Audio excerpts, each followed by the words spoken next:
Good luck. Thanks. All right. Hello, everybody. Oh, this is that's on me. Hey everyone, welcome back to Questing for Glory, Hope and Healing 2, in benefit of NAMI, the National Alliance on Mental Illness. They are the nation's leading grassroots mental health organization whose work is focused around 3 pillars: education and support, awareness, and advocacy. As far as education and support goes, via their 48 state offices and more than 650 affiliates, NAMI offers a host of signature programs, presentations, and support groups that are available free of charge. This includes a national helpline that can provide information resources and compassionate understanding, trained volunteer to support anyone who calls in. These programs reach more than 300,000 people a year and are life-changing opportunities for education, connection, support, and personal growth. Our speedrun, as you can see, is Persona 5 Strikers. This will be a easy any percent run. Any percent run on the easy difficulty with Lightningleon and Tatsuya. So if you would like to introduce yourselves and get everything going, go ahead.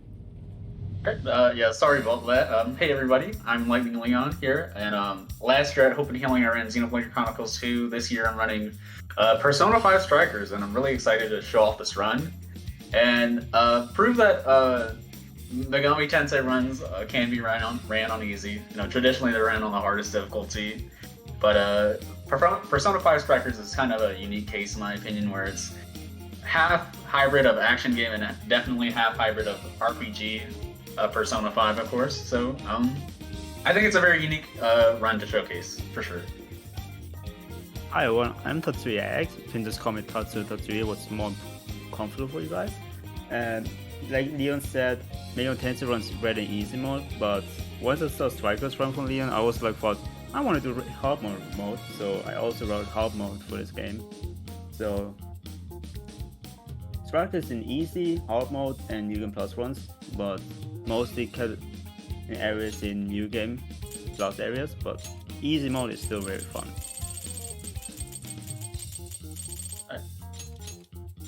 Commentary like to introduce themselves? Bobby? Oh yeah, and hello everyone, I'm Bordy. I'm going to be doing commentary during the run. I'm also a Persona 5 Strikers speedrunner, but not as good as Tatsuya and Leon, our world record holders. Mostly run easy 80%, it's a more comfortable run, and I'll be doing the coverage while the runners are concentrated on actually executing the run. I hope you enjoy the showcase, because this is a very fun run and it's very nice both to see and to actually play. Alright, I think we're ready for a countdown. If you're ready to give it to us. I can do that for you.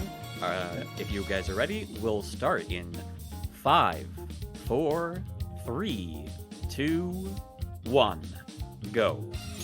Good luck, you two. Thank you very much.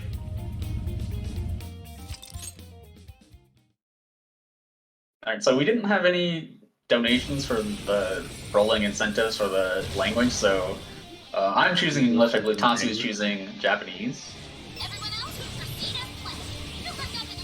So here at the start here, you see Joker, our main protagonist. Here we're just slashing a bunch of shadows and demons. Nothing really going on. This is a scripted fight here where we don't really have to do anything except wait for Futaba to stop talking. But anyways, about Persona 5 Strikers, you may have heard that this is actually a sequel to the critically acclaimed RPG Persona 5, and to be more in particular, not Persona 5 Royal with all the extra content, but Persona 5 Persona 5 Vanilla that came out in 2016, 2017. So basically what the game is about is the Phantom Thieves are coming back together. The Phantom Thieves were like a little group of teenage high schoolers that decided to stand up against the evil man of society and make a change in the world. So now we're reuniting again for a little summer vacation. And now basically Joker comes back after a short vacation, summer vacation basically in Japan. And it's like 3-4 months after the events of P5 Vanilla. And now we just go and probably hopefully meet or Phantom Yes. Feast made help. So there's some exposition here a little bit. Funny thing about this game is that out of all the Megatomic Persona games, this is the only Persona game you can skip cutscenes in NG. So that is very nice for the speedrun. Fun So anyways, we're about yeah. Go ahead. So anyways, we're about to come back to Cafe LeBlanc as our little house, I guess you could call it, for Joker or the MC. And we're going to reunite with all our friends here, and we're just basically going to talk about this new app called Emma that basically solves any problem that you could possibly have in the world. Like, think of it like Amazon Alexa, but I guess more intelligent or whatever. But the reason we want to use this Emma app is because our friends, we're all trying to figure out how exactly are we going to plan the summer vacation. So we looked at Emma for answers about it. And we decided to go grading. So first we need to register Emma. Yeah. Because why not? Also, if you're wondering why we can't skip this cutscene here, it's because we actually have to type in our name here. That's probably the only reason I can think of why we have to actually can't skip the cutscene here. Leon.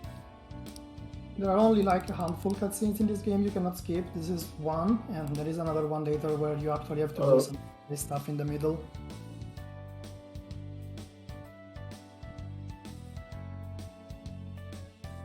If we have some time, that means I would like to mention the prizes that are available for this run for donations. I know our donation system's a bit of an issue right now. We're trying to do whatever we can on our end, but it's like a PayPal problem, so we're working on it. Right now we've got a copy of Persona 5 Scramble that you're watching, the game that you're watching, rather. One each for PS4 and Switch. They're two separate prizes, but both are a $10 donation minimum to get in. Those were donated by our very own runner, Lightningleon. Hey, just to also specify about that, they're also the JP imports of the game that I bought a year before the game was available in the West. Oh, that's actually good to know. Thank you. Yep. But you can still play it on PS4 and Switch since they're region free, so there's no worry about that. We also have a Iron-On patch, the Phantom Thieves logo, donated by Wolf and Wings, who's available on Twitter, TikTok, Instagram, and Tumblr at Wolf and Wings Shop, and Etsy at wolfandwings.etsy.com. That is Wolf and Wings, WOLFENWINGS. We also have one more that's available until, I believe all three of those are available until the end of Persona 5 Strikers, but this last one is available until the end of Monster Hunter World Xeno% later today, which is a Super Nintendo with a component. This one was brought to... sorry, the list is a little bit hard for me to make it through. I'll get you the info on who sent that one. There it is. P Diggity Dog.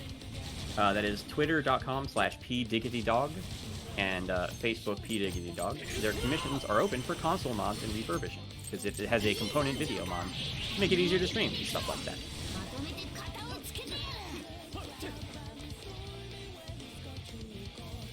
Yeah, basically, we found Alice, and the girl that we saw is Alice, and she gave us a code because we were handsome. And once we entered the code that she had on Emma cards, we entered this weird place. And now we're back into our Phantom Thieves attire. And now we just wait and hope we get out of here. Yep, we are back in the metaverse, which is basically an alternate version of a place in real life, I guess you could say, and where we fight all sorts of demons and shadows and whatnot. Back in the original P5 game before this, it was meant to... the Phantom Thieves would sneak into the metaverse to change the hearts of those they deemed evil and whatnot, change people's hearts.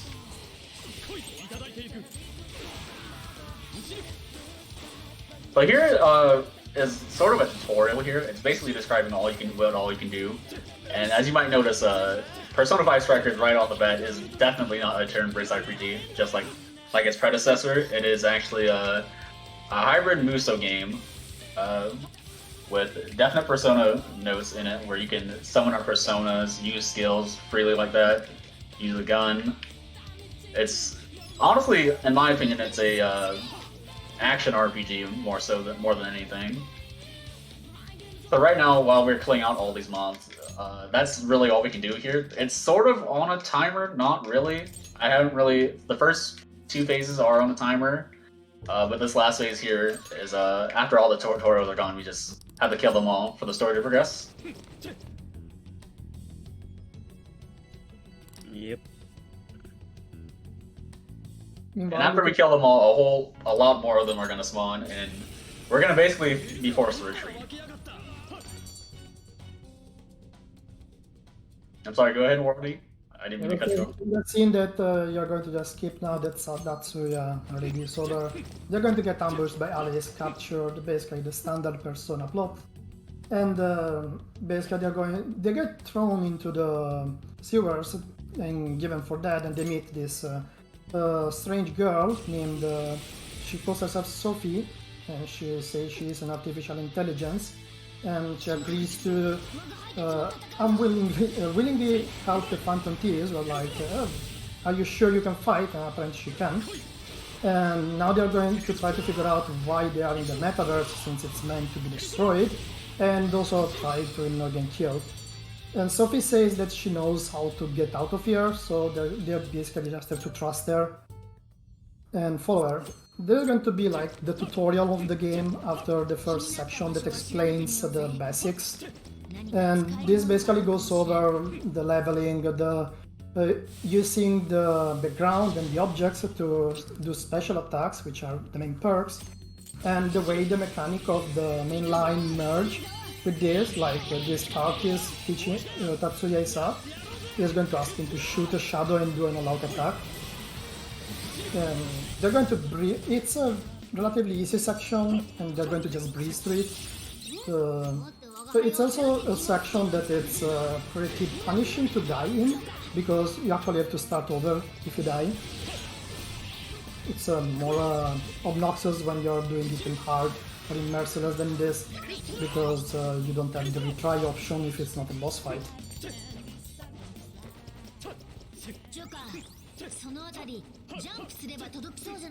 You can see that they are going to be spamming mostly physical attacks in this game. That's because SPs are very hard to come by. SP items are extremely rare, and while HP items are extremely common. Plus, since they're playing on easy, one of the things that easy mode gives in this game is increased critical strike chance. Critical strikes down enemies and break their shields, which makes it much faster to kill them without needing to expend the precious SPs. This is also the only part of the game where they don't have party control. The party is always controlled by the AI, and they will execute basic actions, but usually you are free to swap between the party members, except in this section where you can only control Joker. It's just unfortunate, because the one part is gonna come really soonish. You kind of want Sophie to catch Wakunda, but that's just like, you know, indeed. Alright, so I don't know if this has been explained before, but you're gonna see us, the main form of movement here, or one of the two main forms of movement here is we're gonna be slashing and then automatically canceling that with a dash movement. That's one of the fastest movements when it comes to traversing in this game. The alternative is to also jump, but then cancel that with a dash. The thing with the jump and dash method is that it is faster, it's just kind of taxing on our thumbs and fingers to do it, so if we're lazy, we just do slashing and dashing. For me, it's comfy to do on my controller I'm using right now. And so, it's gonna go fine. This is the first mini-boss of the game. It's introducing to the mechanic of breaking. Like normally in Persona, when you can hit a weakness to down an enemy and then execute a lot of attacks. The way it works in this game instead is that mini-boss enemies and stronger enemies have shields, that you can break while hitting weaknesses, and breaking a shield grants you one more, which is just an extra attack for free, and breaking all shields grants you an all-out attack, which basically is a massive AoE almighty damage, which it's also very shenic, so it's not used a whole lot during the runs because it's faster to just keep hitting them. And as you can see, Tatsuya made it out, and now he's going to be going through a bit more of story exposure since they get out of the jail, and now they are going to explain the party, their friends, what just happened.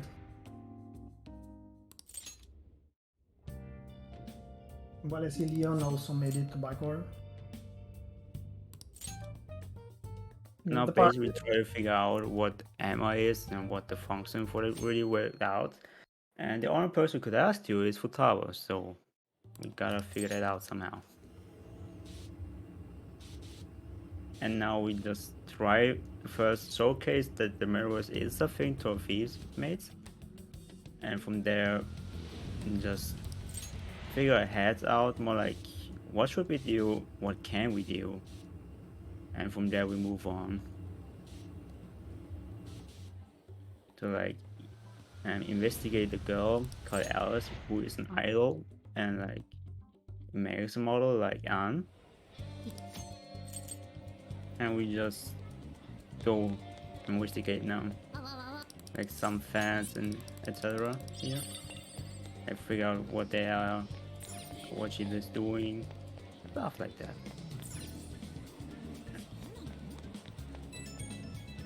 This is one of the mechanics kind of brought from P5. The party now is going to have to do an investigation to find out what's going on, because they need to find details on why Alice is doing what she's doing.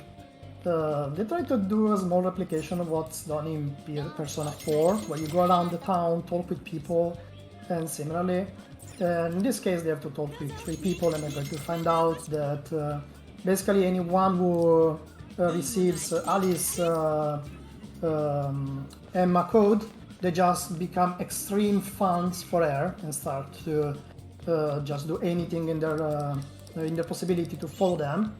And so they decide, well, if this works like the metaverse, then there is a pretty good chance we can change her art and do what they were doing in Persona 5.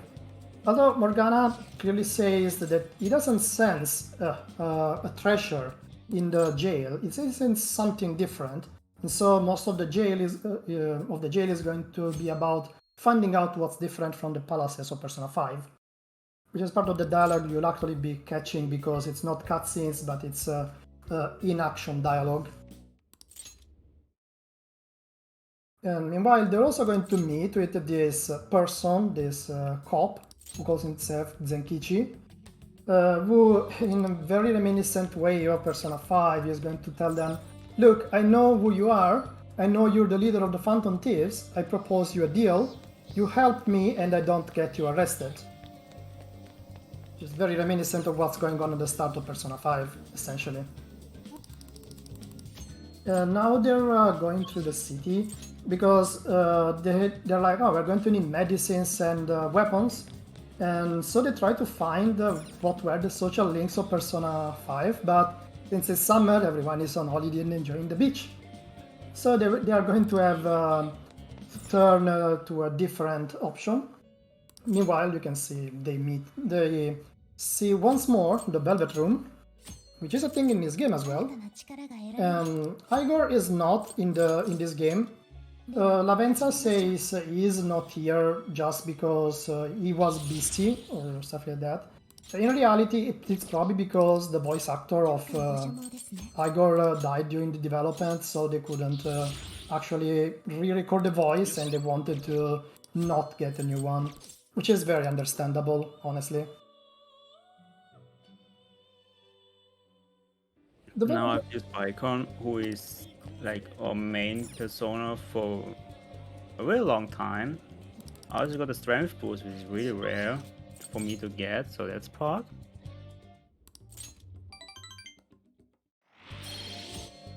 So now we almost enter the jail, what it's called. But before that, I do some editing here. Do some bond points. Also my team editing, because I don't need Morgana, I need Haru.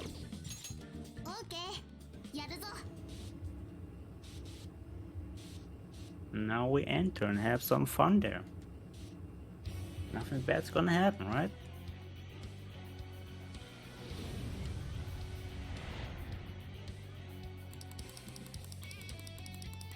I have no clue how far behind I am. Very slightly. Tatsu just entered the jail and you are at the Velvet Room. Oh, okay. So I guess I can explain the difference between mine and his route, I guess, is I don't actually put Haru in my party. I rock Morgana, Ryuji, and An throughout most of the first jail, with Sophia coming hit here and there. Since I want them to get level up, since the main boss, the bosses of every jail is going to have certain elements that they're going to be weak to. So for Alice, she's going to be weak to Fire and Wind, which Anne and Morgana specialize in Fire and Wind, respectively.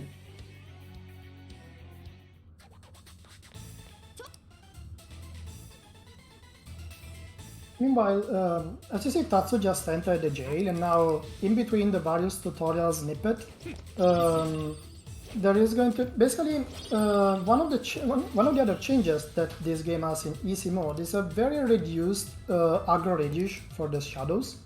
That means that basically on easy, it's very easy to actually just sneak through them. They take longer to notice you. So basically the easy run is mostly about actually not getting spotted by any shadow. It's very rare to actually die to a shadow even if you get ambushed, but the experience is basically irrelevant in this game. You get more than enough from the bosses. You don't need that much money, you get enough from just the lootables. So you're basically going to see bot runners try to sneak past as many shadows as possible and only take the encounters that they really need to get,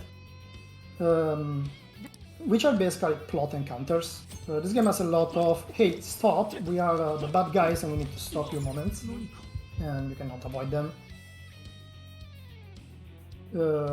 Yes.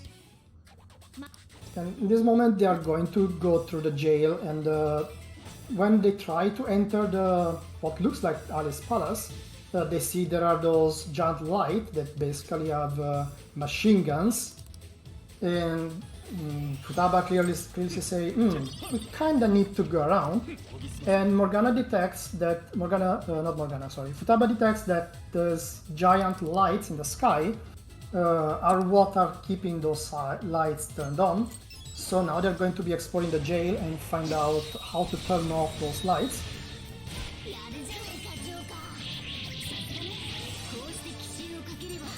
Yeah, yes, that's almost as bad as Nier Automata on that, but the floors actually matter here.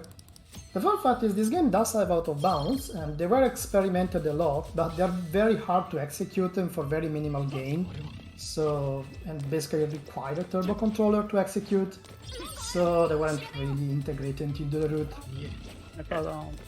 I was going to showcase the turbo tricks here, but the thing is, this is a race, and Tatsuya doesn't want to use a turbo controller, so to be fair, I'm not going to do it either.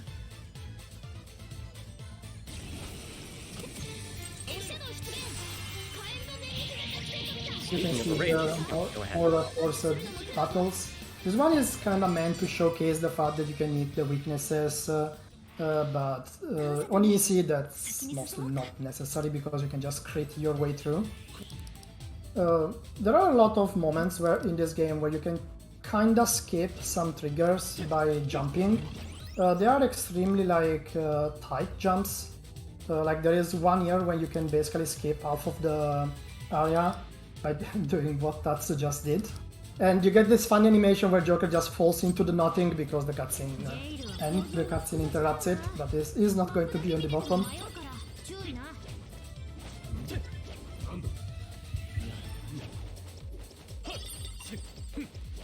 I believe we are getting close to one of the first shooty sections. Yeah, there it is. All those funny 2D platformers moments where the game turns into 2D scrollers. There are usually no fights in this. Just a small showcase of 2Ding. けどひょっとしていけるか。 So I guess we technically already went through a 2D section to try to attempt to get to Alice Palace. Oh yeah, Yeah. true. And then the shotguns came.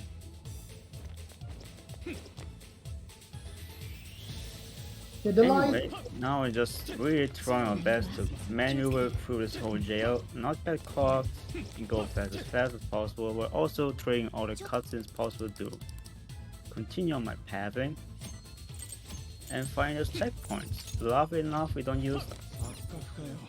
Only like when you need to go through the jail boss. こののよく手になじむ。 Besides that, we don't really use them. So next up, we're going to the underground here. We also have some small 2D sections, some crawling, and I'm not gonna lie, I don't really like this crawling in this game. It's really slow and the camera movement is not to my favor. But you can still play around with it a bit, funny enough. 変なとこ触ったら蹴るから。かかと They are basically reminiscent from P5 because P5 does have some of these. Oh, I can crawl through here to avoid the problem. So they are just a handful in P5s because since this game actually has you able to jump, it has much more 3D spacing than what P5 has. 正真正銘の回答だぞ。 And there are a lot of areas in the dungeons where it's all about navigating those giant puzzles where you go back and forth into the same area. And this is the first like wave fight, I believe that is not a tutorial, where you just have to kill everything, but enemies are going to keep spawning for a few minutes. And you can see the showcase of spamming physical skills with my turn.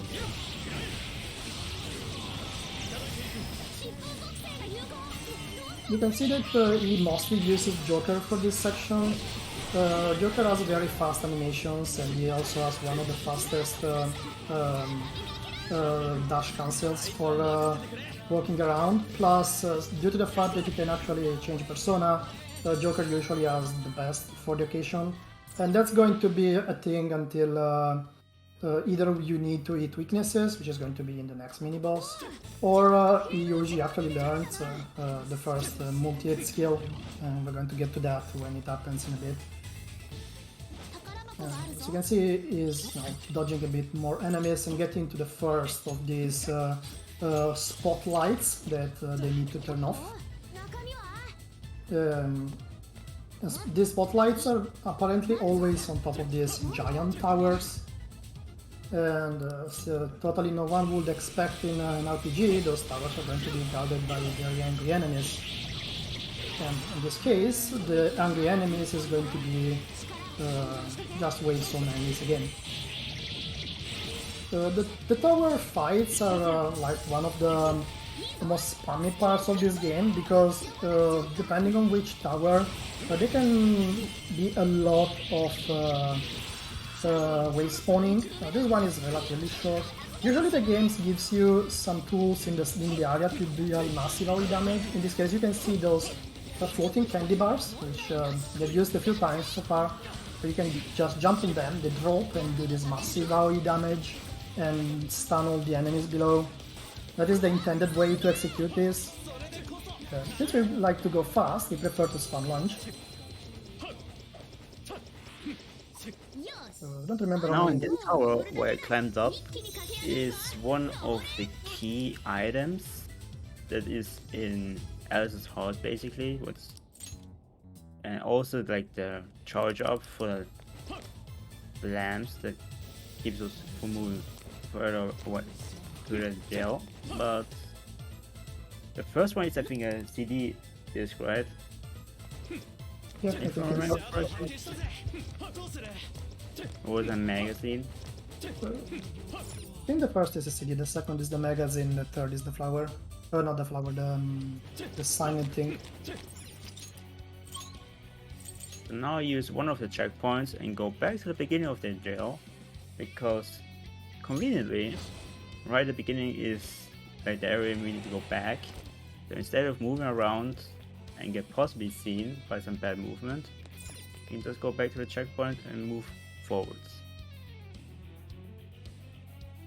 The checkpoints are a lot like the safe rooms in Persona 5, as in you can travel between all of them freely once you reach them. Different from P5 in this game, you can get out and in the jail at any moment. The speedrun doesn't really do it, it's not needed, but it's the main way on casual playthroughs to regain SPs. As I was saying earlier, the SPs are extremely scarce in this game, so they want to save them for the bosses usually. And this is going to be a showcase of one of the fun or horrible mechanics, depending on how you look at it, of the game, which is the skating. You can see Ryuji going full overboard here and mash into the enemies. And that's a mechanic that's present in a lot of jails in different ways, not necessarily a skateboard. But it's just one of those funny showcases of these dynamic mechanics in P5S. The skateboard itself just does damage, in this case it's wind damage, and quickly gets rid of this horde of monsters.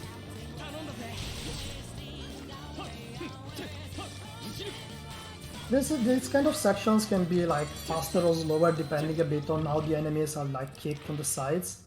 For example, in this case, most of them got killed, but some decided to stay on the sides and you have to pick them off on manually. This is a showcase of another of the mechanics that are coming from P5, which is the third eye, where Joker, by pressing a button, can sense the presence of hidden things, which in this case is places you can grapple. But in this game everyone can do it, not just Joker, so it doesn't matter who you are controlling. And that's why a big little captain fell down. And here we're coming to one of the another lower hate sections of this game, which is the Futaba Hacking. Basically, there is a door and Futaba says, oh, I can hack this program and open it. So you have to protect Futaba here. Futaba gets an HP bar and try to kill her. And if she dies, you basically get a game over and have to retry.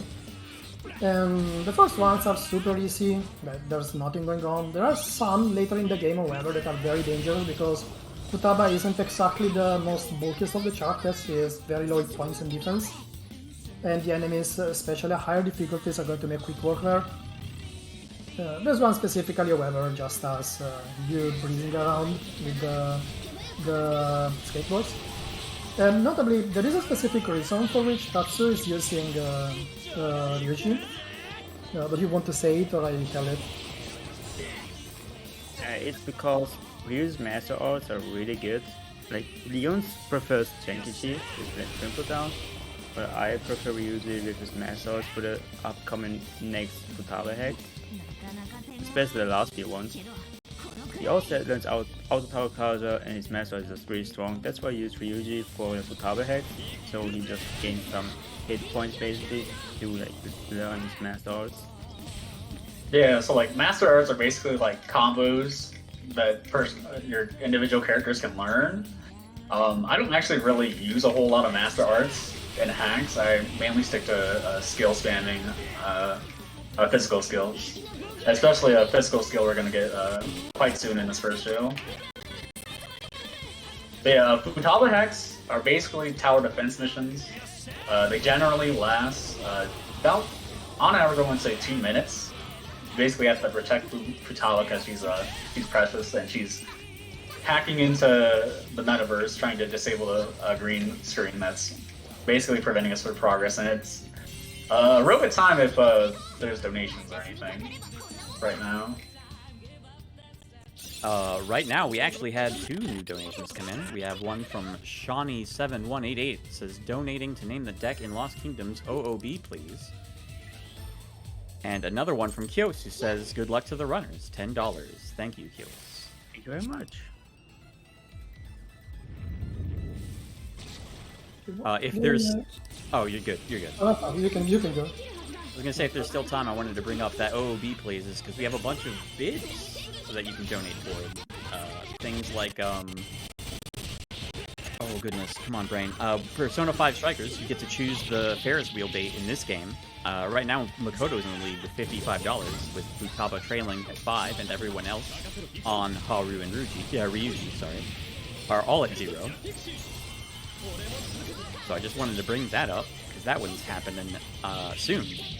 Well, relatively soon. You got like 2 hours? Yeah, about around there. So I just fought Archangel, and unfortunately it did not got any soft procs on him, so it was a really slow fight.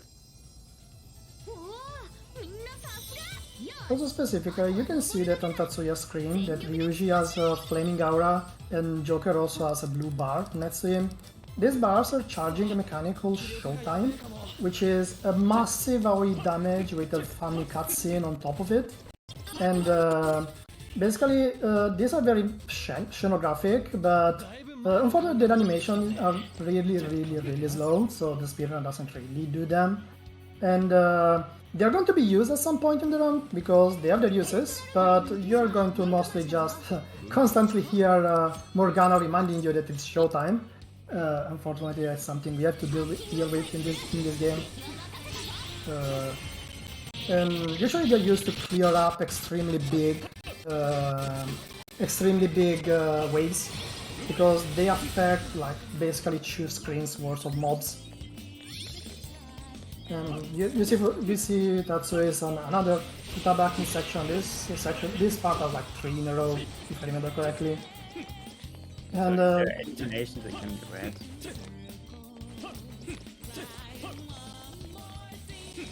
Oh, I just had a really awful Archangel fight. Me too. Yeah, I wasn't able to kill it fast enough before the pixies that spawned. The pixies spawned and healed it, so the fight kind of dragged. Yeah, if you don't get a shotgun, he's kind of a pain, but where you need to use Joker's SP too. I don't really like things. I like to keep the SP for more coin if needed. It's just the next boss that's gonna come up soon. But as you can see, the hacking sections can be kind of boring, especially in the first ones, because they are timed, and like the timer kicks at a fixed rate unless Futaba gets hit, in which case it slows down or stops ticking. And since on easy you just destroy the enemies super fast, you do a lot of just hanging around and doing nothing. Sadly, that's how it is.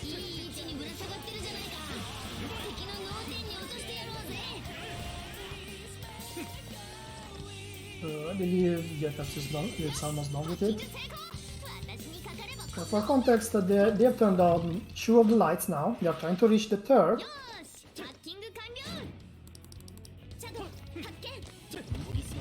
And yes, this can get pretty slow at times. And now a bit more jumping around and showcasing a bit of wing on those ropes. They really tried their best when designed in this game to make the exploration look like scenic and fun, which honestly it kind of works out. It can get repetitive after a bit, but it is very dynamic. It's another reason for which this game is pretty fun to play casually, and also honestly pretty fun to speedrun too. And I believe we are at the 3rd and last Futaba Hack on Tatsuya's. Yes, I believe so.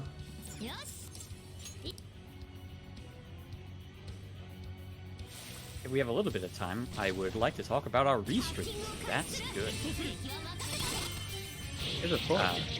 We have 2 restreams going on we want to send our thanks to. They're foreign language restreams, so if you would be more comfortable listening to in German or Japanese, you can go to our German restream at twitch.tv/Germensch and our Japanese restream at twitch.tv/Japanese_restream for those.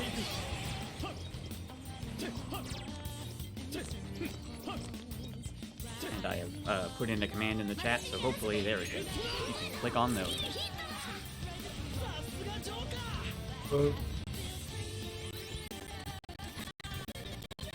Let's see, Leon is almost there as well. This is also a pretty slow one.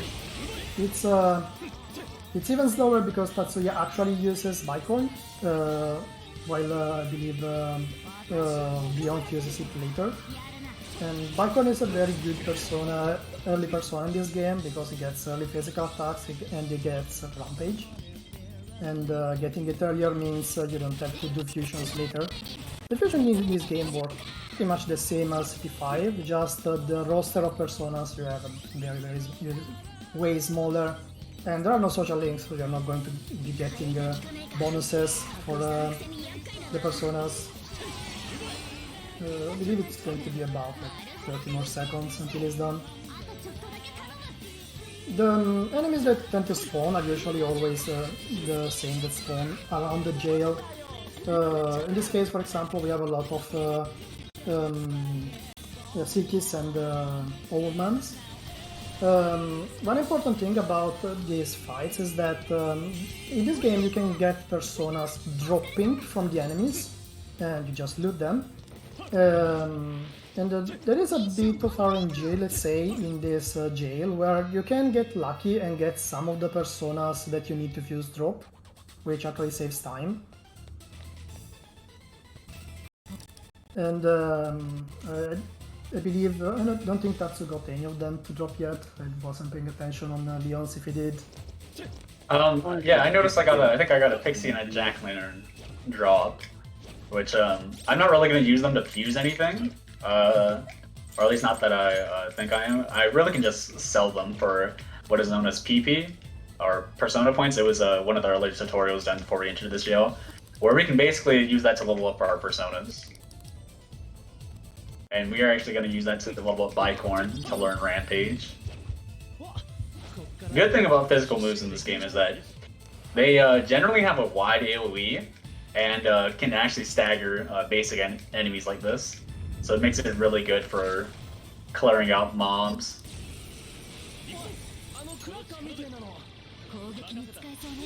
That's even more true on easy when you get the free crits to Black Shields.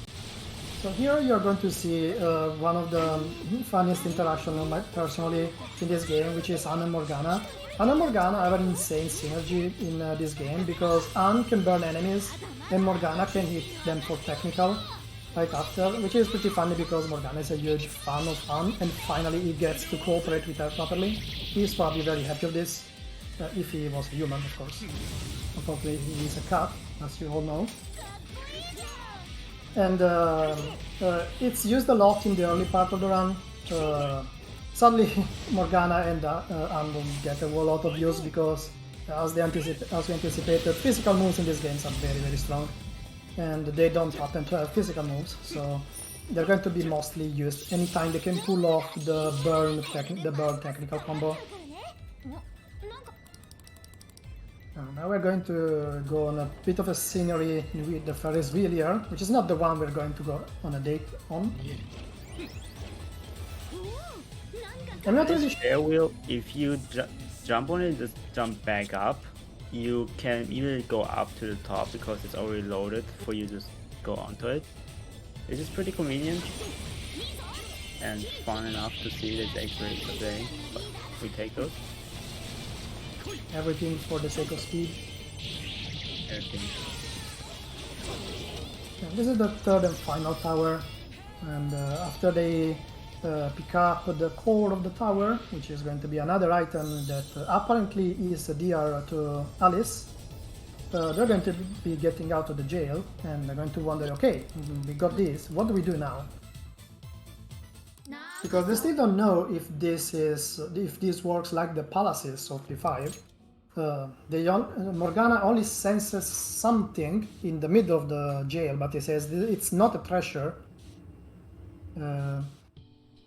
So they're going to regroup outside after getting ambushed and try to figure out what to do. And they're going to get saved by Zenkichi here after they get they run into drunkards. And this is where Zenkichi proposes them the deal. And there is a very funny scene here that sadly we're going to skip, where like they need to convince Zenkichi to cooperate, and they're like, how do we convince him of the metaverse? And so they actually bring him into the metaverse, and Zenkichi goes like, what am I seeing? This is not possible, I must probably have drunk too much. And it's just a very funny scene of Zenkichi not understanding what's going on, and everyone is making fun of him. We don't really get to see it, it's a bit of a shame, but I definitely recommend to check it out if you play the game. Eventually he gets convinced though, because he's like, well, I kinda saw it with my eyes, it can't be false, and decides to join them. And so like P5, here we go back to the start. Because the starting scene, the starting fight was basically the one that they are going to be doing now. And after, it was basically an intro in the future. And here Tatsuya is going to be leveling Bicorn. You can actually level personas in this game by literally leveling them up with PPs, the ones that Leon mentioned. And you obtain Rampage, which is the first multi-hit skill in the game that you have easy access to. And as I was mentioning earlier, physical skills in this game have higher chance to crit, and multi-hit skills hit more times. And in this game, every hit of the multi-hit skill counts as a hit for shields, so they are extremely good for breaking shields. And this is the tutorial fight, essentially. It is just, except this time you can actually die. In the tutorial you're actually immortal. And get some Rampage Gober in chat, I really love to see that. It's a rolling meme for us speedrunners, especially in this category, to call this run basically haha Rampage Gober, because that's the button they spam 90% of the time. And this part is actually more scary than it looks, because due to the fact you only have Joker, if Joker dies it's game over and you're spamming physical skills that cost HPs. It's very easy to not notice a Pixie or a Jack-o'-lantern on the side casting a spell and kill you. I personally died to this a few times. So that's why as soon as the streamers go below like 20 points, they instantly heal themselves up. It doesn't look like it, but it's a very scary part of the run. It's only the few parts where you only have Joker, so you actually game over if he dies. Because different from P5, when you have the party, if Joker dies, you don't get a game over, which is pretty unique as far as Persona and SMT goes. But in this case, since he is alone, the game goes, oh, you don't have any party member alive. Unlucky, sir. That is done, and here we are going to get the party that is going to save Joker and beat everything. Literally. I kind of feel sorry for those poor police cars that did nothing wrong, but for the sake of speed, I'm afraid they have to blow up. They are in the metaverse, so they're not real, but the amount of vandalism this game has in this jail is pretty funny. And right. This is... Oh, sorry. Right. I'm just gonna mention here, I don't know if Tatsuya did this, but I went ahead and fused... I also leveled up my Bicorn to learn Rampage, but I also fused a McCoy. And the good thing about McCoy is McCoy has Tarukaja, and that basically is Tarukaja is a word for increasing my attack. I don't know if you want to go ahead and explain the interesting naming of buffs and debuffs in this game, but I just want to point that out as like a route difference really quick. It's because I don't feel smoker because there's a high chance they're just getting dropped. Yeah, I more so just fuse them anyways because of the convenience of having Rakunda, Tarukaja, and Rampage all in one persona. Because it's kind of slow to swap in between personas on Joker.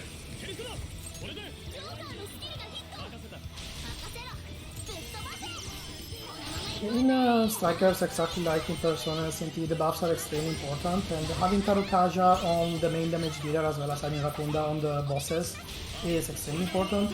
Rakunda is almost always conveniently given by Sophie.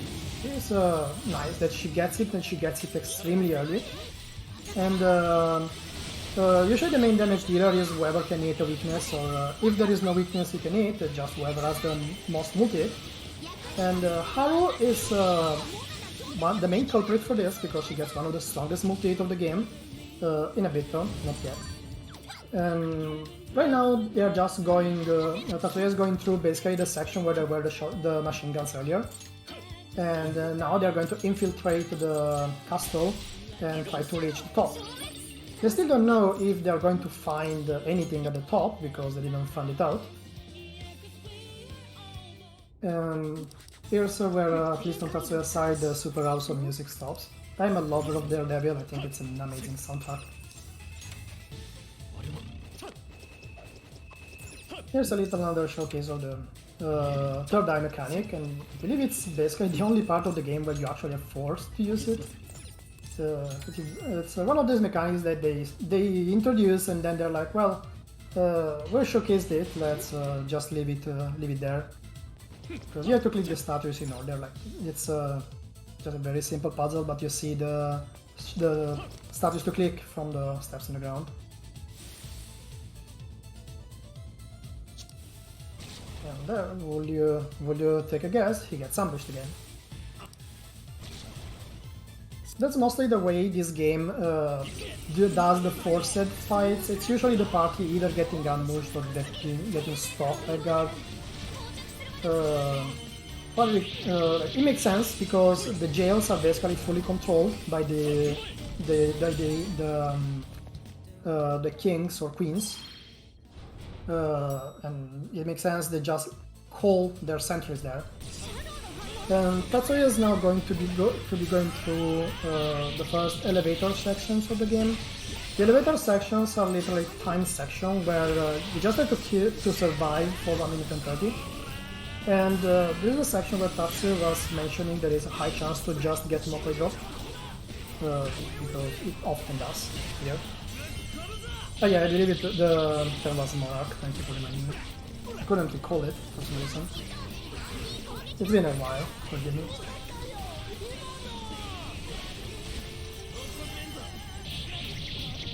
And as you can see, you don't actually need to kill the enemies, but you don't even get experience from them.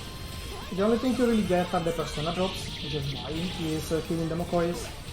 But otherwise, for what matters, you could be just running in circles and basically get everything anyway. It's also important in this time. You see Ryuji here learning his first Master Art, which is the ones that he was talking about. Yeah, the elevator sections are basically a requirement in these kind of games, so it's like the hidden rules and spoken rules. There's only really 2 sections of the elevators in this game, which is kind of odd. I think there probably should have been more if they were going to implement them. They just kind of feel like a waste of time, not only in the run, but just in the game, honestly.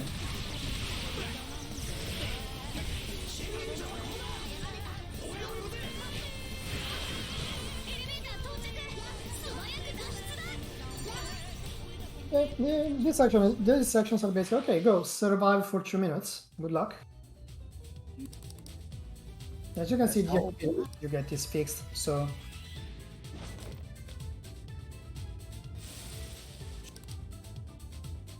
you can see that Tatsu quickly swapped to Sophie before the fight, because to be as fast as possible, he wants to just instantly Rakunda the boss and the mini-boss, and just swap to whoever the damage dealer is. And these kind of mini-bosses are my personal gripe with Ryuji, because he really doesn't like me. Because Ryuji has electric skills, and every time there is an electric hit boss, we spam them of course, but the most important thing is that electric attacks can cause shock, which is basically a paralyzed status, but this paralyzed status causes the physical attacks, which we are spamming, to hit for technical. And unfortunately, Ryuji doesn't have a very high shock chance. And some of the later bosses, not Archangel, because Archangel is a very low level, so he dies super fast. But some of the later bosses can be very fast or very slow, depending on if Ryuji blesses us with a shock or not. In this case, he blessed us with a shock, and as you can see, you saw Archangel didn't get to cast a single spell. And at last, Tatsuya made it to the top. In this cutscene, One fight. In this cutscene, they're going to find out, there is a giant lock here. We need to find out how to open it. And they understand that it's linked with a school trauma that Alice had. She was apparently being bullied at school. And but they don't know what school she went to, so they don't know where the metaverse entrance could be. And so they turn to Zenkichi here, who reveals them, oh, Alice was actually your classmate. Well, schoolmate, since she is a bit older than them. And they find out that the locks on these jails are basically related to past traumas from the owner of the jail. In the case of Alice, the trauma is that she was bullied at school, and while she originally wanted to become a famous designer in order to cheer people to prevent them from suffering the same problem, something went wrong, and this is where the whole metaverse things come in, and her originally positive idea turned into, no, I actually want to make everyone else suffer the same I had, which is why everyone that gets charmed by her turns into basically her slave. And when they enter the jail, the cutscene that we just skipped, they find out about the whole bullying scenario. And as you can tell from the dialogue that's going on in the top, and this entity that they're fighting appears to be replicating her past trauma, and so they decide to destroy it, which turns into game mechanic, fight and kill the enemy. It's a recurring theme from in this game that every bad guy that they will be fighting is a person that had a good idea, he wanted to do good, but something or someone turned his good intention into something terrible. After he beats it in a few seconds, so you can see he is down to, I'm out of SP, it's time to spam physical skills. And So here, don't worry, the screen is wide because normally they will be playing a cutscene after we defeat him, but since we deactivated cutscenes, it just shows a wide screen, and it's the only case that happens. Yep.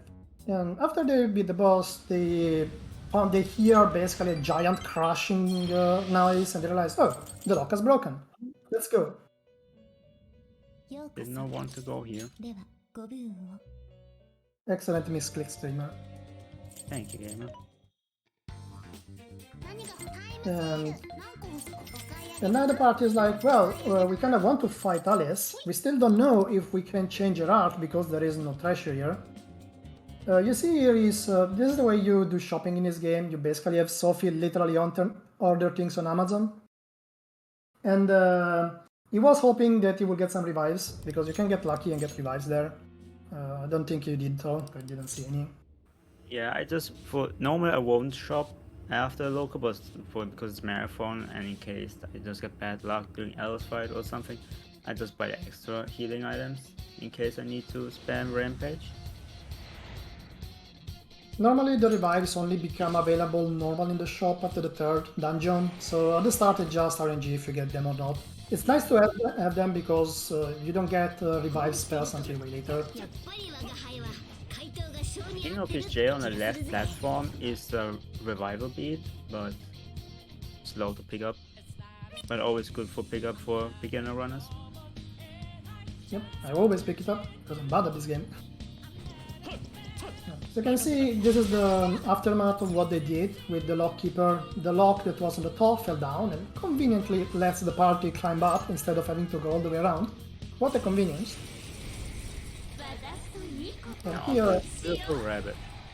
And here Alice, which turns into this monstrosity, and you get the whole point of the Alice in the Wonderland difference here. And basically her emotions have gone insane, haywire, and she is like, well, if you won't agree with me, then I have to kill you all. And they're kind of hoping that they can literally beat some sense into her, a standard JRPG trope, I'm afraid. And this is another showcase of the whole interaction between Anne and Morgana. He did get the burn the first try, which is very nice, and he managed to hit her down. You see that he doesn't fall out of attack instantly. That's because the auto attack will instantly refill all the shields. So if you know how many shields she has, you can wait until the very last second to auto attack to basically get some free damage in. Yeah, you can see in the top right that Alice is basically going haywire and blaming them for everything that's happened to her. And now she goes even more angry, and you're like, well, if you won't cooperate, I'm going to actually eat you. Well, kinda. This part of the fight can be either super easy or super annoying, because at some point, she will just go start rolling around the floor trying to eat the party. But if you're very fast and you stun lock her, she doesn't do it. If she does it, you don't really have a way to consistently hit her. So you basically are forced to just dodge around, which is not going to kill you, but it's just very slow. And especially in higher difficulties, there's a very high chance that your party just dies. It's not nice because you don't have revives. If you're lucky, you're true. In this case, I believe Tatsu actually got a pretty good RNG here. Yep. And that's out. Yeah, that was a very clean fight on Tatsu, one of the best I've seen so far. No burn in second phase, but still good. We take those.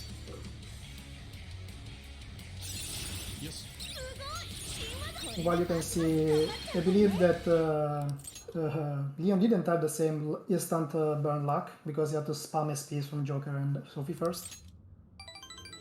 Basically, Alice at this point, Anne tells her that she too had the same problems at school. She also got bullied because Anna is a very attractive girl and people basically bullied her for it. And she was very isolated until she met the Phantom Thieves.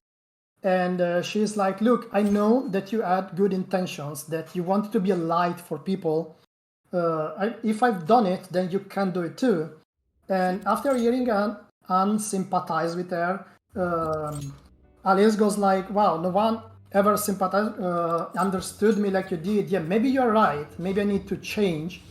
And so she decides on her own volition that, yeah, I'm going to actually confess what I've done. I'm going to free the people and try to actually be the person I wanted to be.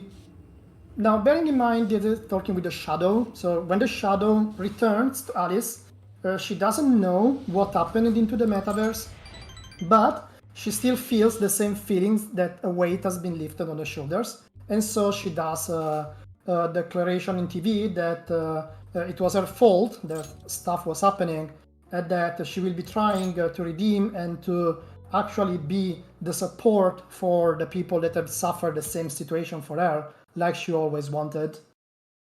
Which is a very nice and pretty appropriate for our marathon, if you ask me. This game is very appropriate for the marathon, honestly, because it treats a lot of these subjects.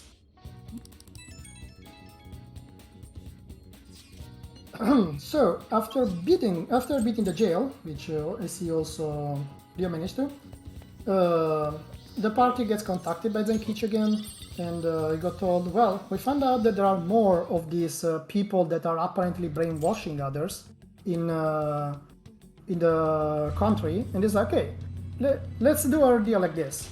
You defeat these people, you bring them back to reason, whatever the Phantom Thieves decide to, and he is going to keep protecting them from the police while he investigates on who the culprit is. Because they find out that Alice's phone was backdoored, but they don't know by who. So they're going to be investigating. And so everyone goes, well, we're going camping. Thanks to Sojiro, who provides us with this nice van. And we can see the second unskippable cutscene of this game. In this case, it's because it's basically a tutorial for cooking. It can't be a JRPG without cooking. So there is always cooking. And the cooking in this game is also pretty important because it's the main way to recover SPs, because a lot of items, of cooking items, provide SP. That's going to be very important later in the run. And here's the first step for the run, which is Sendai, where they apparently hear that another of these monarchs is. They're going to investigate on who this monarch is. Who is this person that is doing this brainwashing? And while they are just having a stroll in the town. Yeah, Soji Bro, everyone loves Soji Bro. He is the best. Hey, Soji, bro. While they're going around in the town, they meet this doctor. Oh, nice experience. That's very nice to hear, actually. And when they run around the town, they first run into this doctor, scientist, sorry, called Ichinose, who says she was the original developer of Emma, and then she sold it to the company Madis that owns it. And she offers to help the Phantom Thieves because Ryuji is very loud and once more got them found out. That's a recurring meme from P5, I'm afraid.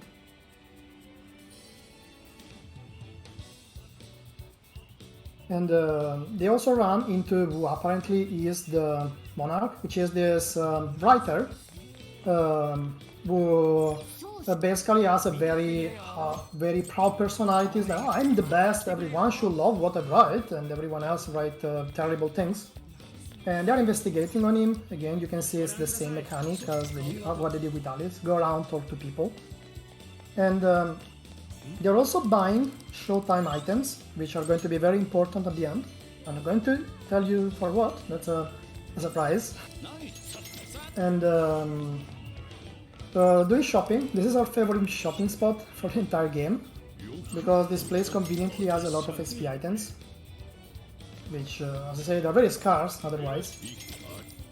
Yeah, I'm sorry, my bad. You go. We're going to do the same thing anyway.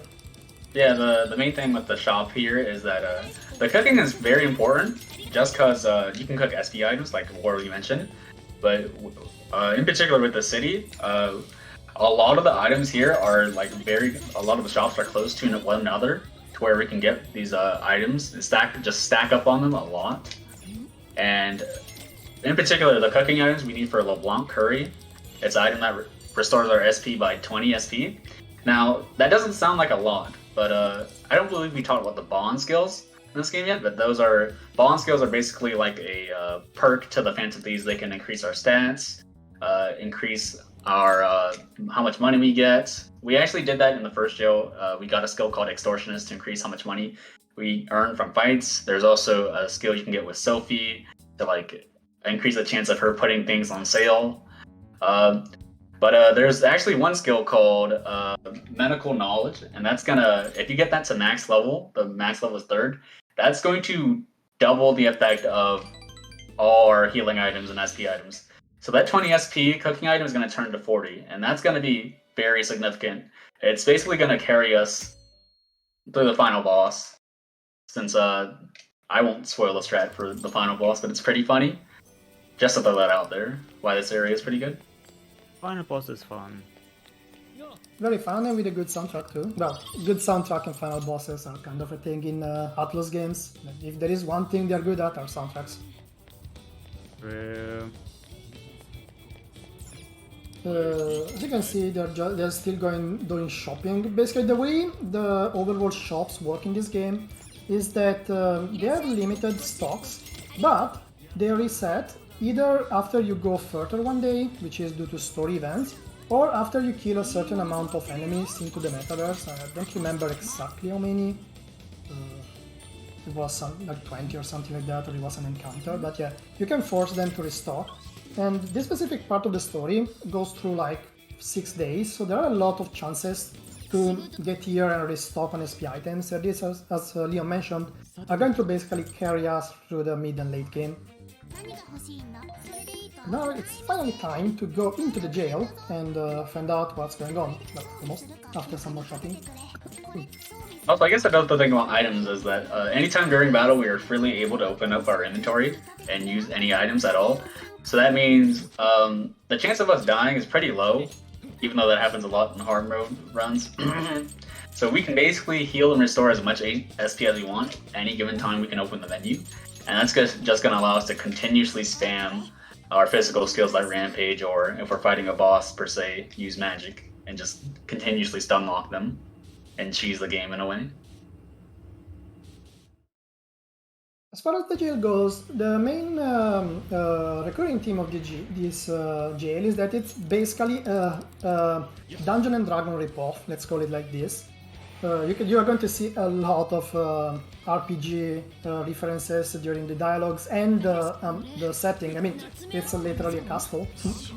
And this comes from the fact that the main quirk of the monarch of this jail is that apparently when Yusuke, who is an artist, reads his book, he say, this book is like a copy-paste of different other things, but it doesn't really have substance. He's just copy-pasting everything together, and it just looks good because he's brainwashing people. And this reflects into his jail, where he sees himself as the vampire lord of destruction. I don't remember exactly how he calls himself, but it's something on these lines. And the party is viewed as the heroes who come here to contest his realm of darkness. Once more, you can see a spotlight with what's probably machine guns or laser beams, most likely in this case. And they're like, well, I guess we have to go around another time. They find this door, which once more in pure RPG reference is like, oh, you have to defeat the four knights of darkness. And the party, while actually memeing on what's going on, like Futaba who is basically a nerd like us, she is constantly memeing on what's going on, and you're going to see it even in the discussions. And this is the first of the places where those knights is meant to be, and they're like, oh, you need to actually find the orb of the sun and the orb of the moon. And as you can see, that these are common JRPG tropes and the recurring theme, as I mentioned. You can see here a castle with a river, typical fantasy setting. And this jail is mostly going to be a showcase of how good Yusuke is, because a lot of enemies here are weak to ice. And as you can guess, Yusuke is an ice user. And also there is the fact that Yusuke has a lot of high crit skills, and which also happen to do technical damage on frozen enemies. So you can do 2+2 and see more rampage Gobert here.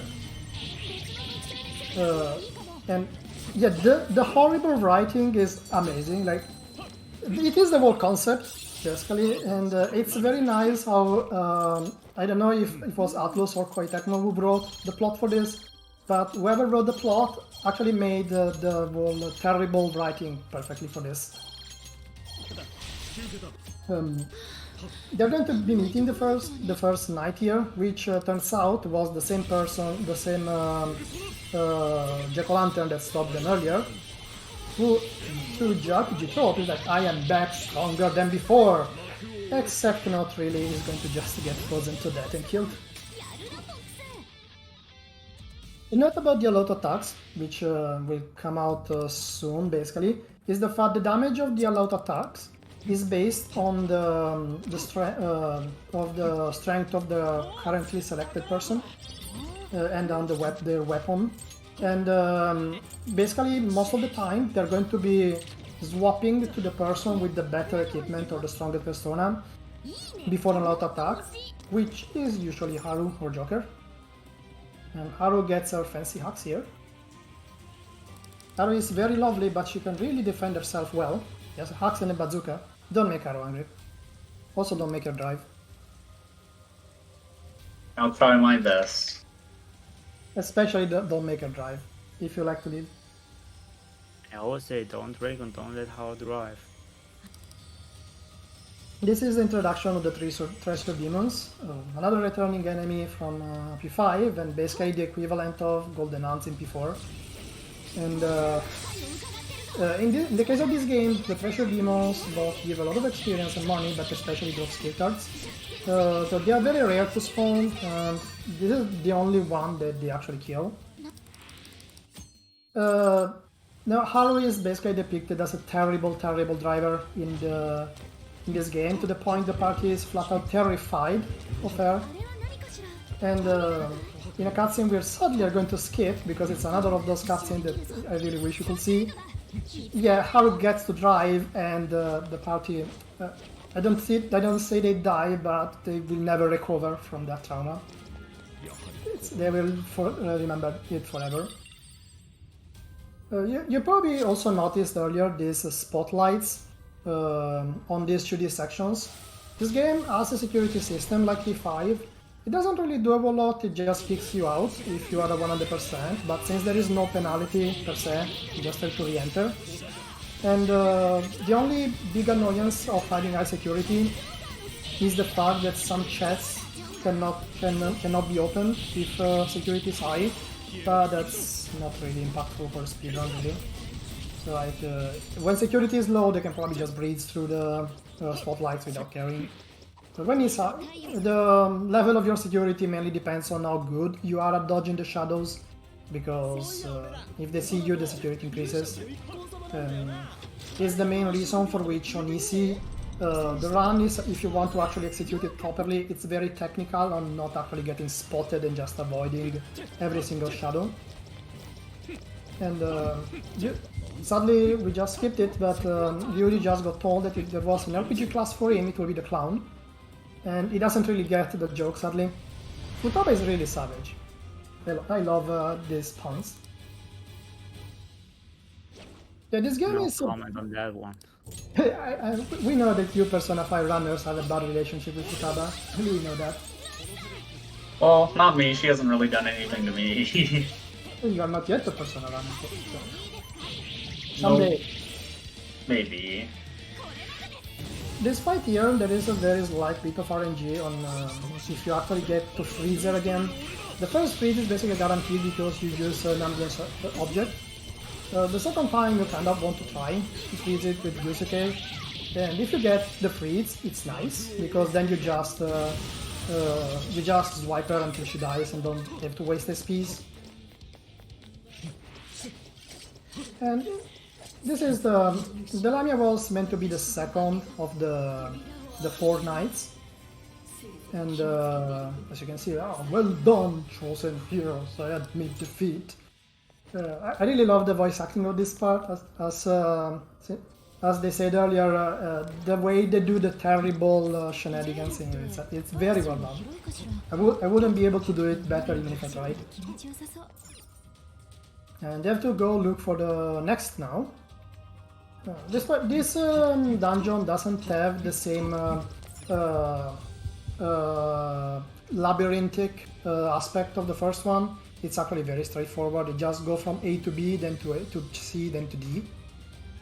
It's one of the most linear of the game, and it's a breath of fresh air, because to this day I still get lost in the first dungeon. There is a lot of vertical movement in that.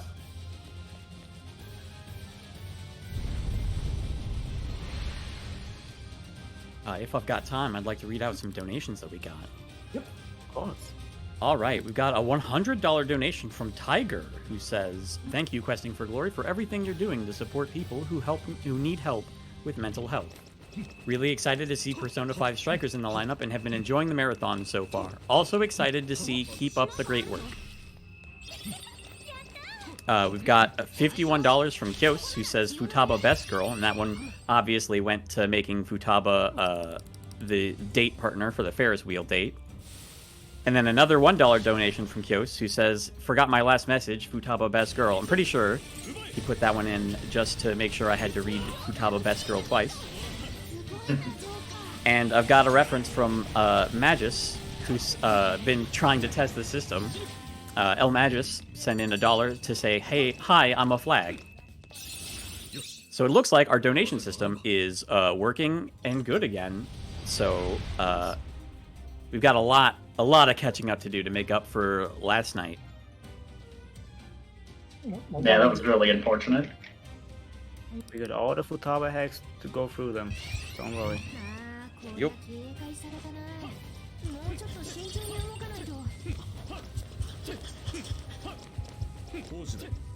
Almost got caught there. Only almost. Oh, where am I? Okay.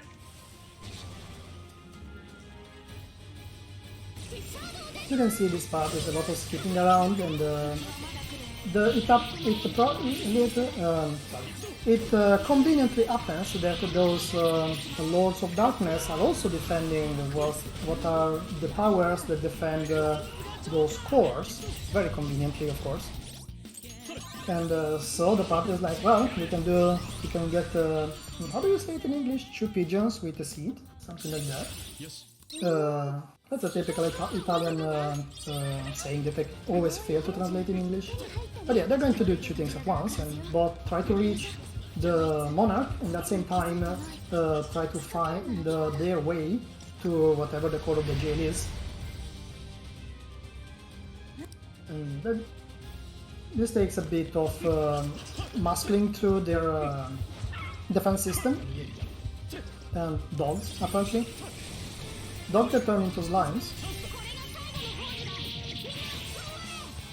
You can see most of these defense areas are basically just wave fights.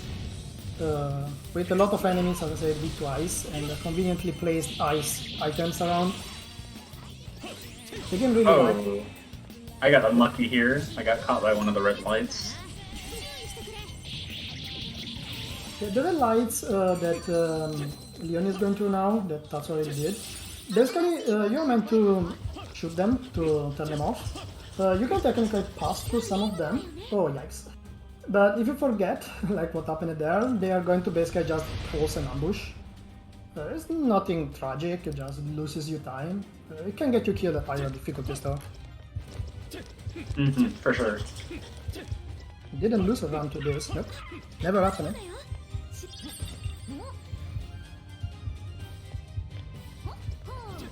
There's a chest that... no wait, this is not the one. I believe you are going to take a chest that requires low security at some point. Yeah, there are 2 chests you can get. Oh, yeah, 2, yeah, right, sure. One in the fair jail, and one in the fair to last jail. There's actually a chest in here. There's 2 chests we can get. There's one that has SP items that's optional, and there's one that has a Bufula skill card, which is like a tier 2 ice skill. And if you were to guess what the weakness of this jail's boss is, go ahead. With the information I just gave, I'm sure you can figure it out. Probably something to do with the fact that this jail is based a lot around Yusuke too. Going to give you no spoilers, it's ice. And you use the sword, of course it's ice. You can see Tatsu is dealing with another Futaba Hack. This one can be a bit obnoxious because some enemies like to charge at air and they spawn from 3 different directions. Luckily on easy, you just one-shot the waves.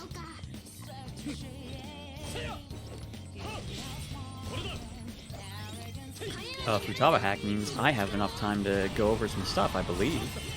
You got at least 1 minute. Yeah, at least a minute. So with the donation system being back up, we've got a lot of challenges to go through and donate for. For instance, we have two challenges for this game. One for fusing and using Mothman, everyone's favorite friend-shaped friend from SMT. And that's only at $50 out of 500. And we've got another one for P5S for fighting the Reaper Super Boss, which is at $329.29 out of $750. You can do that by donating at this link that's going to be in the chat. We've also got those bid wars I was talking about. I forgot to mention Futaba was risen to the top with Kyo's donations at $57. Makoto is at $55. On is at 0, as are Haru and Ryuji. Oh no! We get some Haru love, please. We've also got a bunch of stuff for other games coming up, like the Final Fantasy X AI TAS Showcase, which is at $956.04 out of $2,500. And a reminder that when you donate, you're also put in for a bunch of prizes. I do not see how much time I have left, so I can go into those next time. This is going to be another Futaba Hack in a bit, so don't worry. There's plenty of this in the run. Yeah, I think there's in total about 13 Futaba hacks. 3 in the first jail, 2 in the second, 2 in the third, 1 in the fourth, none in the fifth, and 4 in the sixth. Then 1 in the final jail. Yeah, there are a lot. I think that adds up to 13, correct? I don't know. Probably, Matt is I out. already counted them. Yeah, even as a Futaba estimator like me, I really hated the Futaba sections. They can, especially the later ones, they are quite a tragedy to go through. You can die very easily. Later Futaba hacks are kind of intense, to say the least. You can see Tatsu is going through more red things, while Leon is almost at the tower. And the tower that Tatsu just did as another of these bosses, right? It's very nice if you actually get a lucky freeze, because that saves a lot of time. I don't think Tatsu did, because I didn't see any freeze going on there. Yeah, Yusuke only had like 2 full SP left at 16, so did not get any freezes on it. So I was able to only use the only threat that's viable, Rampage Cobra. It's not worth to be using the SP items this early, because these mobs you can still brute force with physical skills, and the SP items are really better saved for some of the later bosses that actually will take like a year to kill with physical skills, while go down super fast when using high damage magic skills. We have a bit more of jail fights. As you can see, another ambush. This is where one of the optional skill cards is the buffalo one, yes. And Tatsuo just picked it up. Like there is you can get lucky and get persona drops with. Well, that was a very close boss there. That looked very scary. That's also slow, because if you recruit them, you don't get the persona points from fusing them. Since we need some persona points to level up a specific persona later on to let them learn our skill. He learns like 5 levels later.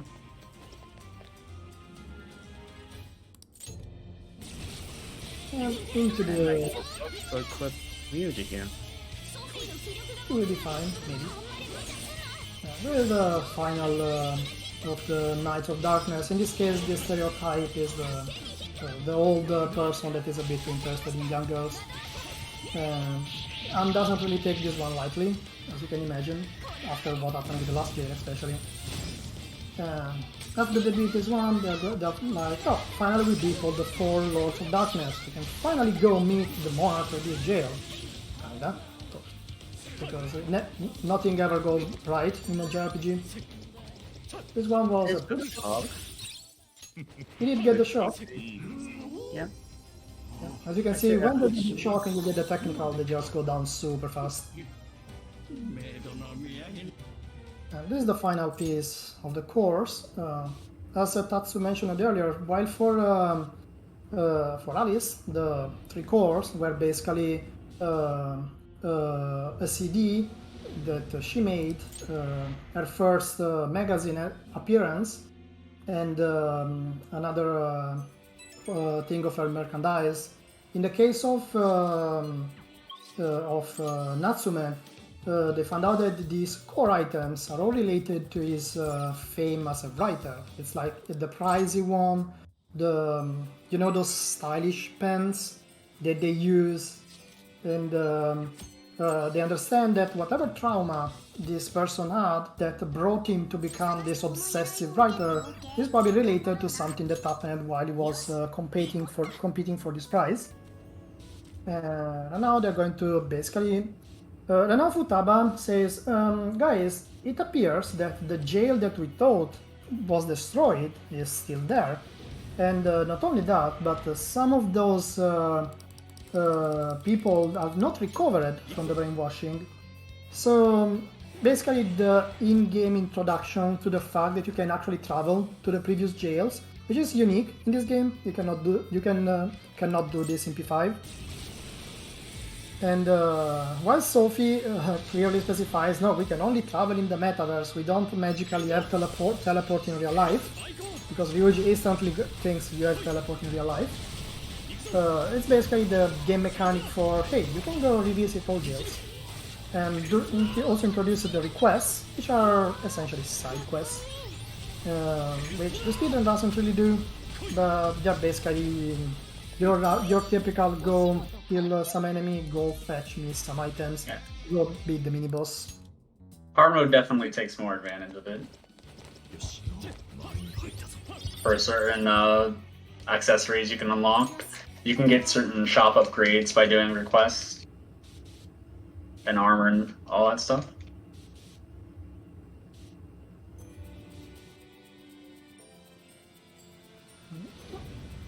And I believe now this unlocks the traveling between jails, and they can finally actually go to the next step. Oh, why did you go all the way over there, Ryuji? He likes jumping. Sometimes in this game, when you do the one more move, your character can just go way out of range of where the target was for some unexplainable reason. It's not an uncommon occurrence. It just happened on stream and I saw it. That looked pretty funny, honestly. Yeah, it is funny when it happens. I had it happen to me a couple times, but not this long.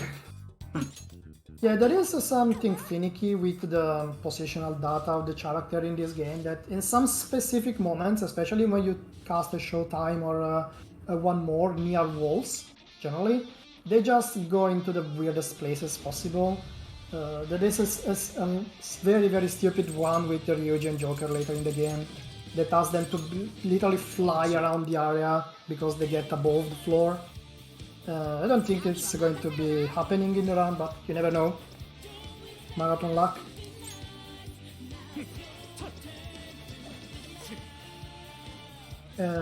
Instead, they got the four Lord of Darkness now, so they can finally break the door and enter the palace, which totally unexpectedly has guards. Who would have guessed? And dogs. This is just a couple very fast cleanup fights, anything special. Well, inside there's going to be a bit more of 2D sections, which look also very RPG-like unintentionally. You're going to get a bit of Super Mario vibe from them. That's an interesting moment for that level up Tatsu.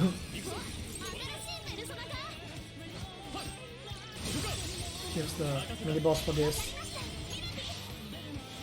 You can see the stuff for mini bosses is always very similar. It's Rakunda, status, spam physical, or the skill they're weak to. In this case, it's you have a conveniently placed freeze icon nearby. And then back to Joker, back to physical since he's still frozen. He does spawn some ads, but they're not really important because in these fights, when the mini-boss dies, everything else also goes. And sadly, this is the end for Daredevil for this area. It's very short. I wish that song was in more places. You can see we have a typical RPG castle layout here.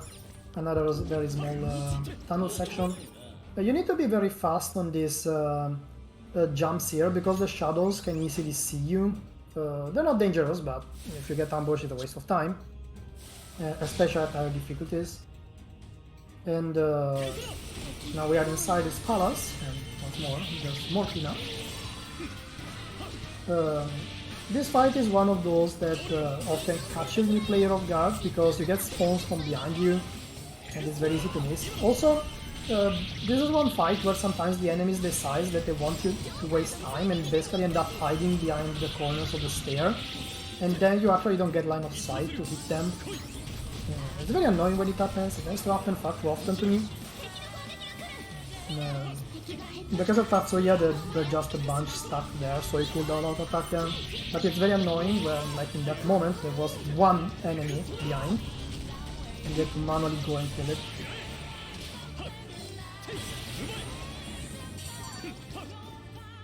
And he's going to basically get a tutorial now popping on the next fight, which was meant to be happening an hour and a half ago. This game has a lot of tutorials. And they pop the first time you get introduced to a mechanic, which is sometimes it can be very late in the game if you've been speedrunning, where it says, hey, when you're fighting this big named shadow, when you beat them, they always drop themselves. Which also allows for a bit consistent fusioning, because in this case, for example, you know that you're going to be getting a high pixie and a slime. While otherwise, for every other persona drop, they're completely random and you cannot really rely on them. Which is why this game doesn't really have complicated fusion routes. It's hard to have reliable drops without going out of your way to fight mini-bosses. Here's the 2D section. It's probably say will remind you of Super Mario. Especially the Bowser Caster parts. Yes, Kios, you definitely are. You beautiful person.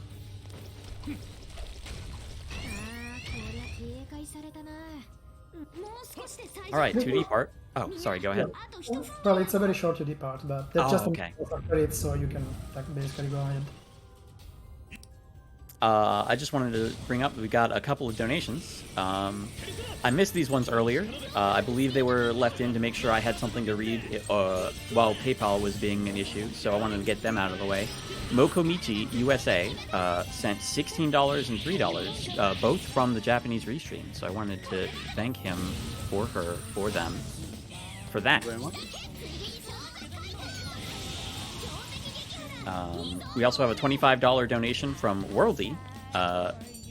Futaba is best girl, but daily reminder to praise Lord and Savior Mothman. We have a $5 donation from Kyos, real quick, that says, hi, is your 5-minute reminder that Futaba is in fact the best girl. Money goes to Mothman. And Palmer sent in a $1 donation, so thank you for that. Right, while we are reading the donations, Tatsuya finished the infiltration section, and now, very similarly to before, they hit a lock, and they're going to now try to figure out what the trauma with the writer is.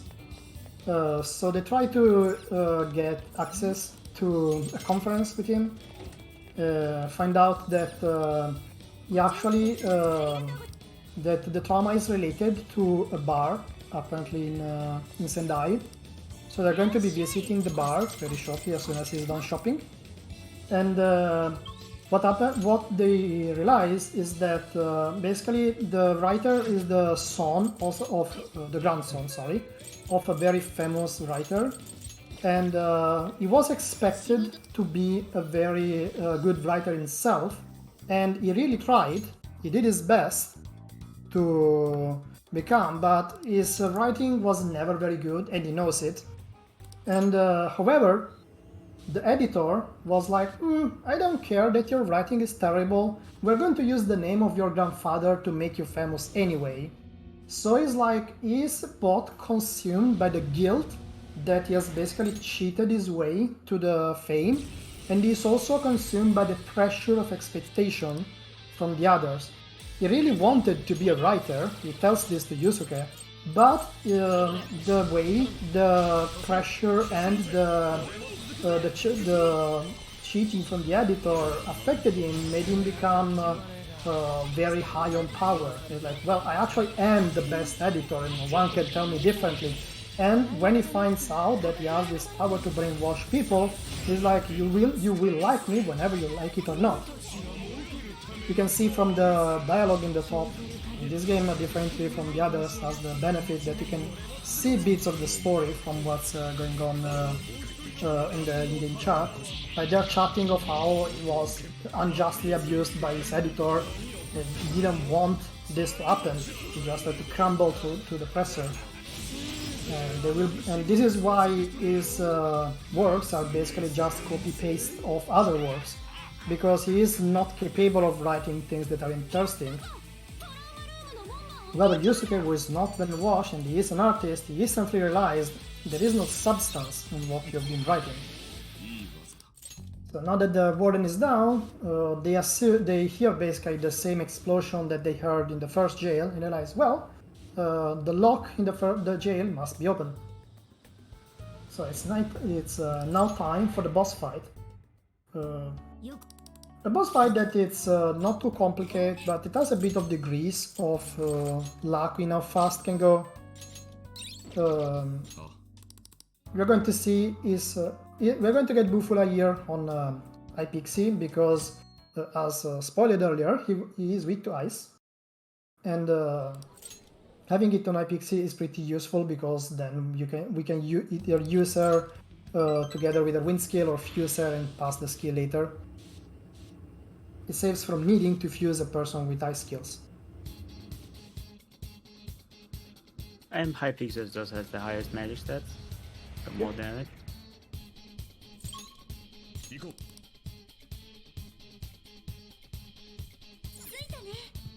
Time to now enter the jail.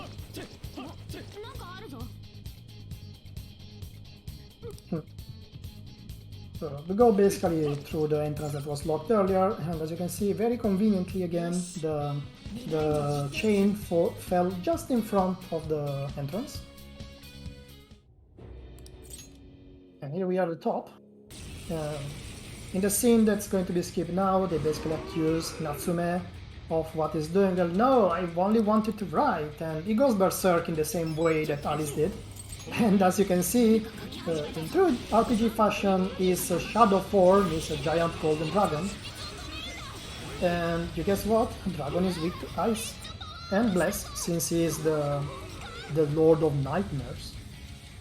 And the skill he's casting is uninterruptible, and it basically gives him a very strong omnibuff. The game mechanic will be that you have to break him to dispel it. And you have a couple ways to do it. One is to fling him all his words, and the other is to break him with ice. And flinging the holy thing is obviously the fastest. And now he's going to basically do the same freeze, technical. And however, there is a bit of degree of randomness in how he moves. He's trying to push him toward the ice things in order to use them, because you don't want to rely on RNG freezes because the chance is very low, and these ones are always guaranteed.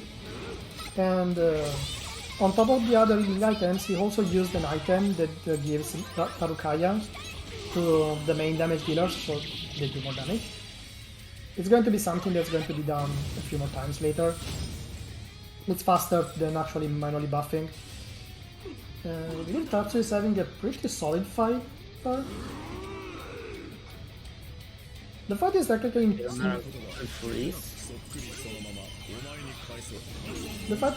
three phases. His armor progressively breaks and he gets more and more damage, so I think he's going so fast he might not get you. There's a nice interrupt on the Dekaja there. Like if an enemy is casting and you break a shield, that interrupts the cast, and not losing the Tarukaya buff is ridiculous. And there's the third phase, and basically it's revealed, oh, your entire armor was a phony, kinda like the fact that his entire career was based on the fact that it was built by the editor, but it was not because of his capacities.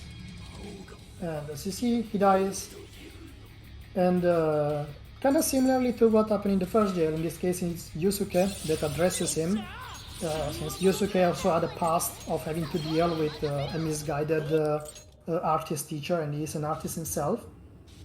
And he's like, look, Natsume, I hear that you clearly tried.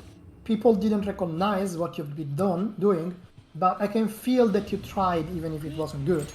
And Natsume will go confess what is done, but Yusuke will burst into the transmission and say, look, I believe that you can do this. I believe that you can come back, you can write your own novel, and I will be the first to actually read it.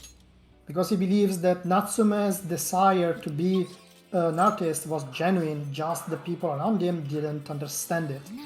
And similar to Alice, Natsume is like, so you're saying you are my fan, a real fan? And yes, I'm looking forward to read what you will write. And this cheers him up and he's like, yes, I promise you, I will make a bestseller with my own strength. And we have another happy ending for this jail, with a bit of unfortunately skipped fan service scenes with our girls in yukatas. It cannot be a JRPG without the girls in yukatas. It's one of the checklists that you have to do. Mm-hmm. They are now attending a conference from the company that produced Emma, because they assume that, well, if Emma is the way you get into the metaverse, then maybe the company that produces it is related to it. Yep, correct. And we also have a beach episode in this soon. And some cooking here. The main benefit of cooking is both that it gives you SP items, but also the first time that you cook an item, it gives you bond point, which are pretty important to pick up some specific abilities. The game here tells you that, hey, look, after you move from the town, you cannot return, which is basically implying that if you're looking to complete all the side quests, you're not meant to leave the town. Of course, we don't care, so we just go ahead. And well, Mughal, this game, it's fun. The problem, it runs on Switch, it's not terrible, but you have to be prepared with the fact that the Switch has very long load times, which can be a bit iffy when you're playing an action game. Like, if you can get it on PC or console, I would recommend you to get it there. The game is great, but the Switch version doesn't run that well. And here we are, the best city in the game, in my opinion, has the best theme. It's such a banger. In this case, we are told that the monarch of this place is a person that is running for the mayor post. Yeah, this game being a sequel to P5, it assumes that you know, like, the party doesn't exactly explain you what the metaverse is, why they know each other, and why Morgana is a cat. And so it kind of assumes that you played P5. It works as standalone, but if you want to play it, you really want to at least read a resume of the P5 story, because else you're not really going to understand what's going on. So now they are going to be investigating, trying to find out who can this person that is running for mayor and is a monarch be. And while they are waiting for Zenkichi to arrive, they're like, well, let's go to the hot springs. As someone mentioned, it cannot be a JRPG without the hot springs and the beach scene. And in this case, they are camping and on holiday, so why not? And finally at night, they are going to actually be running into Wu, the person probably is. And to Haru's sad finding, it's basically her childhood, how do you call them? The people that basically handle kids when their parents are not home. Kind of missing the word for some reason. It's nanny or like... Yeah, the nanny. And she's sad because she reminds her of being an extremely nice and heartwarming person. And she see her mistreat the employees. Like, she's extremely obsessed with making the town clean and pure. And Haru is like, how did you become like this? You were such a nice person. And the whole point of the jail is going to be finding out why the childhood babysitter of Haru, that for those who don't know, she was raised by her father. There is no mention of her mother.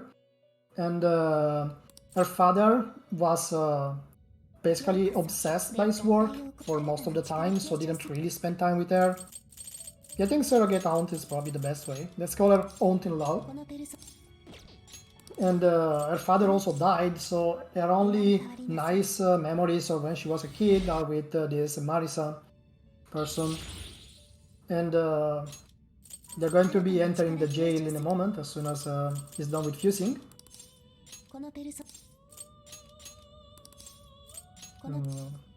And the theme is going to be this recurring coldness that she has developed, and kind of like in the previous show, finding out what happened, what turned this super friendly person into a cold, work-obsessed politician.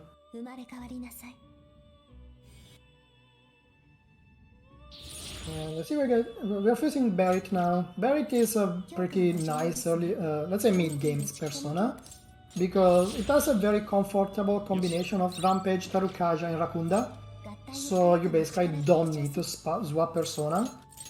As Tatsu mentioned, swapping persona in this game is very slow, and you want to avoid having to do it.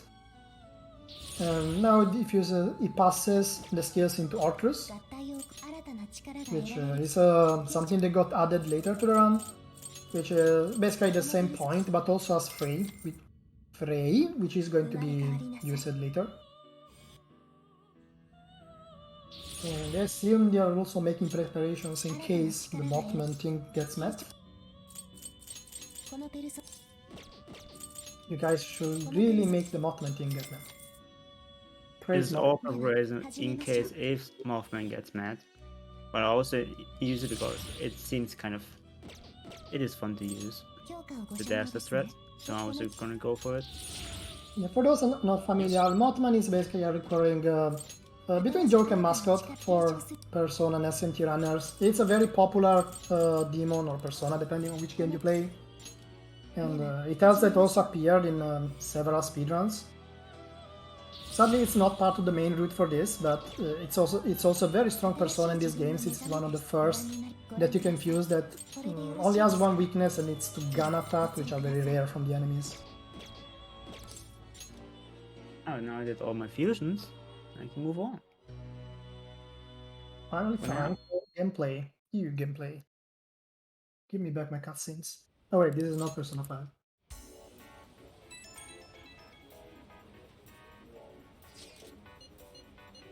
So with everything ready, they listen to one final meeting from Marison, and then finally do more shopping and then go into the game, go into the jail.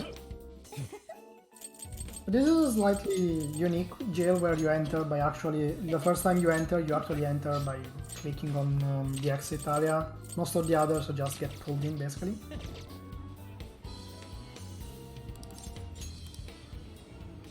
I forgot to activate some band points. Oh well. Can do them now. No, no, we lost it. Yep. As I was anticipating, the theme is the coldness of Marisan, and this prison is we meet at Arundel for a pretty obvious reason. Yes, this game takes place 5 months after Persona. Well, depending on which point you look at, it takes place 4 months after Joker goes back home. Because Joker goes back home on March, and this game starts at the end of June, so 3-4 months, depending on where you're looking at. And here we can see hordes of heroes. Well, a lot of people say 1 year later, because ultimately in Persona 5 you only basically play 1 month of, not even 1 month of the game. The game itself basically takes place a year before, but it's actually 4 months later. Finally showing that differently from what they make it look like in Persona, if you take a train you can actually come back. Because for some reason both Persona 4 and 5 at the end, when the protagonist goes away, they're like, oh, we might not see each other again anymore. But they live basically next door. First, there are trains. Well, logic and RPGs. You see the usual shadow skipping here. This jail will put the generic roadblock in the form of literal ice walls, which the party obviously cannot go through. Yeah, fast menuing is nice. Tatsu is very good at menuing, I won't take it from him. I wish I had half of his speed. I would probably say half an hour in my runs. Do I have time for a very quick announcement? Okay, yes. I wanted to make sure everyone knew that the donation system has been working pretty much smoothly, so we're good to go. So make sure you get in donations for things like that Fuse and Use Mothman incentive, and fighting the Reaper Super Boss, all that fun stuff. We're back on track. We've entered Form 2. Nice. That wasn't even our ultimate form. So here you see the party gets to the tower and is like, aren't there supposed to be enemies here? Why is this so easy? And it's not the worst part in the game. Yeah, this part is really obnoxious to go through. What basically happens is that this ice storm starts and you start getting ambushed by enemies, and you have basically no visual and you cannot use fast travel. And Futaba says, oh look, there are heaters in that zone, you have to turn them on all. Problem is that the enemies in this area are quite annoying because they spawn very separate. As you can see from the minimap, they spawn all around Joker, and even though a rampage spam gets rid of them relatively fast, it still leaves you low on hit points, and you see it's a 9 there. It's super easy to just get sniped, you have to be constantly careful, and surprise, there is a Futaba Hacking here, and it's in my opinion, it's the most obnoxious of the game. I believe the others do not agree with me, but it is very obnoxious to do. It can be pain, yeah. If you don't know the rotation it goes through, it can be pain through. Especially since some of the enemies that spawn in the attack have ranged skills. So if you don't know beforehand where they're going to spawn, so you're already there to intercept them, they can sniper from off screen, which easy, it's not a huge deal, but if you're playing on hard or even worse on merciless, she can easily go down in one hit and you're like, whoa, what just happened? And it's not nice to have to redo the entire section from the start. Here they also showcase the mechanic where you can kick a piece of ice, which is only used in this jail, which is a bit of a shame because it's an interesting idea for puzzles. Here's the hack I was talking about. You can see you don't have any visual, you have to go close. And the enemies spawn all over the place, and one lot attack is often not enough to kill them. And the enemies can get spread very easily, which requires you a lot of APM, basically. You have to go constantly chase the enemies around. He's getting already in position for the next spawn here. You see there are both enemies with a sniper, and I believe the Setantas also cast Seal from long range. They're the enemies that are going to mess you. Okay. But otherwise, it's your usual Futaba. If you have anything to read, this is a very good moment. Alright, that's what I was waiting for. We have a $50 donation from Monty Third Leg, who says, love to all. I wanted to thank you for that. I also want to go into our prizes again. We have 2 copies of the game, Persona 5 Scramble, that you're watching now. One for PS4 and one for Switch. These are Japanese imports from when the game had not come in yet to the West. So those are $10 minimum donations to enter. So, for instance, Monty the Third Leg is already in for both of them. And those prizes were brought in by our very own runner, Lightningleon. Hey. We also... Sorry, go ahead. Oh, I had to call up in my throat. Sorry. My bad. Oh, no, that's fine. We also have a Phantom Thieves Iron-On patch, which I believe is the logo for the Phantom Thieves, and that was sent in by Wolf and Wing Shop on Twitter, TikTok, Instagram, and Tumblr. They also have a shop on Etsy at wolfandwings.etsy.com. And last, but certainly not least, the Phantom Thieves Iron-On patch is a $5 minimum donation. Last but certainly not least, those ones are available through Persona 5, the end of this run, Persona 5 Strikers. But the next one, the Super Nintendo with component video mod, is a $25 minimum donation and will be running until the end of Monster Hunter World Xeno %. That one was sent in by... Oh, I lose it every time in our list. Sorry. I believe it is P Diggity Dog? Yes. Okay, I got it this time. P Diggity Dog on Twitter and also on Facebook, P Diggity Dog. He says commissions are open and for those are for console mods and refurbishing.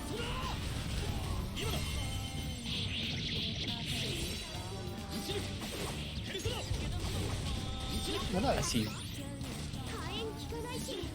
We are going. Was there any other, or did I interrupt you?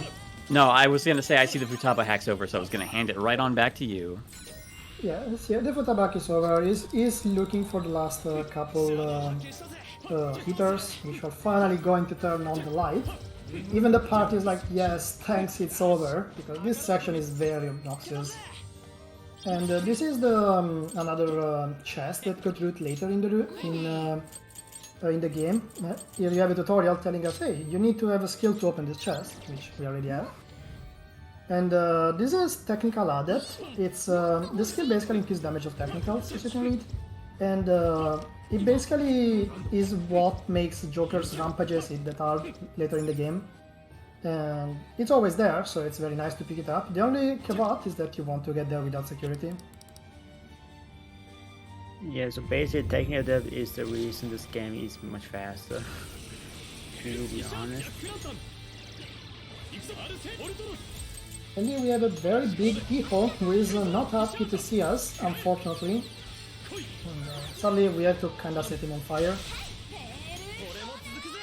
Did you guys, I'm sorry, I didn't catch that. You guys go over how technical damage is done? I briefly mentioned it, but if you want to give an in-depth feedback. Yeah, so basically there's status ailments in this game. You can inflict burn, shock, sleep, dizziness. When you inflict those stats, you'll be able to do bonus damage to them, basically, with a certain other element. So like, let's say you burned an enemy. If you follow up with a wind element attack, that'll do bonus damage. And the interesting thing about in this game, I believe that's not in Persona 5 Vanilla or Royal, is that when you hit a technical damage on top of weakness, it stacks. So you do double the damage than you normally would, which isn't in Persona 5 unless I stand corrected. It is That's a nice addition. Royal, but there is no technical depth in those games. You do more damage if you do a technical damage hit, but there is no technical depth.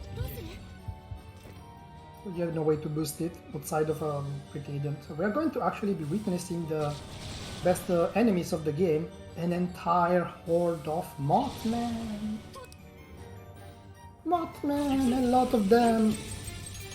Oh, well, I mean, I guess I was just saying, like, I think in general, just if you hit a weakness and a technical. I believe that's not a thing in P5.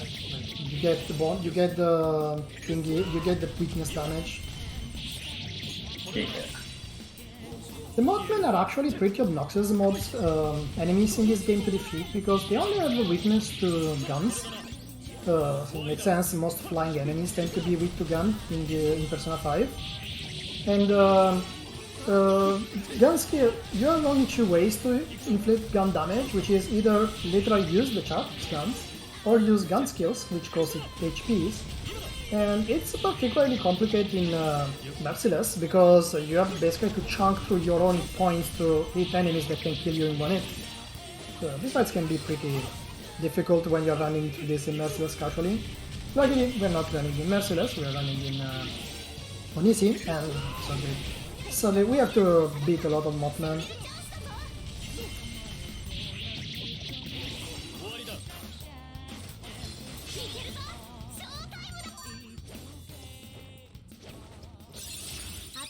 Okay. There's going to be a lot of Mothman in this dungeon, so we're going to see a lot of them.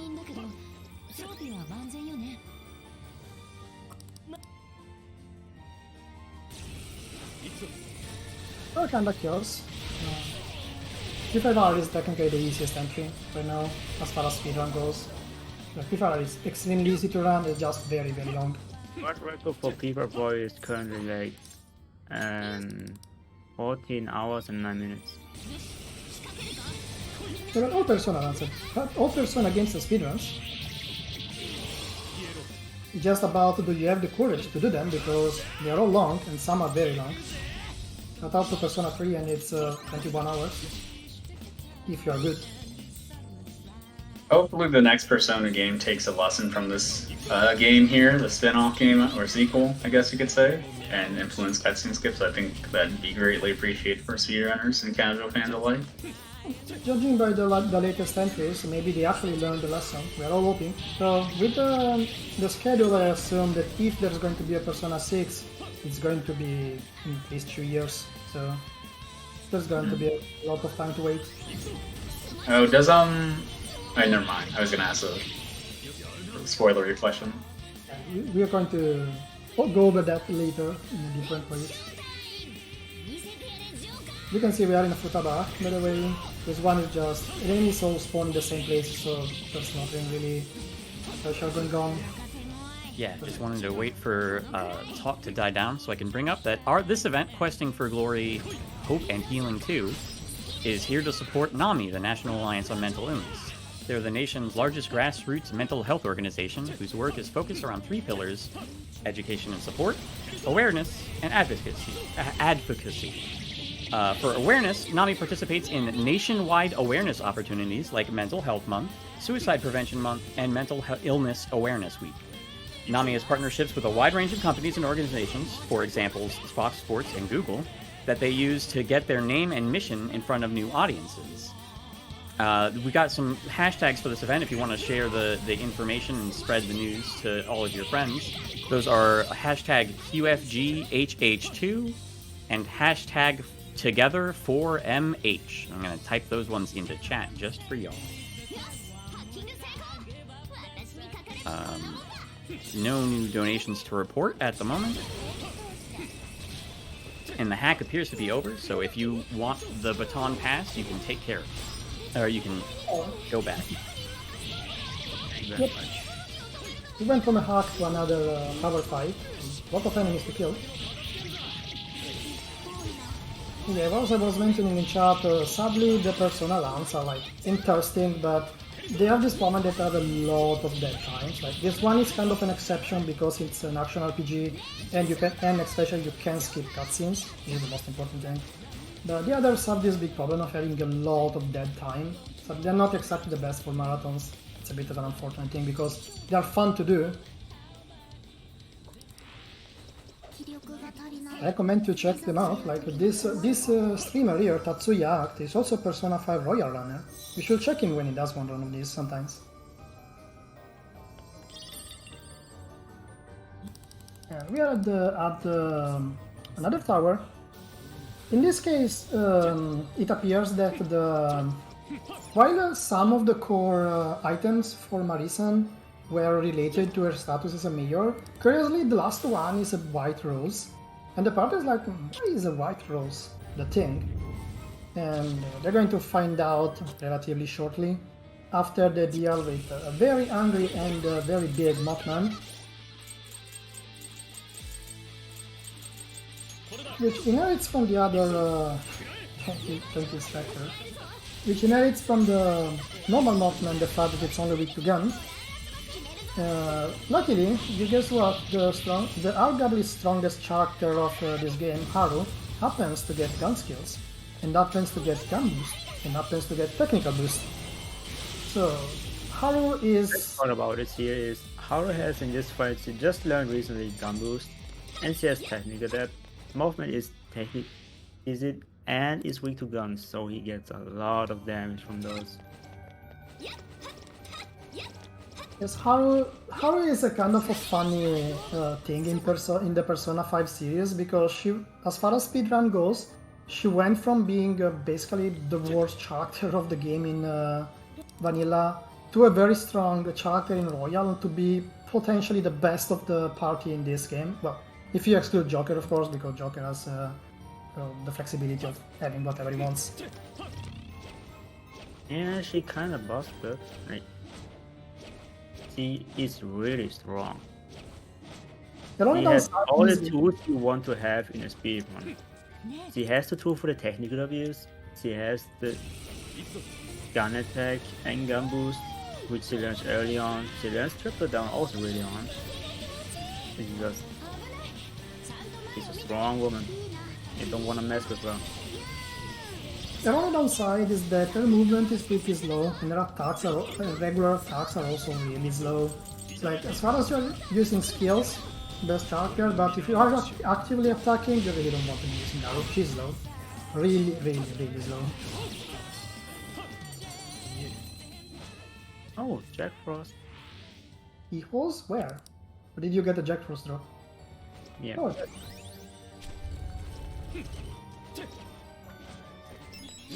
Oh, here's another, definitely last tower. We're going to jump over it. It is a pretty long, I believe, a pretty obnoxiously long tower fight.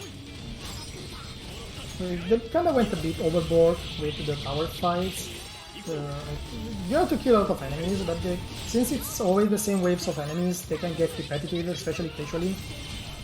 On the speedrun, they are repetitive, but especially the later ones are actually pretty difficult because of the kind of enemies that spawn and the fact that the party doesn't exactly have a huge flexibility due to the fact Joker doesn't exactly have a lot of persona here. Yes, ammo works like in Royal here. You have a fixed amount per fight. Yeah, I think with the tower fights, they try to mimic like how you would take over boards in normal Warriors games. It just drags sometimes, Especially or a lot of the times actually, very often that'll drag. Yeah. There's also something funny about this game is you can shoot through walls with Joker. If he has to die, he can probably also shoot through walls. Magic. Oh, there's a Regent. Hi, Regent. That's a lucky spawn that's completely useless, but it's a lucky spawn nonetheless. Yep, actually the first one saw someone there. Well, be lucky. So there's going to be no wait, not yet. Yes, this mini boss here is very easy, but it can actually be extremely obnoxious to beat. Basically, he's going to buff himself very often with Rakukai at the start, which is going to make killing him extremely slow. So if you don't get to interrupt it, it basically wastes you like 10 or 15 seconds just for the time you have to waste additionally. Like historically in Sentient Persona, the buffs are very strong, and this game is no exception. Like having or not having a buff on or a debuff on an enemy changes a lot of things. And if you want our opinions on who is the hardest boss in this game, well, that's probably different between the three of us. Who's the what? Someone in chat asked who is the hardest boss to beat in this game.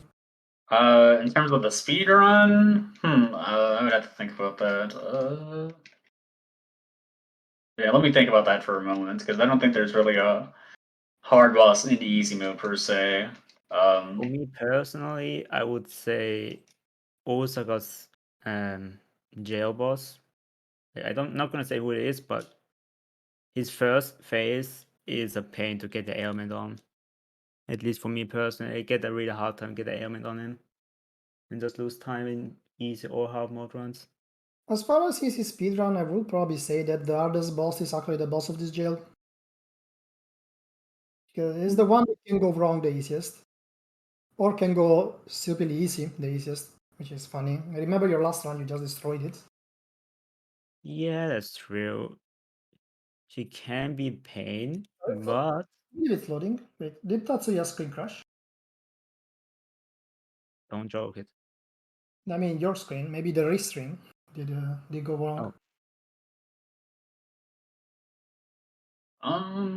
And no, my stream's still going. Okay, so maybe the restream is lagging. I don't know what's drop no frames, stop nothing. Stream don't going. Always didn't crash. We need to pause the race, or I'm working on it as we speak. Perfect. So I'm currently going towards the castle. And how I don't get ambushed by any of the shadows. Marcus there is a beautiful, clean ice castle, basically, which you can see like in Frozen movies, for example. I believe that, More fancy than it. yeah, as I was mentioning earlier, we kind of meme this place as Arendelle for pretty obvious reasons. It's clearly inspired from Frozen. The only weird thing is the fact that there are these like forks everywhere, and even the party doesn't understand what's with the forks. That's going to come up later when we actually get to the boss. The other party still hasn't really found out what happened with Marisa, because like they don't really understand what was the problem just coming from the cores, because the cores are just stuff related to majorship and this white rose. They're like, but this doesn't tell us what the trauma she had was. And they're going to be learning it as soon as they go to the lockkeeper, which I assume Tatsuya should be close to very soon. So I'm in the castle now. Small mob fight. Nothing dangerous yet. Oh yeah, that place. Mm-hmm. Of course you know what I mean. So now in a big room. And Oh, there we are. gonna get ambushed, of course. With a bunch of Mothmans and Williams. You're back. So they can actually see the castle from inside. As you can see, it's really... Is it up there?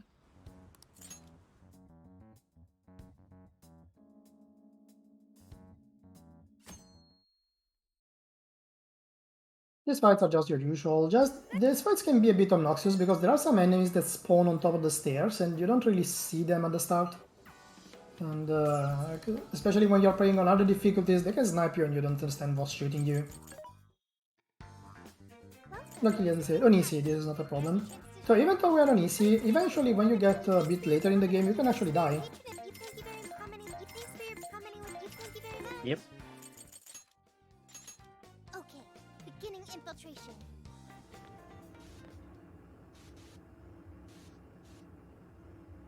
We see you being pain today, I would change skills.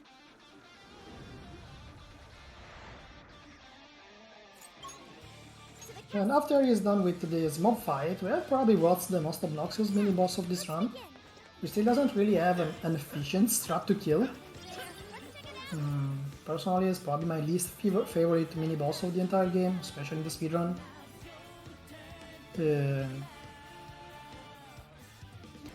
Think about this run, it's more pain in hard mode actually. It's also funny because like they get up here and the enemies don't say anything, and Ryoji's like, aren't you guys meant to threaten us or something? And they go like, shut up Ryoji, they just want to kill us. Which is kind of the thing. They have no time for words in this case. Basically the problem with these enemies is they both have different weaknesses, and you can't really down them at the same time.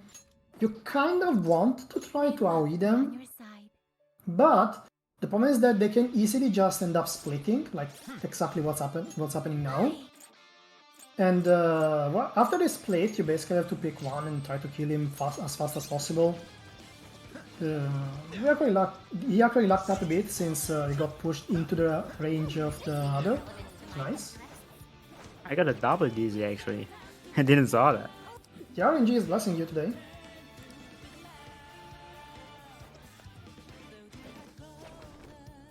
Yeah, okay. I think this is my gold spread probably for Kaiba Principality. I never got the double DZ on them in one go. Every Only time separate. doing something difficult, you have to have the best fight of the game. Tough. I bring reverse bad luck. But in this fight, he got a very good RNG in the fight, because they both stacked and he got Dizzy on bot, which let him technical both of them. Yes, there is an ultimate persona in this. It's Lucifer. It's only in the Game Plus, as you can imagine. No Satanile this time. No. There is technically reasons for which you can have it. That makes sense if you play p5. Not going over it just for spoiler reason, but I can explain you if you want to know why you can't have Satanile in this. Alright, for this fight, I will try for like 2 to 3 Dazzler girls, or else I will just go with the normal strats. Being Koga MC span.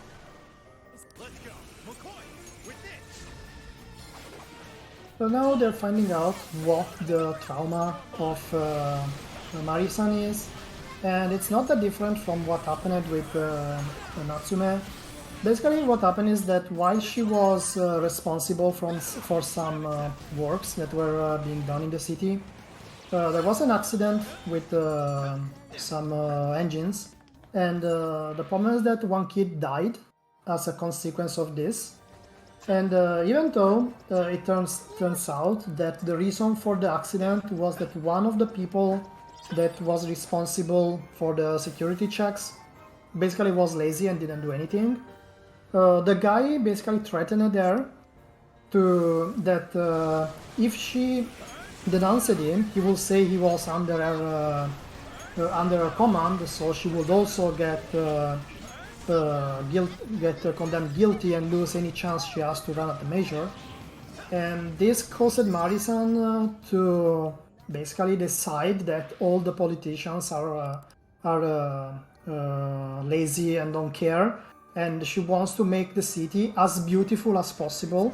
But due to the fact that this intention of her is super cold, there you have the theme of the jail, this cold place where there is no life and not just this beauty of the ice sculptures. And of course, Haru is like, why did this have to happen to her? We need to save her. And that's basically what's going to be the drill after they're done with the Lockkeeper, which in this case is representing the person that threatened Mari-san. Mari-san is consumed by the guilt of the death she caused, and the fact that she wasn't able to basically repair to it. She wasn't able to get any sort of she wasn't able to get forgiven because there was nothing she could do other than obey to this bad word of politicians. That's why she also mistreats her subordinates. Here we have Haru conveniently learning Psyo here, since the boss of the jail is conveniently with Psyo. And it's very nice that in the speedrun we are taking literally zero extra encounters. She learns it exactly before the boss. And now there is no really OP fusion in this game. It's literally just pick up a persona, do it rampage or sweet strike and spam that. Different from the other Persona games, we are not fusing super broken personas in this. We don't have the means, even if we wanted, because all the good personas are high level, and the fusion system in this game is a bit more difficult to abuse than the other two, because you need to manually level the personas, and that's very, very, very slow. Yeah, and some personas are also locked behind Velvet Room fusion quests. Or, no, I might be mistaken. Oh, you're right, some of the personas are locked behind quests. Oh, okay. Yeah, so that's also a huge issue with trying to optimally do things like that. It is pretty funny that by the end of the game, like especially in the early routes, you would have the party on like level 30-40 and Joker sitting on a level 15 persona. The 100 health bars is because we're doing a lot of technical abusing, and the way the health bars are shown in this game, it's kind of like what you see in some other games, where if you do a lot of hits in a row, the bar doesn't instantly empty, but just, you can see it on the on screen. It just shows the one you've taken until that moment. Yeah, this game doesn't have any mirror, it doesn't have, like personas can have repair, but that's just if they have it, and that's it. And here's the boss, and you see why the forks. And this boss is a huge RNG thing, where this boss can go berserk, like literally berserk. And she basically goes in, becomes red, and often also eats one person and starts swimming around. But the important thing is that berserk counts as a status ailment, and that makes the psychic element do more damage, get the technical. So like, if you get lucky and she goes berserk at the start, Haru demolishes her. Like, she dies super fast. He didn't get lucky this time though. So the strat is going to be the usual. Try to break her and then switch strike spam. You can get lucky and this fight is over in like half a minute. And to go slightly over what's with the form in this case, like basically they make this oxymoron between the fact that she's super cold and without feeling, and like her desire to get ahead of everyone else is represented by her wanting to eat everyone else. She literally tells the party she will eat them, which is why she has this giant mouth and the forks and knives on the side. Similarly to Persona 5, every boss also kinda represents a sin. In this case, she is representing gluttony, as you can imagine. And here's the heater mechanic coming back from... she literally can eat them. This is the berserk, and it will be very nice to actually have a space on our rear. So he's now buffing Aru with Arukaya to make sure to make use of the damage. You can see she's going to drop super fast here. Look at the damage from a single hit there. That did get the cutscene, which got her even more mad. That's unfortunate. Yeah, it's a very bad timing because that removes the ailment. The fight is almost over. As I was anticipating earlier, I will say this is probably, as far as speedrun goes, this is the hardest fight. Because if you don't get lucky, literally, you don't want to spam SP items here, because you really need them later. So your only option is to basically do the usuals with strike spam.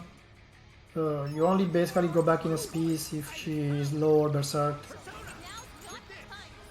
And she does a lot of damage, just a lot of AoEs, especially frontal ones. It's very easy to actually just die, even on easy mode.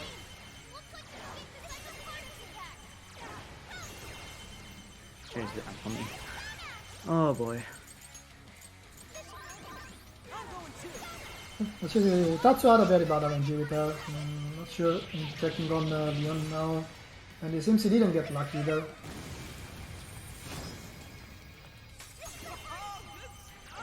This fight is even more is very difficult on hard. For the very same reasons, really. Just on hard she also has more, also does more damage. Yep. It's very easy to die or still to just lose time.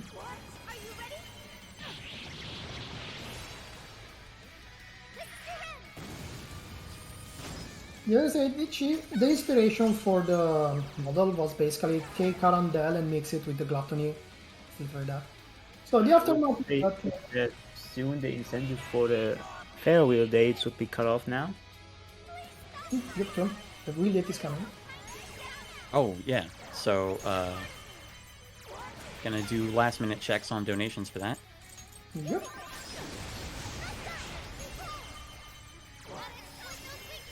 While you check, I'm just going to go over the aftermath while he waits for the move to pick. Mariko basically confesses her crimes. She got tasked to actually still stay in the politics and make basically make the city a better place. So she's like, wow, people still believe in me. Maybe I was wrong. I actually need to work for this town, but without being abusive to my employees. And even it looks like Tatsuya is waiting, so I'll get you the info. Futaba is your Ferris wheel date. yeah. What's the second choice? Second choice was Makoto. It was a $2 difference. Alright. So Tatsuya will do Futaba, and I will do Makoto, presumably. Poor Tatsu, yeah. It's okay, we still like you, Tatsu. You have to suffer this for us. So for context, who you go on date here is, as far as benefits go, completely relevant, because you get the same band point no matter what. But you basically get this little fan service scene with the date on the Ferris wheel, and the girl you go with basically behaves like if you had romanced her in P5. Like you can, they basically behave exactly the same. It's pretty funny. Where is Makoto at? Oh. Wow, she's all the way down here.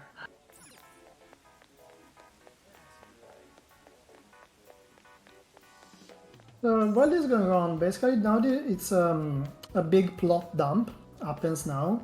Basically the party gets brought, since it's a very long drive to the next city, they get drawn there by Zenkichi, and they see him arguing with his daughter at, apparently he missed to go visit his wife's grave on her death anniversary. And his daughter is not really happy at it. He tries to explain that he was busy with important things, he didn't want to miss it. And the party knows that it's their fault, basically, so they step in and try to get a bit of peace between Zenkichi and his daughter. The difficult relationship between Zenkichi and his daughter is very important, will come up again later.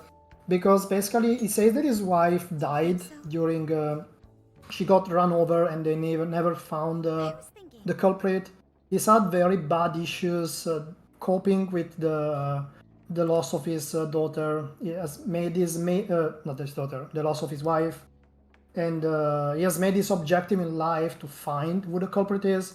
But in turn, that made him basically end up ignoring his daughter.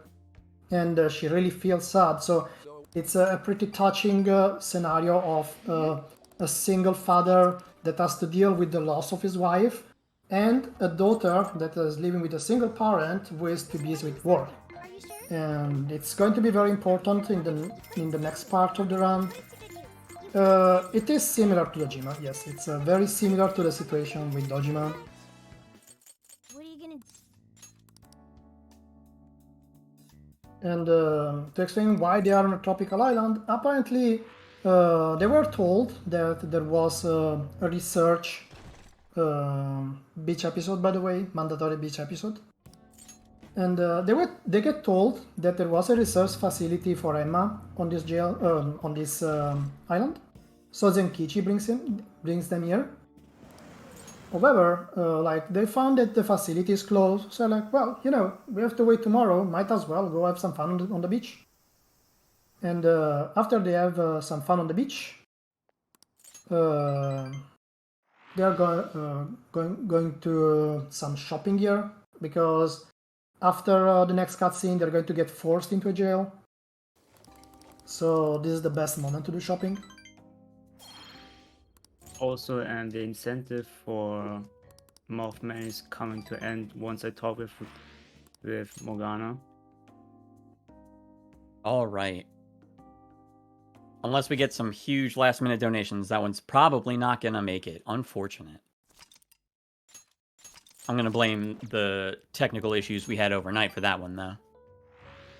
A lot of people putting in a lot of good donations in the last bit, trying to get stuff met.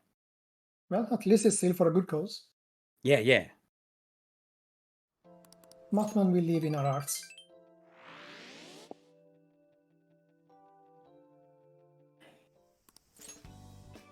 I've got time if you... Oh, sorry, go ahead. There's just a very small plot exposure here, but if you have anything to... Well, we have a few time before the next action, so... We just have a couple of donations that came in since the last time I was able to read them. $10 from Anonymous with no message. Wanted to thank them for their donation. Sharky sent in $100 with Tatsuya, Take My Energy. That was during the VLC issues we had. Nightflyer sent in $50 with no comment. But that one went toward the FF10 TAS showcase. And Monty Thirdleg sent in another $25. with this time with the comment of pew pew.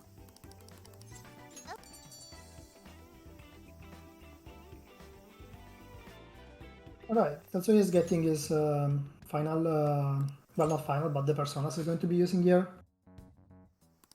And basically, what happened here is that when they go to sleep, like they actually get ambushed by the people of the island, and they try to kill them. And they're like, what the hell is happening here? Why are they trying to kill us? And basically, as soon as they get close to the research facility, they get pulled into forcefully, and they realize that the islanders have been mind controlled, or rather brainwashed. And as soon as they enter, Sophie says that she hears a voice and she has to follow it, and so the party is chasing her. And as soon as they enter the jail, they start finding, like, the jail looks like this like Area 51 secret lab, and it looks like they were doing human experiments. Now, bearing in mind the jails, kind of like the palaces, are meant to be taking the look based on the monarch. So they're like, who is the monarch of this jail, to basically see this place like a human research facility. And they start finding these recordings, which they assume are the memories of the owner of the jail, which seems to be the leader of the research facility, who basically mentions they've been doing researches on the jails and on the metaverse. So they feel, oh, we actually found something important. But those messages are extremely weird and unsettling, because this person starts saying that he found out they were using him and they were planning to get rid of him as soon as his role was over. So he goes into full panic, and eventually the guy basically says they won't have him, and well, you can assume what happened, and the party also assumes it, and they realize this jail doesn't have a monarch because the monarch is dead. They choose the extreme option instead of letting whoever the bad guys are to use him for their own devices. This combined with the fact that the Islander are getting brainwashed, and the fact that Sophie keeps hearing this voice, pulls the party to say, okay, we need to go to the end of the jail, especially because, like, if they get out, they're going to probably just get killed anyway. It's one of the rare cases in a Persona game where the party is actually at risk of getting killed in the real world, because usually that's only in the metaverse. In this case, the danger is real, and the stakes cannot be cannot be higher. You may take it with you. Is this okay? This jail has the gimmick of the jail is mainly these flying thingies, which Tatsuya is going to be hanging soon. Yeah, that one. Did you just kick Haru off it? That's very rude. This can be a bit. This can be a bit frustrating because like they do a fixed rotation, so you just have to wait for them. You can't do anything to speed them up. So sometimes if you get unlucky with the cycle, you just have to sit there waiting for 1 minute. You're like, well, can I jump on?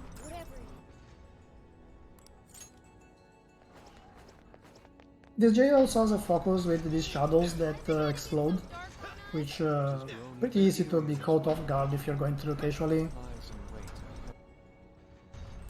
And this jail is going to basically be the first real time where you get a showcase of how good Aru and Ryuji are, at least as far as speedrun goes. Because outside of a couple enemies weak to Bless, this is going to be just Rampage with Strike and Triple Down spam. As soon as she gets also Triple Down. Oh, Joker is kinda dead, I'm afraid. Kinda. True. It's fine, TM. We got first right now. Easy. Luckily in this game, differently from mainline, oh, you just got this strike. Different from line, if Joker dies, it's no big deal, you can rest him. Which is nice because, as you can see, you can die pretty easily if you're not paying attention. Ooh, a new skill.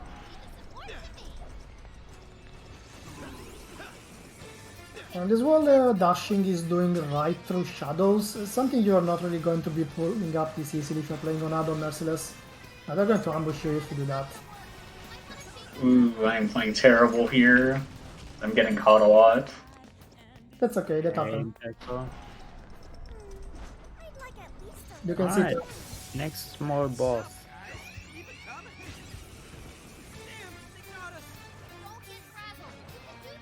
here we are on a cat on Keres. Will to bless. And well,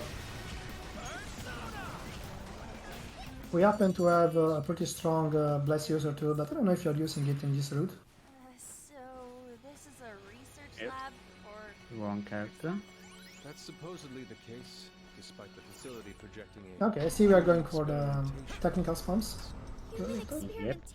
Just had a very bad FPS spike on your side, but it's fine now. Here Sophie gets a small time to shine. Sophie is an interesting character in this game because she has bless skills.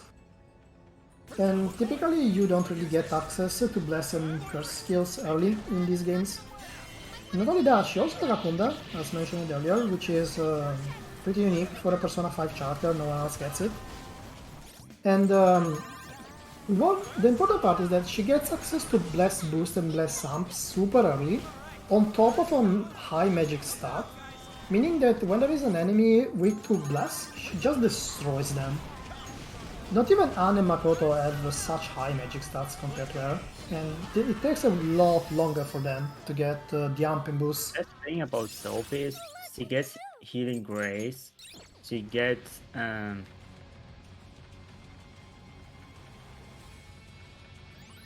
can't believe I got through that. She gets Healing Grace, she gets Armor Boost, Bless Boost. She gets all the boosts so early on in game. It's insane. It is possible they made her purposely overpowered because they want to showcase the new character, which is understandable, honestly. She is also pretty, like, a very nice mascot as well, so can we blame her? We're going to approach another Futaba Hack. If you have any donations or similar, this is a good The power has this combo for some reason. FC combo. Oh well. Alright, I wanted to mention that you heard me talking about incentives and prizes earlier. So you can, for incentives, you get to vote with your wallet when you donate to the charity NAMI, the National Alliance on Mental Illness. You can name characters, you can get our runners to do difficult or ridiculous tasks, or help pick which story you want to see in some games. For instance, there's one for Persona 5 Strikers that we still haven't met yet for fighting the Reaper Super Boss. You can also become eligible to win prizes by donating. These prizes were donated by our community members, and again, all donations go directly to NAMI. For more information, you can type !donate in chat, and thank you to Berserk for putting in the commands, so I didn't have to. Just gonna tab over to check status. We still looks like we've got another minute. So, I have a $50 donation from Donovan Kent, who says, "Go get him, poor Scythe."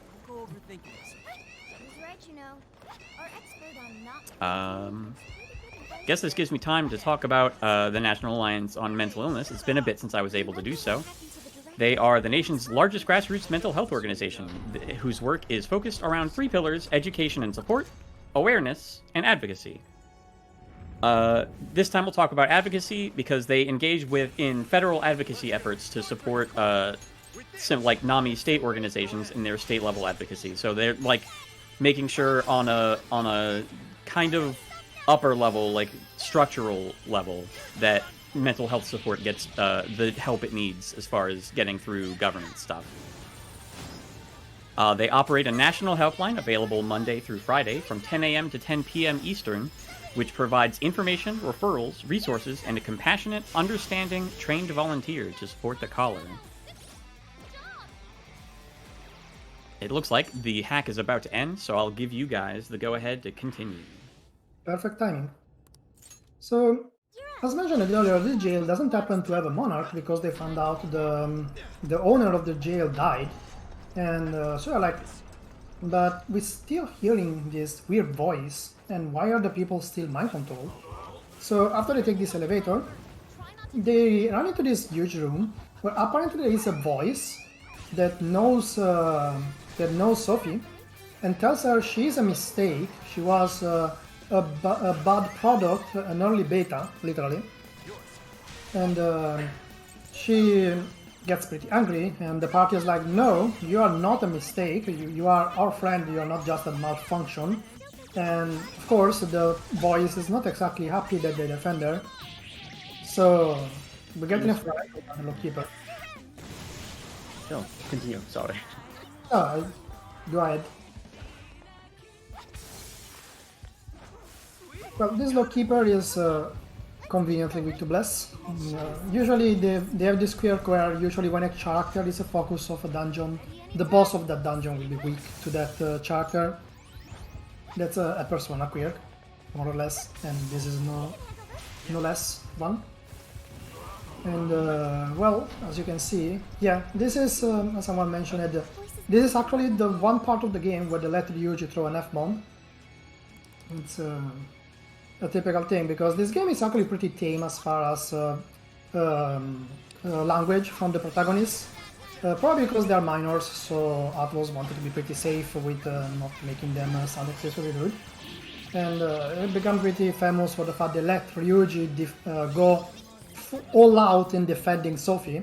Probably to give more emphasis on the fact that Ryuji is actually a nice person. Like, he is a bit vulgar, but he cares for the others he is with. It became pretty famous for this. It's the only one he throws. After the beat, Lockkeeper, the sires at the top just despairs because there is no monarch, and they finally can go back to their holiday, finally to our beach scene again, which we are skipping, sorry. And the holiday is over, so the party, they inspect the facility at last, find out just a list of names they give to Zenkichi to investigate. And they finally can go home. But while this is happening, basically you get one of these typical JRPG scenes in which you see the bad guy talking to his subordinates about how these phantom thieves are being very, very annoying, we need to deal with them. And the bad guy, who seems to be the owner of Emma, who would have guessed, basically implies that Emma should be targeting a person dear to the Phantom Thieves. And what does Emma decide? Emma decides that the ideal target is actually the daughter of Zenkichi. And it is where the complicated relationship I mentioned earlier comes in. Because Zenkichi brings the party to... Zenkichi doesn't know anything about what's going to happen, because they keep him at the obscure of what's happening. So he brings the Phantom Thieves to have basically rest for... a few days while he investigates. But the police is like, no, we're going to arrest the Phantom Thieves, we arrest him now. And Zenkichi realizes that they are in trouble because of him. So he basically puts himself in front of the hotel where they're staying by yelling, so revealing to the Phantom Thieves that the police is there in case they were sleeping. And the Phantom Thieves escape, but he gets arrested. And meanwhile, the Phantom Thieves get a call telling them that, small off topic, this scene here is a famous reference to Persona 3, where they go to the bath and they go to the wrong one, and then it goes exactly how it goes in Persona 3, so who play Persona 3 will understand what happened there. But only if you get caught. You get caught anyway. In Persona 3 you can escape. In this one, Makoto executes everyone. Well, here you can see Zenkichi got arrested, and the Phantom Thieves receive a call and basically get told that, hey, we kidnapped Ayane, which is the girl you see here, the daughter of Zenkichi. And they're like, we are in quite a predicament, but we cannot let Ayane be safe. Like, due to what Zenkichi found out, they basically shut down Emma. But Emma activates on Akane's phone and pulls her in, and then pulls in the Phantom Thieves here without them trying to access. And now they're stuck in the jail. And well, they're going to try and save Ayane.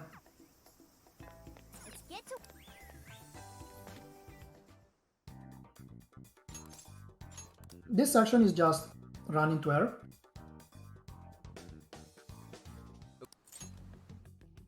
As you can see.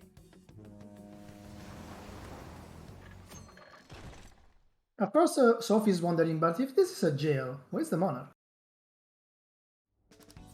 And basically what happens here is that it's actually a trap. The one that they thought they were saving was Shadow Akane. Akane was the monarch of the jail. He was never kidnapped in first place.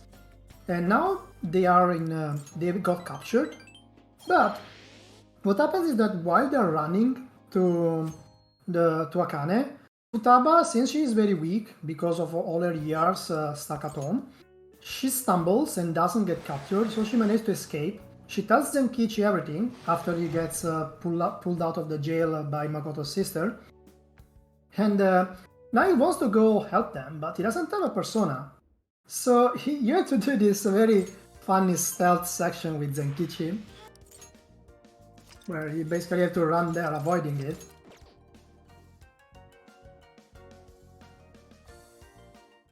He's very short. Ooh, I almost got caught there. These shadows are not particularly clever, as you can see. Their sight range is higher in other difficulties, but this section is just I love the Tifer. And as soon as Zenkichi gets here, basically he sees what's going on with Shadow Akane threatening the party. And basically, like in P5, he goes into a moment of shock, and he is confronted by what is his persona, essentially. And he acknowledges that it was basically just trying to hide. Like, he kept trying to hide in his work the fact he wanted to defend the poor, he wanted to revenge for his wife, but in reality he was just angry that he was powerless against the people that ran him over, because he knows who it is. It's a politician that basically got its butt covered because he was a politician. A recurring theme in Persona series, as you might imagine. And he finally awakens his persona here when he accepts that, yes, I'm just angry, I just want justice for my wife, I don't care of everything else. And in accepting his weakness, he awakens his persona, which is a pretty interesting thing because he's the only persona user in the series which is an adult. Everyone else has always been a teenager, but Zenkichi is an adult, is like meant to be over 40. And there is a lot of memeing around. With the fact that Zenkichi is old and he can't really keep up with the party. And it's like, yeah, while I'm in the metaverse, I have my persona basically carrying me and giving me energy, but in the outside world, please wait for me. I relate a lot with Zenkichi. And now that finally Zenkichi has awakened, we get him as party member. He specializes in almighty buffs and gun skills, which is pretty nice. Some of the rules actually use Zenkichi a lot for similar reason to why you use Haru, because you get triple down. I really Tatsuya is not that fond of Zenkichi though, are you? Yeah, I'm not a fan of him because Haru does a better job with triple down, and Ryuji just does better job in most stuff he does.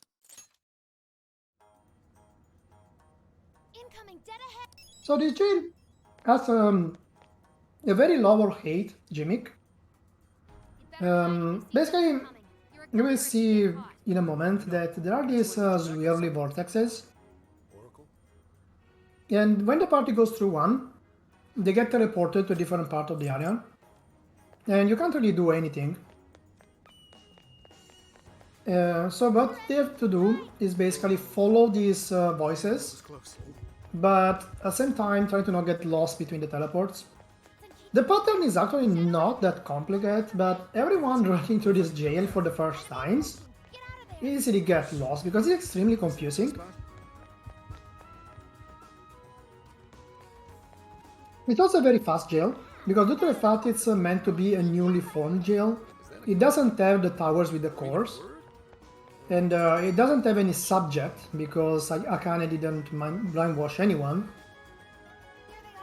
So the party gets to basically freely roam to try to get to her, and they just have to go through the maids, essentially.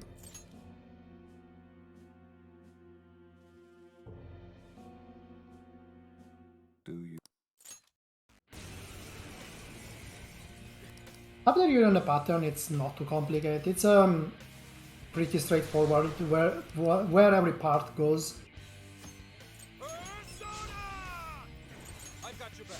And here you can see technical God Haru at work. He's amazing. He's moving like someone has his hands. How about you cut the wisecrack and just do my thing? Whoa. Basically put a hell on decked out like this. This is pretty sweet, I gotta say. They are looking to find 2 shrines here that are meant to open the door in the middle. You'll probably notice that the characters also have access to both the regular spells and their Ma version. You probably are going to be wondering what's the point, since even the base spells are AoEs. And usually the caveat is that the regular spells have a circular frontal AoE, while the Ma spells have a very wide triangular AoE. The regular spells are honestly almost always better, but there are points where there is a very wide area and you want to use the Ma spells. But in general, they're not so good. They just cost the same, the more SP to do the same.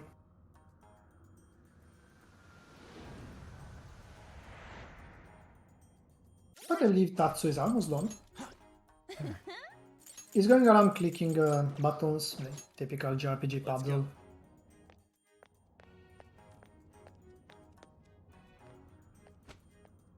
There are a couple iffy dodges here, but since we are on easy, they are pretty simple. He's right. Letting her emotions. As you can see, the big deal with the teleports is that basically you can follow them and you always do circle. You always go back to the same point. That's why I said layout is not actually as complicated as it looks. Tatsuya forgot one button. What's big Monka? But all good. Gamer, click the button. Good job, gamer. There's a small annoyance in this game as far as the button goes. That for some reason Atlus decided that the interact button is the circle. Which usually it's just a Japanese thing. A lot of Japanese games have the circle for interact and cross for cancel. So did P5S when it came out. But when it got ported into English, they did some weird thing where the circle button is still confirmed for everything except menus. It's a bit weird as far as muscle memory go. And if you're wondering what the heck is going on with Tatsuya's screen, that's a blindness status effect. What's Dizzy? Yeah, that Dizzy, which is basically blindness. And those were all the mini bosses. Yep, as you can see, this jail is super fast. Now it's going to go just straight to the boss right now.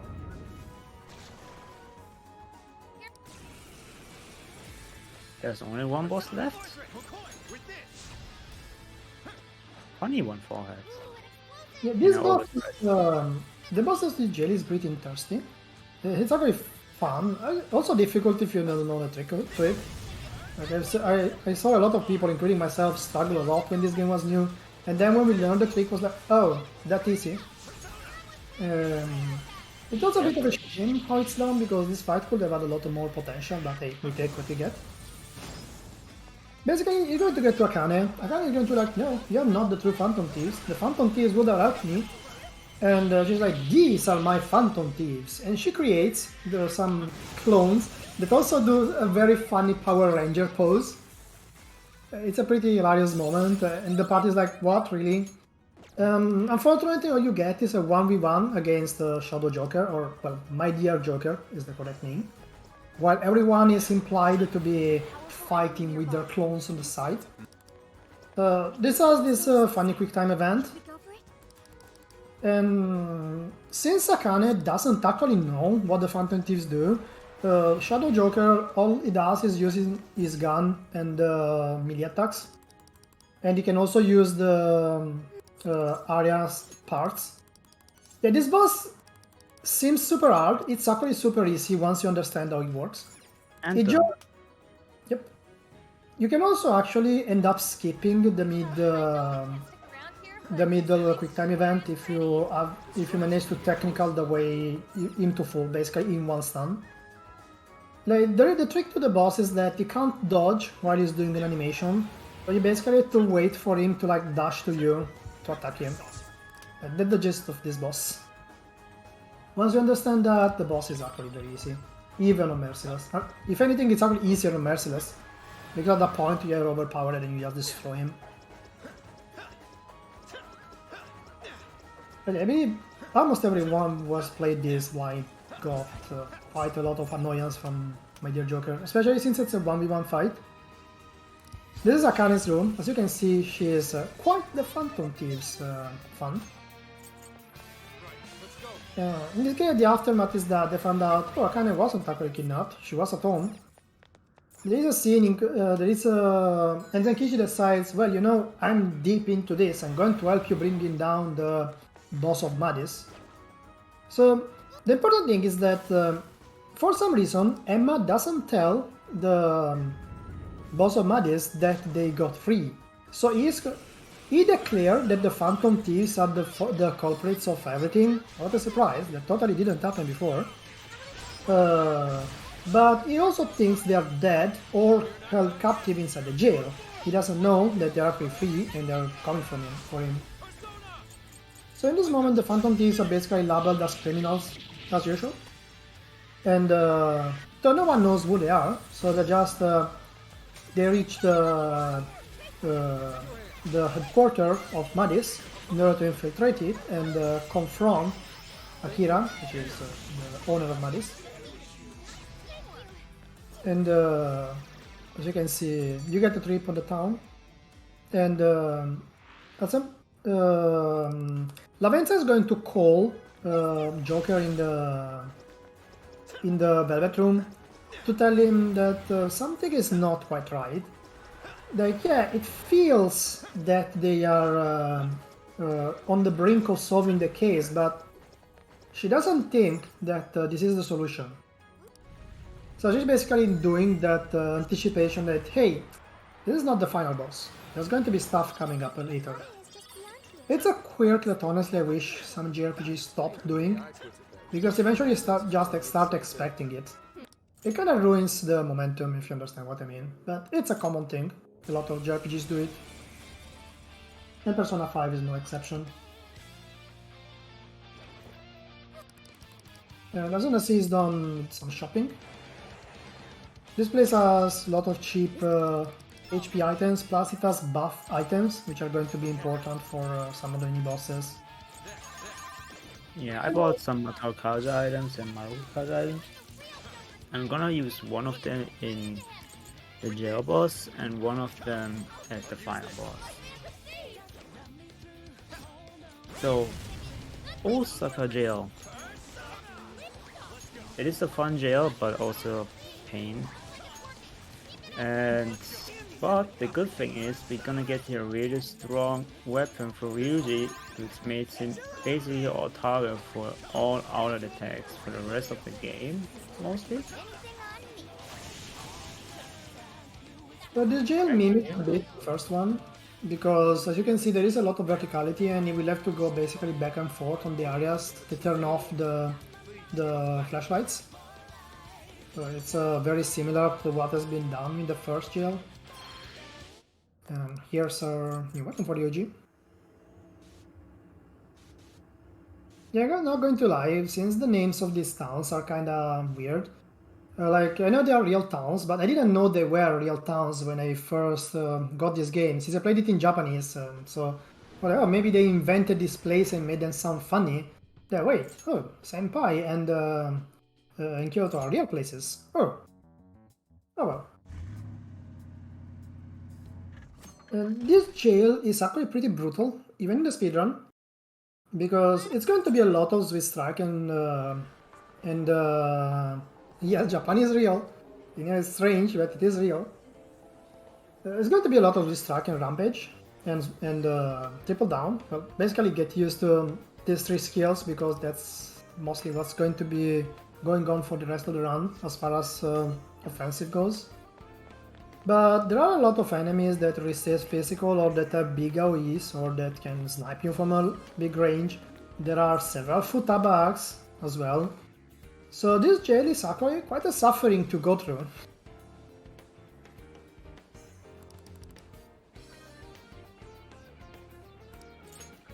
First mini boss of the jail, Ganesha.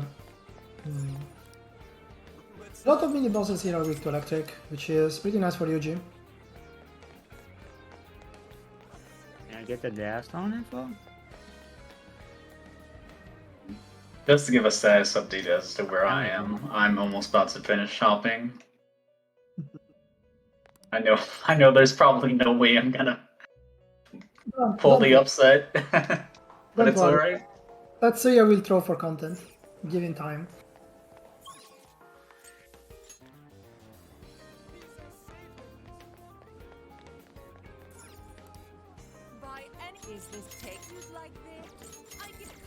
Unlucky fight because no Dazzler, so we use the old thread.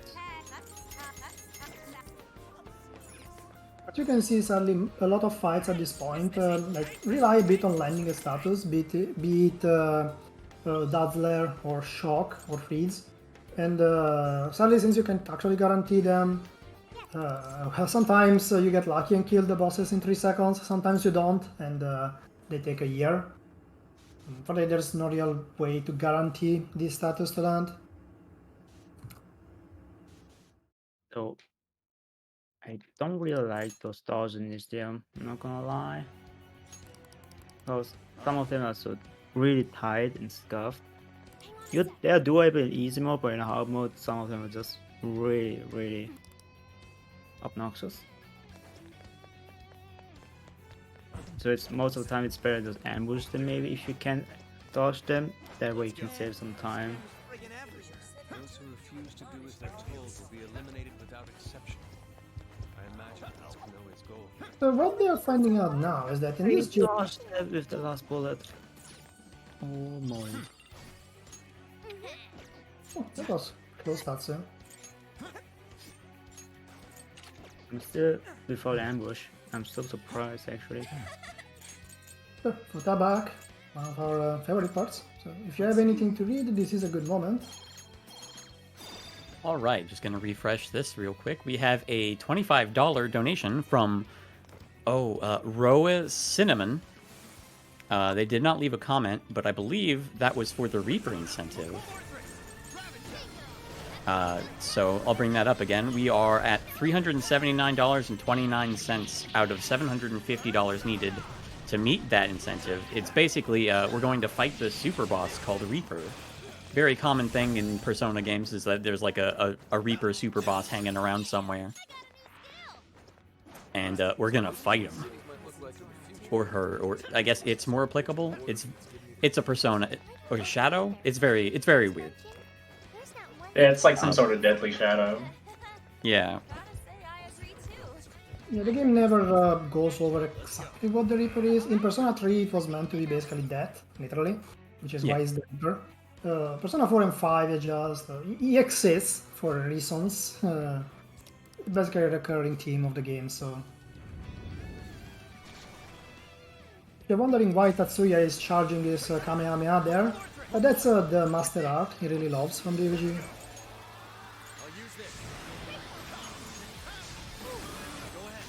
It's a very strong AoE attack, and more importantly, it's free.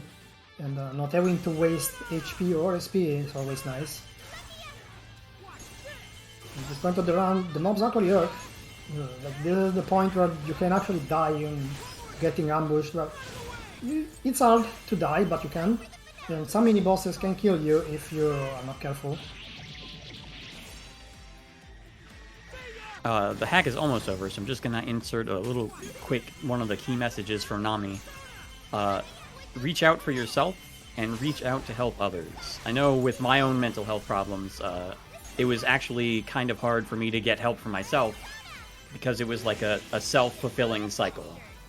So I got a lot of help because someone was there for me. So if you have the opportunity to be there for someone, then try to take that opportunity. I will hand it back to you.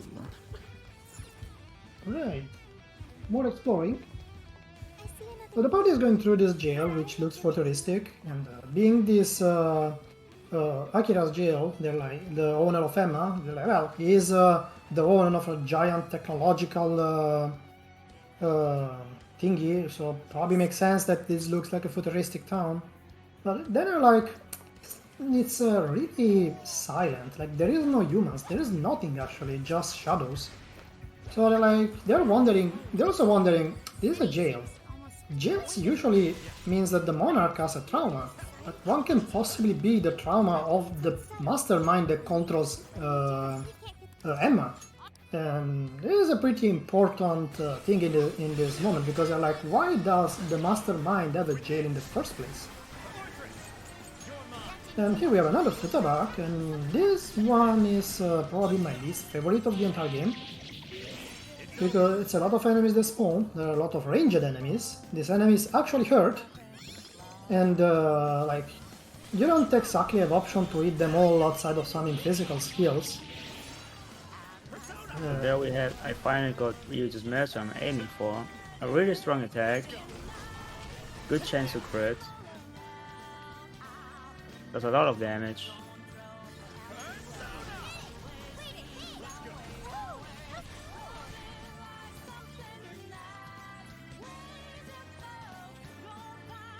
Well, it's not the last hack. There is another one in the jail, but it's I'm sorry, it's in a while. After this one, save for a bit.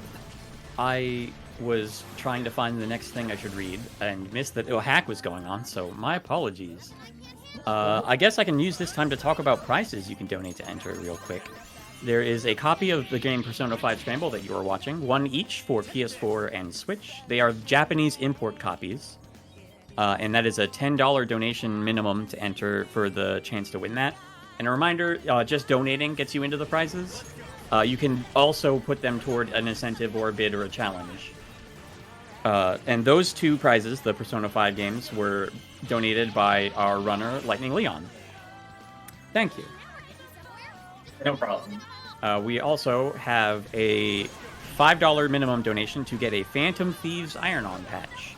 That is a logo of the Phantom Thieves logo from Persona 5, and I haven't seen it in Scramble, but I'm guessing it's somewhere as well. One. Okay, yeah. And that one was donated by Wolfen Wings on Twitter, TikTok, Tumblr, and Instagram as Wolfen Wings Shop. And on Etsy, it's wolfenwings.etsy.com. Those three prizes are going to run until the end of this run, as well as a $25 minimum donation for a Super Nintendo with component video mod, which was donated to us as a prize by P. Diggity Dog on Twitter and Facebook. Commissions are open for consoles and mods and refurbishing for that from P. Diggity Dog. The hack is over, so you guys can take it away. And a very good timing too, because this is probably the most obnoxious tower fight of the game. To the point that we're actually using showtimes. This is the first time you see one, well, the second, because one was forced into the tutorial. And basically, the problem is that this Vena here she casts the Kaya, which is extremely annoying because you are relying on the Tarokaya just at the start. You can't really hit her weakness because you would have to use Nuke, and Makoto is not that great in this game, sorry Makoto estimators. And the shadows she spawns with don't share weaknesses either, so you just take a lot of punishment, and your only option is to just spam Sweet Strike. And at that point, might as well use Showtime to purposely down air or interrupt the cast. It's one of the only 3 instances of the game where you actually use Showtime intentionally.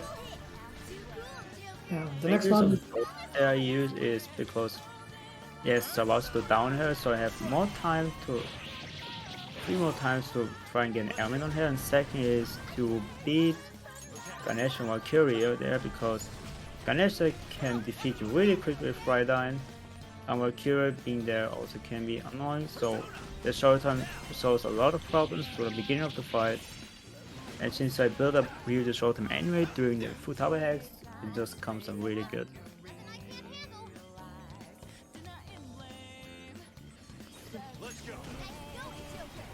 And now we go into the rather main building now, after we turned off the lamps. With more Pop dodging for her.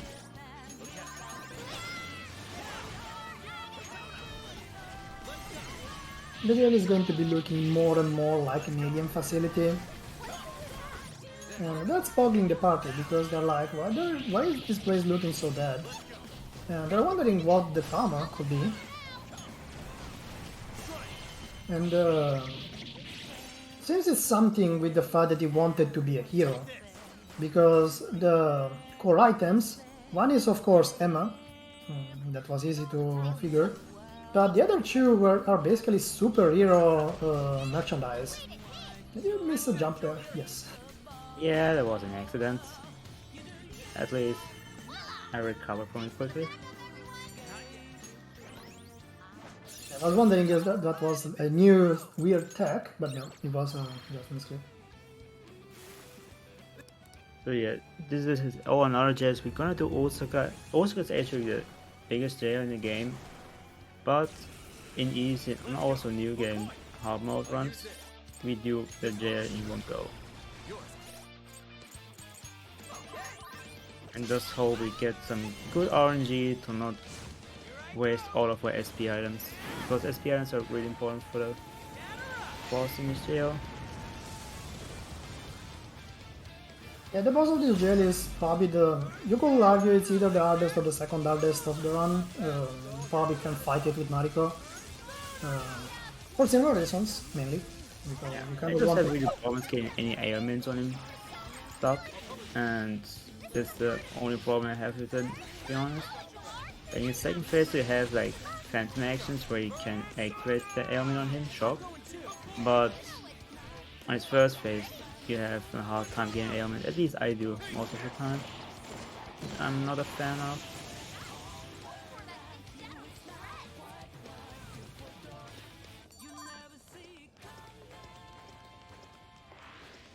There's nothing standing in our way now. This part is a little color puzzle. Pretty harmless, you just have to click the colored button. Zombie actually. Yes, I hope I don't die.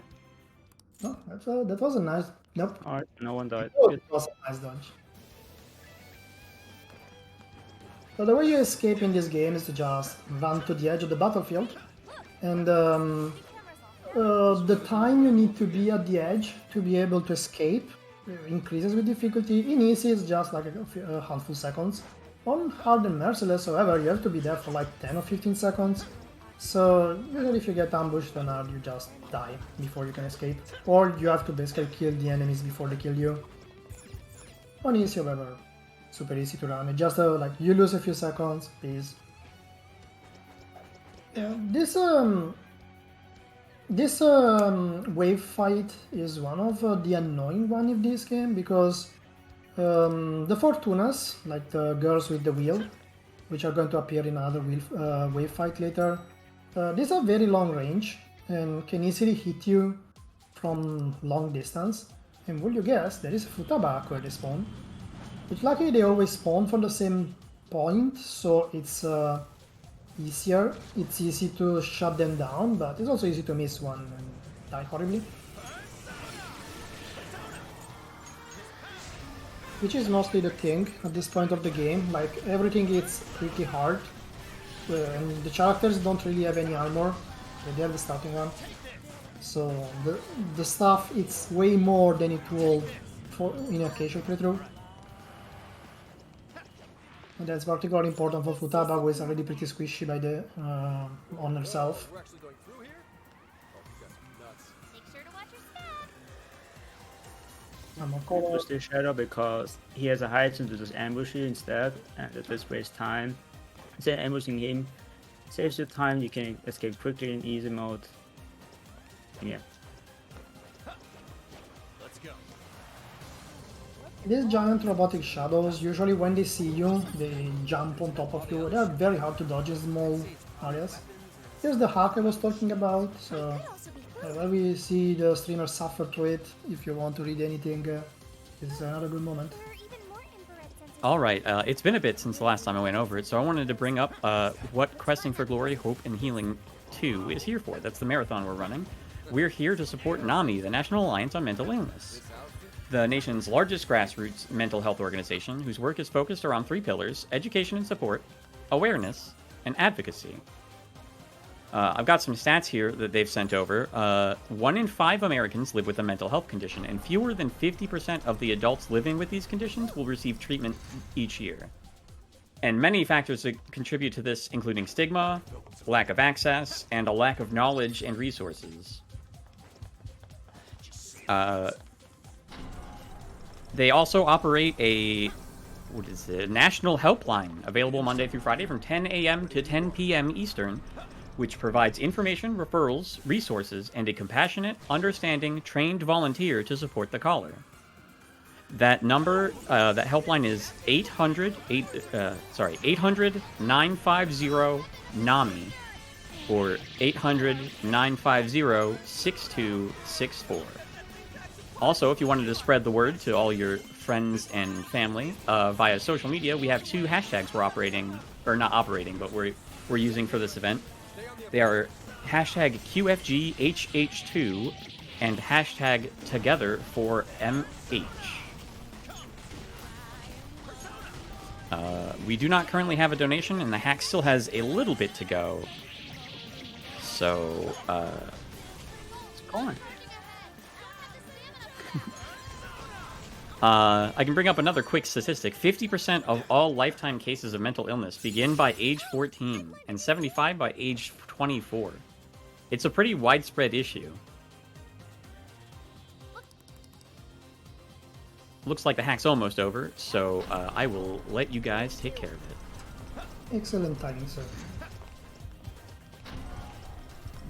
You can see both the runners are pretty concentrated because this jail is quite intense. As I was mentioning, it's pretty easy to just arbitrarily die to something you missed, and you have to actually constantly be moving too. Here's a mini-boss from the pretty popular mini-boss Thor, famous especially from Nocturne Runners, and he is conveniently weak to Psy, which Haru has. And one of the typical strats is like just status him, because at that point you can just destroy him with Psi.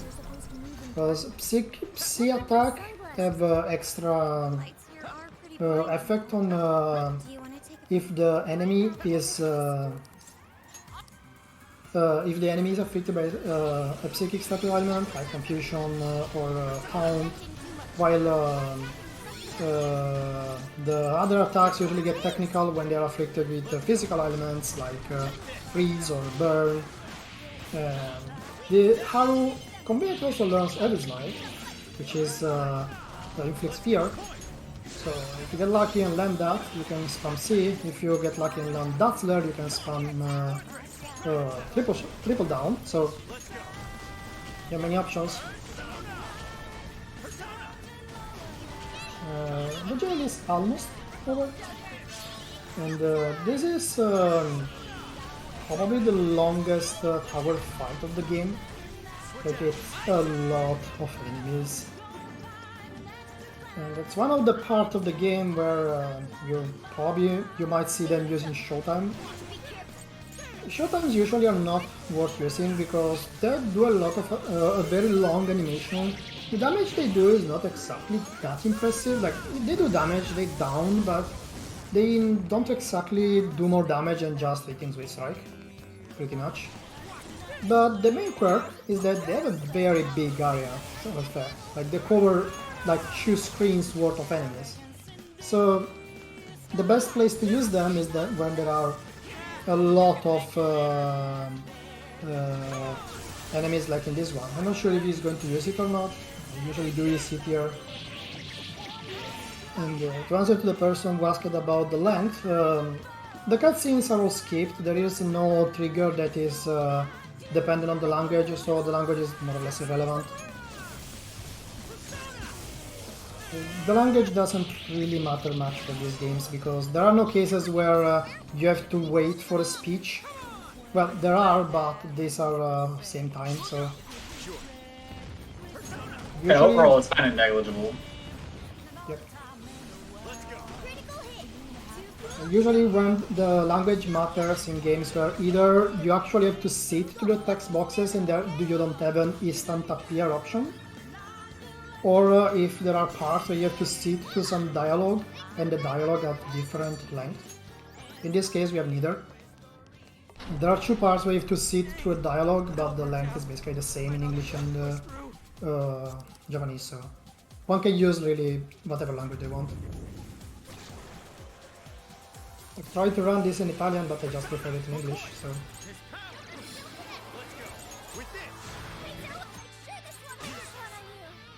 Speaking of other languages, would now be a good time to mention our restreamings. Of course. We have, this stream here is in English, but we have a cooperation with a German restream and a Japanese restream. So if you are more comfortable with those languages, you can listen to it with that instead, or through those instead. I'm going to be dropping a link real quick in chat for you to go to. Oh, Berserker Now's got me. They are Germensch, twitch.tv/Germensch for the German language restream, and twitch.tv/Japanese restream, or Japanese_restream for the Japanese restream.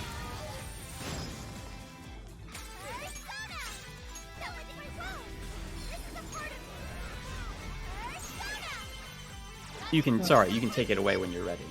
We're almost done with the jail, at least on Tatsuya's side. Learn is very close as well. We're kind of caught up.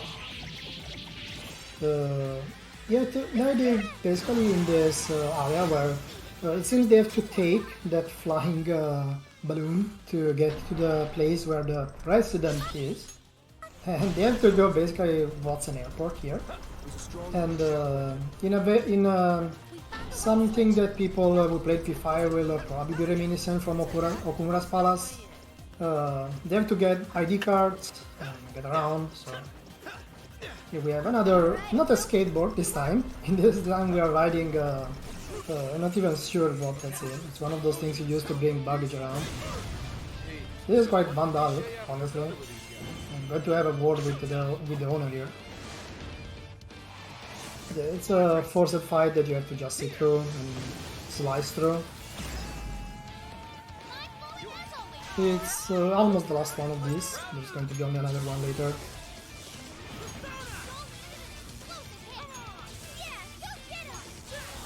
This part has a lot of jumping through windows, essentially, and finding out, hey, we need to get this ID card, and now we need to get this other ID card. And while the party still hasn't found out exactly what's going on with Akira, all they know is that he wanted to be a hero, but they still don't know what the trauma is, and why he decided to develop this mind-controlling technology. Well, it's a bit more complicated than mind-controlling, but you get the gist of what's going on.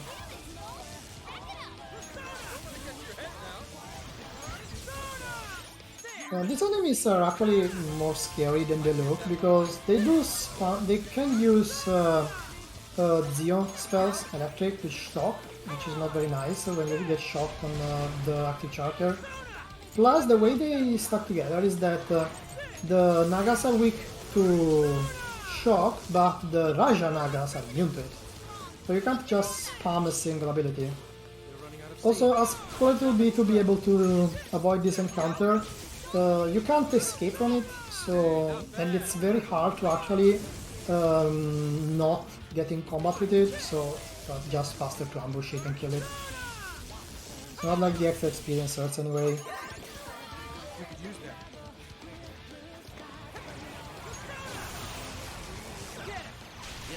This door is meant to have the control tower behind it, but oh, we need another ID card.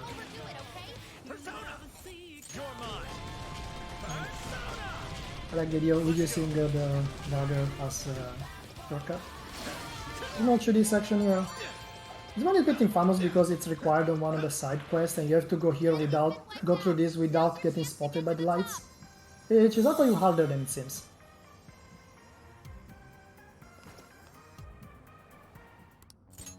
As one of the interesting types of sub-quests this game has is you basically have to enter a jail and go from the entrance to a certain point without getting spotted. You are allowed to get in combat, but it has to be you initiating the fight. And you have to get from the entrance to that place without getting spotted, and it's pretty tricky. Probably the trickiest of them.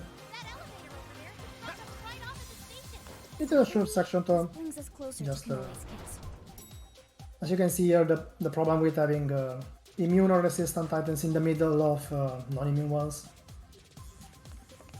Since they are the elephants, the Ganeshas, resist physical, it's not as practical to spam Switch Strike. You can see how nice it is the fact that you can both use items at any moment and it pauses the game, as well as the fact that when you want to select a skill, the game pauses. It's actually, it would be almost impossible to use skills without it, because you will probably die by the time you select a skill, especially in this difficulty. Here's the last swinging section. This time instead of Nagas we have to kill dogs, well, dogs. Suppose these are mechanical dogs. It's interesting that you are through the same section but in different moments right now. Leon is through the first lap and Tatsu is going to the second. Okay, nice.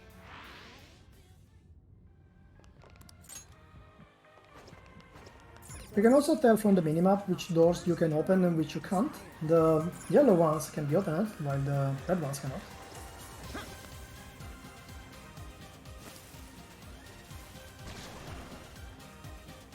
Here's another mini-boss. Hero Legion, I believe. Yes.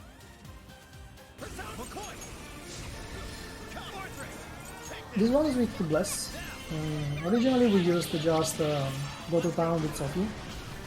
But since Sophie doesn't have SPs at this point because we used them earlier, so, as I said, it's not worth to use SP items because you want to save them for basically the bosses that are going to be coming from the jail onward. The technical spam is easier. Oh, I wonder what that is. Should we go find out? And now we finally have the last key.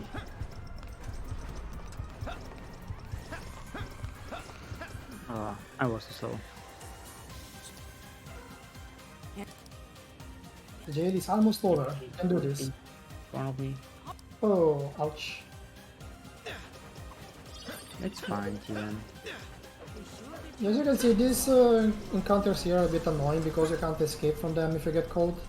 So just have to kill them. It's not hard. Think they're on to us. Be And more because alert there's a blast order, can't escape with the spell. They're not hard encounters, but they're still a waste of time and resources to get through. And finally we're at the last tower. It is going to feature another massive encounter. This isn't the time. Yeah, who would have guessed? The control tower was actually one of these towers. This one plays kinda like the one that was at the start of the Sapporo jail, where they're like, shouldn't this have some guards? For twist, as you can imagine, if you love cards. The last score is a Madis badge, so they're still like, why? What is the trauma? What is the problem with Konoe's? For context, Akira Konoe is the name of the leader of the company, which we have technically seen a few times. Maybe we didn't because we skipped cutscenes, but yeah.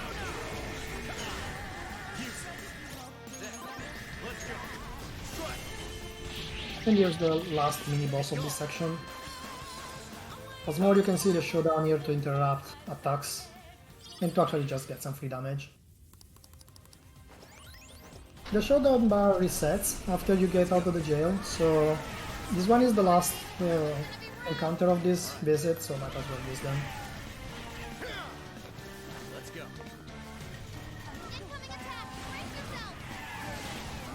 Nice. This one went pretty cleanly. Pretty. This fight can be annoying because you don't really have ways to hit the weaknesses so easily on this one, so you're left with basically only physical attacks. And use Attack Master for Yuji, probably one of the most important passives in the game because it's Auto Tarukaja. Yep. Sensing powerful shadow. Gives me a lot of time to Tarukaja him, which makes it really good for upcoming fights. Then we get Cyan. Like, I'm not wasting time in Tarukaja him for all of the attacks, or in general I can use him for more Futaba hacks, and or in general fights. He will be my faster user for meeting up a lot of mobs. For the main threat for every boss fight except the final boss being an aiming on a boss and just trying to get the aiming on it and do the damage to defeat it quickly as possible. And if I don't get the ailments, we just rampage, first strike and trample down to bro. That guy on the left, sorry, you go. Yeah, just say that's the spread basically. Just go bro. The guy on the left you saw is the bad guy, Akira Konoe, which I remember when I believe it was Leon who just dubbed him as Budget Tony Stark, favorite nickname for the chapter, especially considering something that will happen in a bit, and you will see. So now it's time to infiltrate. So we're going to get to the usual Daredevil thing. After the shopping, of course. The zombie shop team is so catchy.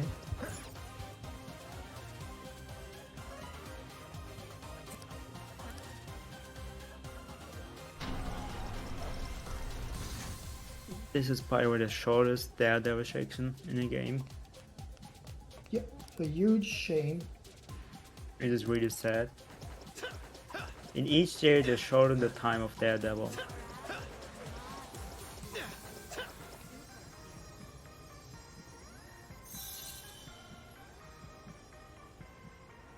In this case it's only literally one fight. They decided to keep the jail team or a specific infiltration team when you are inside the area in these jails. So it's a bit of a shame, honestly. I would prefer if they kept Daredevil playing.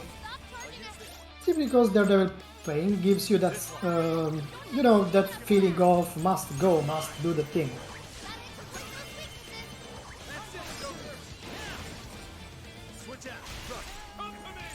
The animation of Norn are pretty funny, because it floats. Yeah, we're entering the turret, probably without problems. And well, all they guessed, it was a trap. Nobody could have guessed it. But this looks a bit weird because you only see Ryuji, but they're meant to be there. So that sounds a bit weird. And as in every RPG, when there is a jail, there is air conduct that lets out that has no protections. They will never learn. Always put protection on the air gates. These are some actually pretty close dodges. As you can see, that one almost got him ambushed. Finally cleared up the rabble. Talk about a waste of time.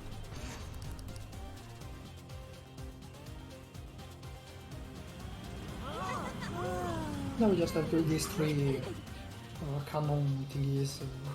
Really call them, or you prefer. It's an airship. We call them crabs.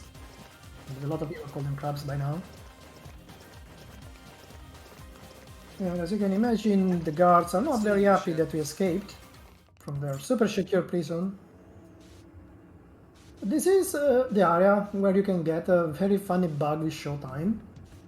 Because the ceiling is very low, so if you use Ryuji or Joker showtime, and I think Makoto's as well, since in the animation of their showtime they jump in the air, you just have this animation where they just go flying far away, kind of like what happened to Leon earlier. But it just looks super hilarious to see him fly off the screen. Yep, it's the left fun. So, the door was closed, and guess who we left to open it? It's Futaba. So it's the second, no, not the second last, but almost, I think. But it's a Futaba hack. So if you want to take the word. Patience. Yeah. We have a $5 donation from Kios, who says, "Gotta see that Reaper fight. If we don't, it's all Worldy's fault." Whoa. I wanted to read off that donation, actually, to bring up the incentives once again. We have one incentive for Persona 5 Strikers that has not yet been met yet. I said yet twice. Persona 5 Strikers fight the Reaper Super Boss. So there's a Super Boss to fight that we have until the end of this run, so about an hour, according to the estimate, to get that one met. But Sorry, go ahead. Hopefully in 1 hour. Yeah. But I also wanted to make sure I brought up that it's not the only incentive that we have to work forward. We have Final Fantasy X Task Showcase, that is tool-assisted speedrun. They're going to perform a whole bunch of glitches and play through some like different sets of the game. It's going to be real interesting. That incentive is at $1,066.04 out of $2,500. We've got a bunch of stuff for Dragon Quest XI coming up, as well as some fun stuff for Willow later on. As well as we have a bunch of bid wars that you can also apply your donations to, like naming the Lost Kingdom deck of cards. Currently, OOB Please is in the lead with $5. There's a few things for Pokemon. Red, naming the player and naming the Nidoran. Right now, the player is named OPT at $100, with Blue in the lagging behind at $10, and no one has donated toward the Nidoran yet. As well as TaskBot, when we get to that portion, is going to be playing Final Fantasy, and we will take the top 4 names for that bid war. It looks like the hack's about to be over, so I'm going to head it back to you. Excellent timing again. And yes, the hack is done, and we're out of the jail. Well, kinda. We have to go through another elevator section. As Leo mentioned, there is only 2 of them. This is the second. But different from the first one, we don't really need any persona from this one, so since killing the enemies doesn't matter, we have to basically pass the 2 minutes that are going to be coming here. Well, 1 minute actually.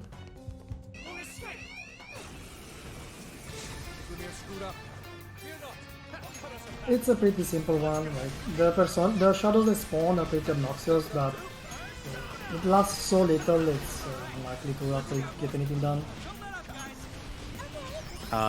We have a very little bit of time, I guess. I can mention that the prizes up for Persona 5, the Persona 5 related specific ones, the Scramble game for PS4 and Switch, as well as the Phantom Thieves Iron On Patch prizes, will be going, the cutoff will be when Persona 5 Strikers ends.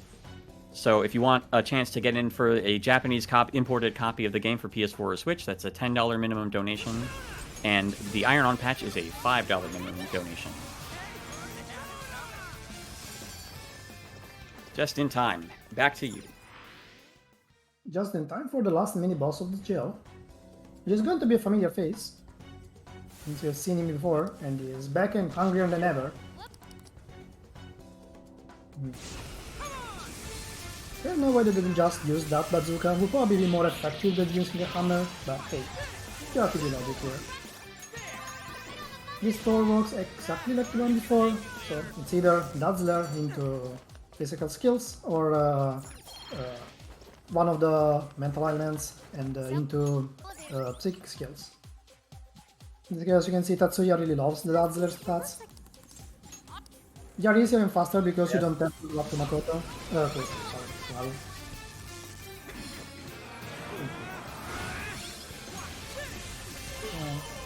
Actually, he didn't get dazzled, so he's going to just Tatsuya.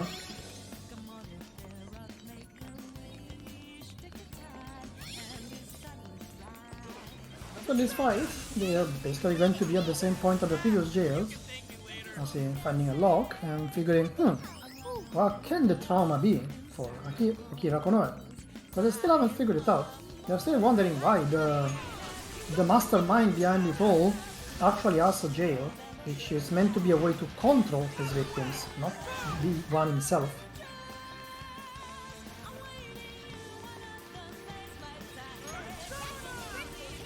And basically they go fight the lockkeeper. They find out that the place the lockkeeper is actually at Konoe's old house.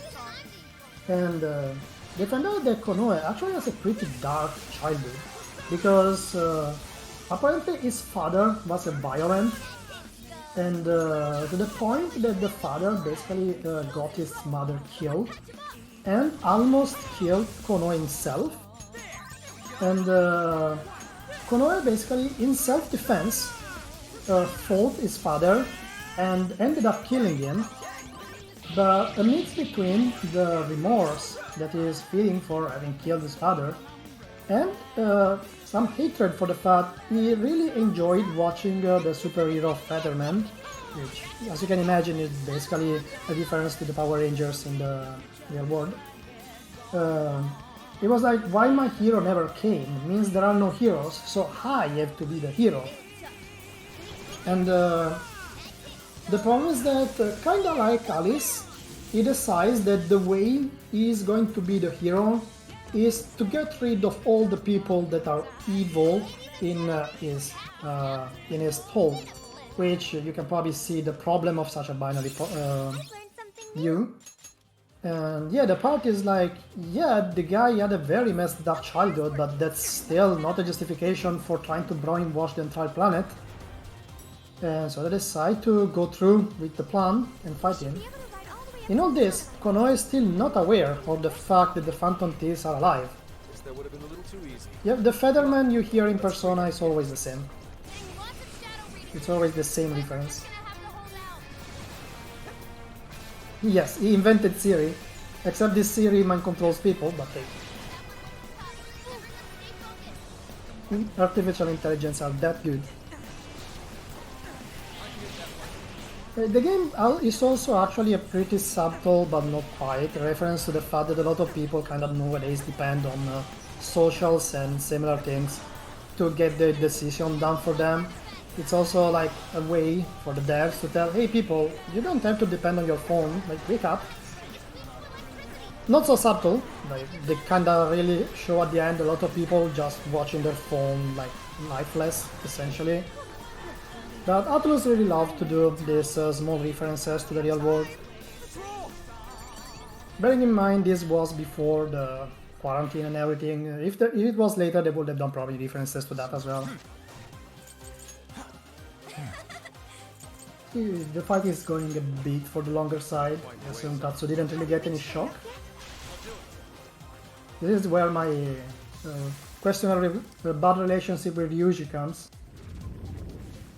There is one of the fights where if Yuji gets a shock, well, more than one shock, the fight goes way faster.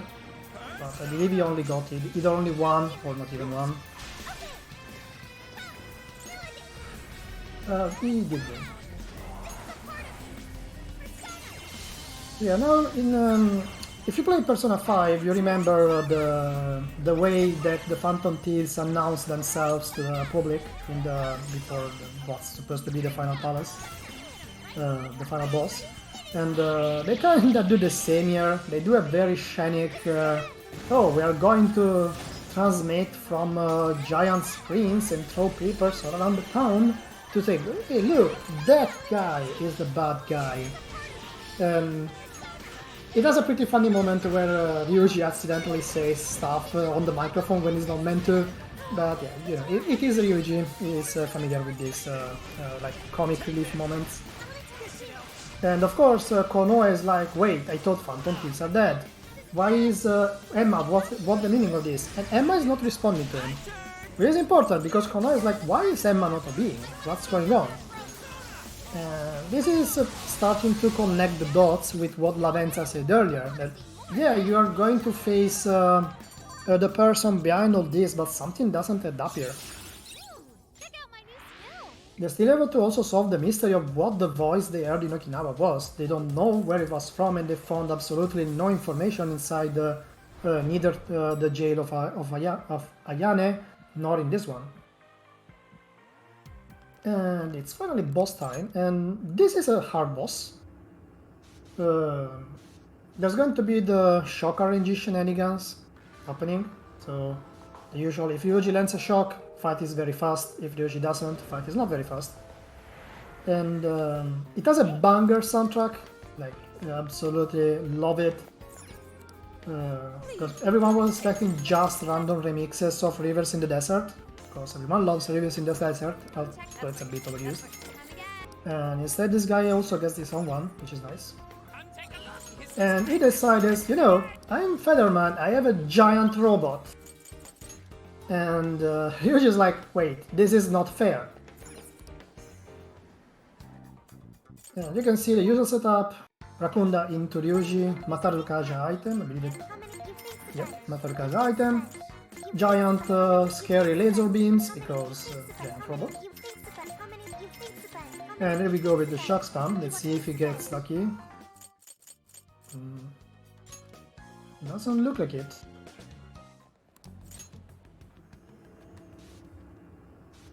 Yep, Ryuji not cooperating today. So this fight is one of the fights where you actually want to be using SP items, because without SP items this fight drags... Oh, we got a technical. No, that's Tarukaya and Matarukaya. This one follows the regular Persona buffs. The item is using, I say Tarukaja, but it's actually a Matarukaja item. So realistically it's only important on Joker and Ryuji, but everyone gets it, we share the buffs. So since this boss is weak to both Lightning and Nuke, here comes into play what Leon mentioned earlier, the fact that if you hit a technical and a weakness at the same time, you do even more damage. That's why it's important for Ryuji to land shock to the point that he actually used the SP items on him. And as soon as he landed it, he swapped to Joker to cast Freyla with Fortress, which also had technical boost, so it was doing a lot of damage there. The fight is not over though, he doesn't give up, and from Featherman is now Jedi Master Akira with his laser sword. This party doesn't have a minion resist, he keeps the same weaknesses, he's way faster than the Ass's sword, you can see. And Joker is not dead. All the party members can save you here in PvS, which is nice, because this guy revive a pretty scarce.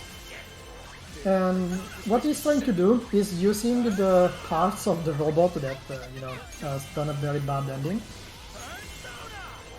Yep. And to inflict shock, because these ones are guaranteed, and then technical on top of him. You kind of want to stun lock Akira, because he can start casting a very strong Megidolaon, and if that one gets through, I don't say it one-shots everyone, but very close to. I remember dying to this, literally because I underestimated the Megidolaon damage. So the fight seems is going pretty well. Since Akira is being stun locked and he's got you can't try to bait him near the shock places so you can shock him. And yeah, the second phase was pretty clean, the first one a bit less. Yeah, now Akira is like, but I just wanted to defend the weak, I just wanted to help the weak people, what did I do wrong? And the party is like, well, the thing is, you weren't helping the poor, you were just forcing out the bad. That's not what a hero would be doing. Like, similar fashion to the others, they're like, yeah, what you were doing is not wrong, the way you were doing it is wrong. And so Akira comes to senses, is like, yeah, I will confess what I've done. And should be everyone happy ending, right? Nope. you can imagine the noob part that's coming, because this is Persona, and in Persona, the final boss is never the final boss. If you play the others, you probably understand why I say that. And Everybody ready? the party finally beat him. They are finally free from being labeled criminals. Let's have some fireworks. Let's enjoy the fireworks since they are students, so they are meant to be going back to school in 4 days. You can see it's the 27th of August. We get a little celebration here. Kinda similar to before. You can pick to go with the boys or with the girls here. I believe Tatsuya is a man of culture, so we go with the girls. Yep, it's one of the unspoken rules of JRPGs. You have to fight God at the end, at least once. Possibly more than once. You get the pass if you destroy the universe. In that case, you can dodge the God part. Even looks superpowered. It's more like a kid's toy to me. I think I'm doing this, but Yeah, small cutscene around. This is just another big drop down. Joker is going to basically be soon called by Lavenza, who is going to tell him, Joker, you're not done, there's something bad going on here. There is a bit of cutscene skipping basically happening now, which what I just said will happen, so it's going to take like 5 minutes, so if you have something to say, this is a good moment to do it.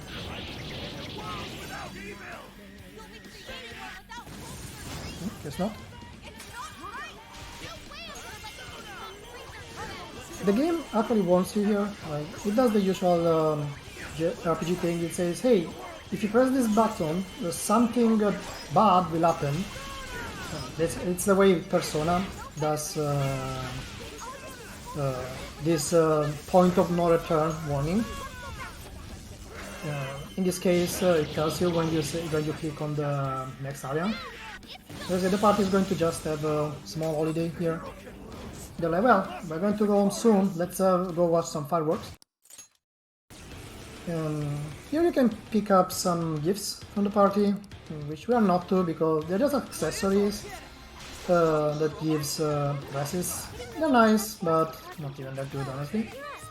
And it is Sophie proposes a selfie. There is a very cute scene here where they're watching fireworks and Joker takes a picture of them with the phone, and it shows Sophie inside the phone taking a picture with the phone up of the phone. Like, it's super cute, it's adorable. And here's Lavenza calling him in. Lavenza has a very sad tone in this game. I always assume it's because like she feels helpless. Like, she knows that Joker is in danger, but her position as keeper of the knowledge prevents her from helping him more than the little she's doing. So he's like, yeah, I kinda want to help you, but I can't, please don't die. Well, beats getting punished by the twins, I guess. At least Lavenza's nice. Yeah, there's the warning for the point of no return. And basically, Assuming that's the uncle you're talking about, that's not the father in terms of this area, that's the uncle. yeah, true. More like brother-in-law. Yeah, that game has a complicated story. And here the party basically finds out that there was a jail that just formed and they get pulled in. We usually meme this jail as definitely not Mementos. It's not Mementos, it definitely isn't, but it also really looks like Mementos. Even Ryuji makes a mention that. Why does this place look like Mementos? The concept is very similar for this jail. Like, they don't know who the monarch is, but they know that all the people in the area, all the people they say, it's kind of like in P5, where they say, we don't want to think for ourselves, we want Emma to take the decisions for us. Yeah, Persona kinda have this recurring theme, like it's in some form, it's in all the 3 modern Personas as well in this, where the whole concept of the game is around the fact that the humans don't want to think for themselves anymore. Like, sure, the way it's presented is different, because the theme of the games is different, since Persona 3's theme is death, Persona 4 is truth, and Persona 5 is rebellion. But the subject is always the same. Humanity either doesn't want to think for themselves, or they become impure and they must be purified. And there's no exception, because in this game the story is on the same line. Here's Mott, a totally not favorite, and this fight can be very annoying if he decides, like he's doing now, to cast Marakukaja. Did he get to interrupt it? Yes. It's kind of similar to the boss in the third jail. If he casts Marakukaja, it takes a year to kill him. And you don't have easy access to the Kaya, so... here we are with the usual technical into a lot attack.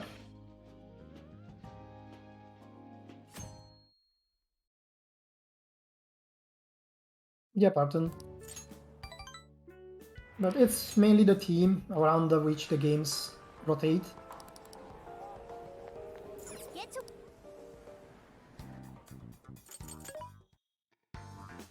What are you listeners And like, happening? ultimately, all Persona games have some common points in the plot, which, so like, for people that played all of them, it can get repetitive. Like, while I was playing P5S blind, when I got to Akira, I was like, there is no way this is the final boss. They're going to pull, oh, by the way, and I was spot on, they pull it. You can see here Sophie getting Blessed Sampa level 46. And as Tatsu mentioned it earlier, she gets it super early. Everyone else gets it at like level 60 or 70. And here we get to the middle, and we get revealed that the mastermind was actually the scientist we met at the start, the Ichinose, or Ichinose, not sure how you pronounce it. And she reveals that, yeah, actually, Sophie is a beta version of Emma. And not only that, but she is in my full control. And with the typical snap of fingers, she resets Sophie and my controls her and tells her to fight the party. And as you can see, she is here. This is a scripted fight. You just have to survive a couple minutes. And of course the party is pulling out the typical, but the power of friendship. But we don't want to fight Sophie. And Sophie ends up shooting, not shooting, but like hitting Joker in the face, literally in the face. And Joker is shown losing blood. And Sophie has these kind of moments where she's like, oh wait, I'm not meant to fight this guy. So like she loses control and falls off. And it's going to end eventually, like this. And Ichinose is like, well, you really are a defective version, and flings everyone down. Because Ichinose says she's basically working with Emma to reform humanity. And Emma basically sent her there, literally to get rid of the Phantom Thieves. And we also get to learn a bit about Ichinose here. And the fact Ichinose is essentially a savant. Like, she's a person who also had a very rough childhood, but she was extremely clever. She was considered a genius developer, basically. But she had a lot of issues socializing, to the point that she started to think that she is not human, that she's just doll. And that's why she develops Sophie first. She develops Sophie in order for Sophie to be her friend. But since she thinks she's not able to have emotions, she asks Sophie to find out what emotions are. That's why Sophie constantly repeats that her objective is be humanity's friend, because that's the first line that Ichinose told her. But in a scene that sadly was skipped, where this is all revealed, Sophie basically asks Ichinose what is human art, and Ichinose cannot respond to it because she doesn't understand it either. So she gets super angry at her, and like she closes her. Figuratively, she drops her into the sewer of the jail, essentially. And she decides to develop Emma instead, which is going to be heartless and just care to be the guide for humanity, so no one is going to need those pesky emotions. And the party tries to convince her that that's not the case, but standard RPG, she doesn't agree, like, no, everyone, wait. The party here is technically supposed to be carrying Sophie. Of course, for gameplay reasons you don't see Joker carrying Sophie, but they're meant to be carrying Sophie, who is unconscious, because after the fight she lost control. This jail, they are meant to be escaping. They want to get back to where Ichinose was in order to try and stop her and make her come to reason. And of course, this part can be a bit brutal casually, because if you use Sophie for the entire game and you don't have Sophie here, that's what's happened to me basically. I was like, wait, where is my healer? What do I do now? And I had to use Morgana. Using Morgana. That's still a stain on my gameplay. As Persona runners have a history of dislike for Morgana. The jail is very short. This is basically the last mini-boss of the jail. Well, the good old beat them into reason is just an RPG thing, honestly. There's always that, in some form or the other, together with the power of friendship. But this specific series is a lot about like when I was proposed to comment on this, I was like, well, you know, Persona 5 is pretty appropriate to an event about mental health, because it touches the subject a lot. As I explained, basically everyone in this game has some sort of issue that they had to cope with and deal with, and the way they either become phantom thieves or villains is the way they dealt with the bad events they had in their life. And yes, and of course, since it's a video game, everyone gets to live happy at the end, but the great emphasis is put on how they get there. Especially in P5S, which is being a sequel, the entire party has already been through the problems they had and uses the way they got through those problems to help others to get through. The way Anne talks to Alice about her childhood problems with bullies to tell, I did it, you can do it too. The way that Yusuke, who is an artist that had no parents, talks to Natsume to tell me, you have the strength to become what you want. You just have to stop, to not listen to these bad people that try to use you. Like, it adds a lot to the depth of this game. It's one of the main reasons for which I love these games.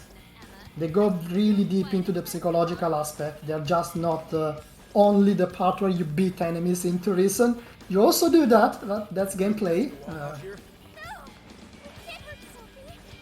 The P5S also has this nice thing that you get the entire party from the start, which kinda is a bit weird if you didn't play P5 because you don't understand the mechanics between them. But it really creates that group, the strong group that goes through hardship together.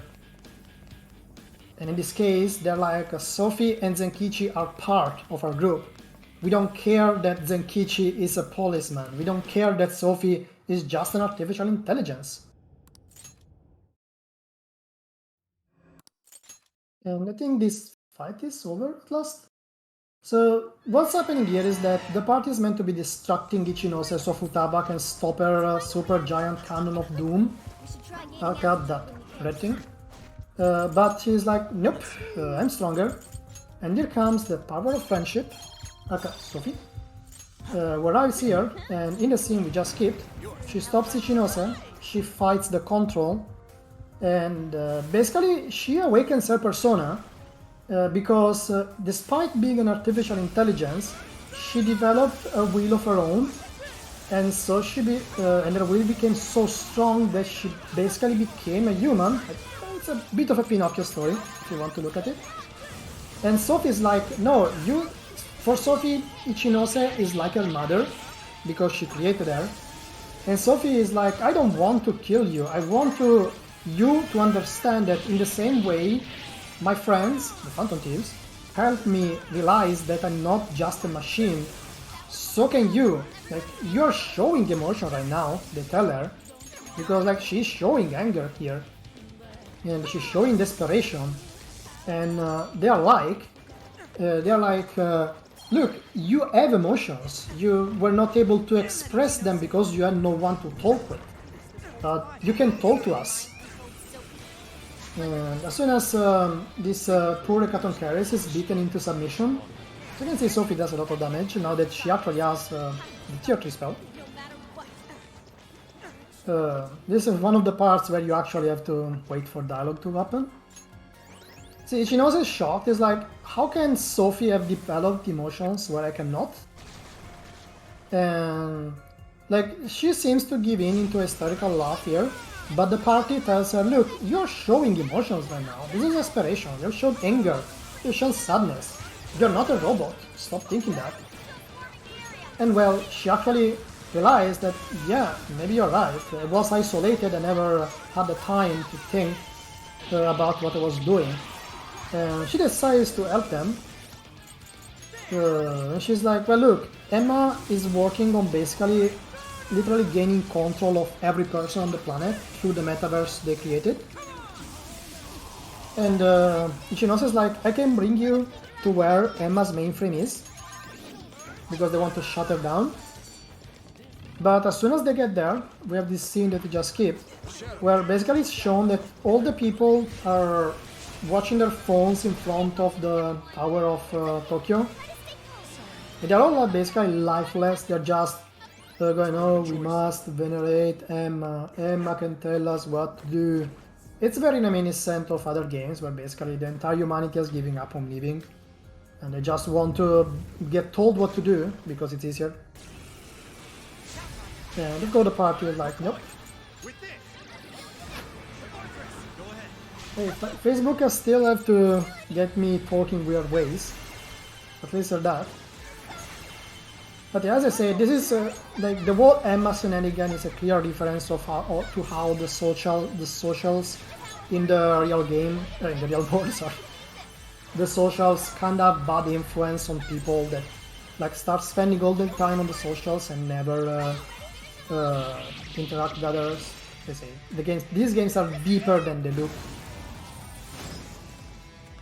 Got a new weapon for Sophia. You get to enjoy one of the most famous music of the game.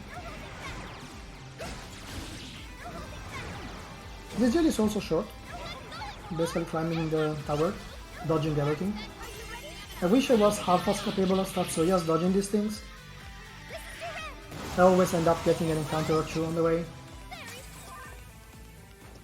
Like, you have to be super quick, because the shadows gives you like... Still no exit in sight. Yeah, well, it is meant to be a way stronger Siri. Wait, Basically a combination of Siri, Google Maps does things that decide things for you. You can think of Alexa as well, this sort of things.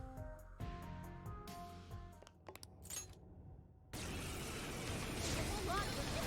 Give it everything you've got, guys. No matter how many Yep.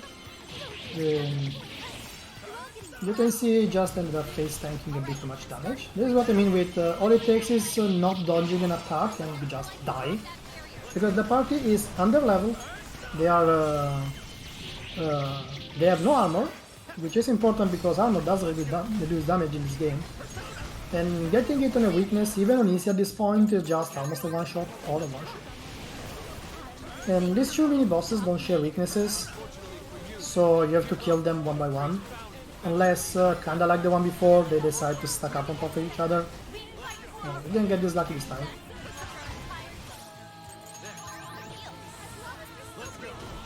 You can see as well Haru and Ryuji doing the heavy lifting here, because they do so much damage at this point.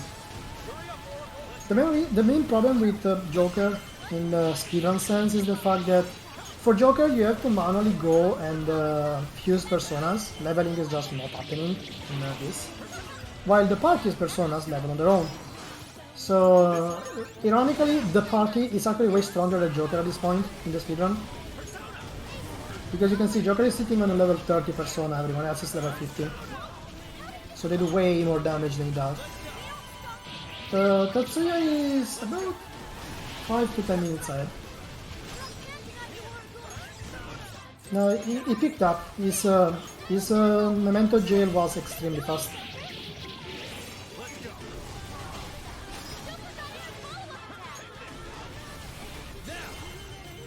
Leon is going way more shield, making sure to not die. Oh.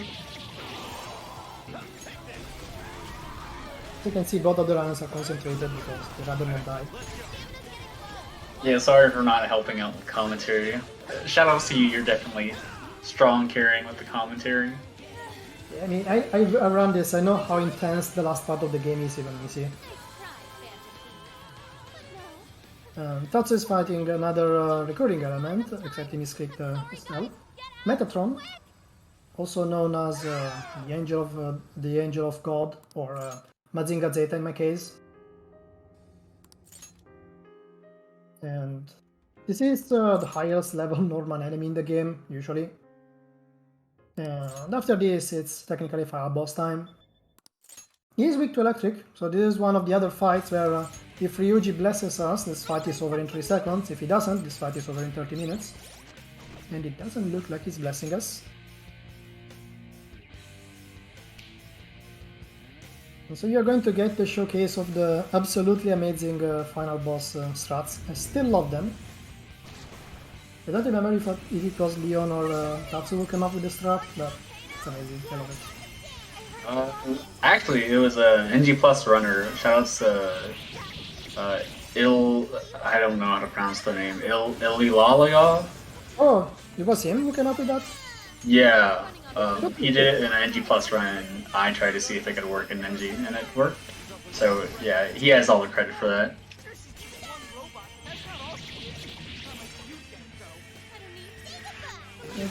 Okay, that's almost done with Metatron. Almost.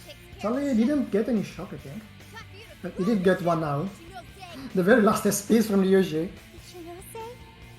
Thank you, Ryuji, for this blessing. What will we do without you?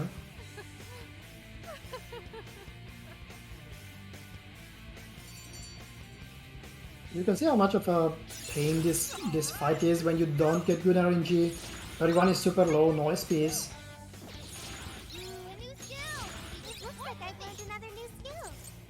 Yeah, okay. Then we're going to have a bit of plot dump. This is also very reminiscent of P5 in the way it goes. Where the party is like, hey, we have reached Emma. And Emma is like, but I only want to save humanity. Humanity cannot think for themselves, so I will think for them, because I was chosen by them. You know, this is very reminiscent of what you've seen in the other Persona games. But she's like, nope, I do not accept you, go away, and basically kicks the party away in this mist. Here you just actually have to run forward once or twice and then just go to a side. The game doesn't actually tell you, you have to figure it out on yourself. I was very confused when I got here until someone told me just run to the side. The party eventually tells you, like Futaba eventually tells you, by the way, you have to go sideways or behind. Which is what Tatsuya is doing now. You're wondering why he's running like this. It's not so showcasing us how good Joker's model is. And they're like, why is this happening? They're like, well, because in this place, Emma is desired by the people, so we are not managing to weaken her. Because in the other jails, they did break the control on the desires from the monarch, but there is no monarch here. Yeah, something along those lines. And basically, Ichinose comes in and says, hey, the mainframe of Emma is down there. If you get down there, we can send a message to everyone's phone to at least distract them for a moment. So that moment of doubt they will have will weaken Emma's control and they will be able to fight her. Now we have the last Futaba Hack of the game, so if we have some more final donations, this is the best moment.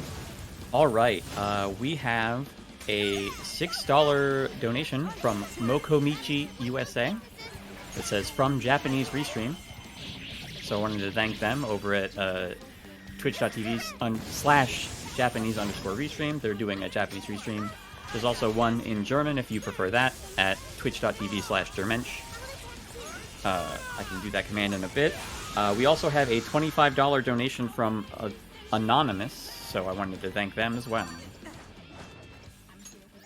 And I also wanted to bring up the fact that we're very quickly coming up to the end game, or like the actual end of this run, which means we don't have a lot of time to meet the incentive to fight the Reaper Super Boss, and you also don't have a lot of time to get in on the prizes that are going to be going away once Persona 5 Strikers is over. So I wanted to make sure that everyone was aware. We are at $384.29 out of $750 for that Fight the Reaper sub boss. Or sorry, Super Boss. Not a sub boss at all. Incentive. So we need about $375 on that. And the prizes are, there's 2 copies of the game who were donated by our runner Lightningleon, one for the Switch and one for the PS4. Those are Japanese import copies. There was also a Phantom Thieves logo iron-on patch that was donated by Wolfen Wings on Twitter, TikTok, Instagram, and Tumblr at Wolfen Wings Shop, and also on Etsy at wolfenwings.etsy.com. Those ones all end after this run. There's also the iron-on patch is a $5 minimum donation, and the games are a $10 minimum donation. There's also another prize, but that one goes on until the end of Monster Hunter World Xeno%, and that's a Super Nintendo with component video mod that was donated by PDiggityDog, and that's PDiggityDog with 2 Gs, on twitter.com/PDiggityDog and facebook.com/PDiggityDog. Commissions are open for console mods and refurbishing. Hand it back to you. Well, excellent timing, because Tatsuya is heading to fight the final boss right now. They obtained what they wanted. They get into the mainframe, and then the 2 big hackers, Futaba and Ichinose, pull out another of their miracles and basically send a message on everyone's phone, like, hey, by the way, wake up. And everyone wakes up, and they're finally able to fight Emma, this is the form she has taken, and she is not very happy of what's going on. Of course, she is still saying that the people should join her, or she thinks it's wrong to reject her salvation. This is a long fight. It has multiple phases. The first one is just slap her until she dies, more or less. You get to see how strong Sophie is now that she has amp and boost and the tier 3. And Sophie is basically the main damage dealer for this. Like, he is using Aaron Ryuji now, but he's basically just trying to build showtime, because that will be needed later. And this phase doesn't have anything weird, you just have to hit her. Eventually. She has a lot of hit points. You can't down her, so you can't actually get a lot of attacks on her. But breaking her full shield will interrupt her casts. The casts are not that dangerous though, just like holy or bless spells. Or just your standard laser beams from the sky. After all, we are fighting God. Shout out to JRPGs and their obsession with fighting gods.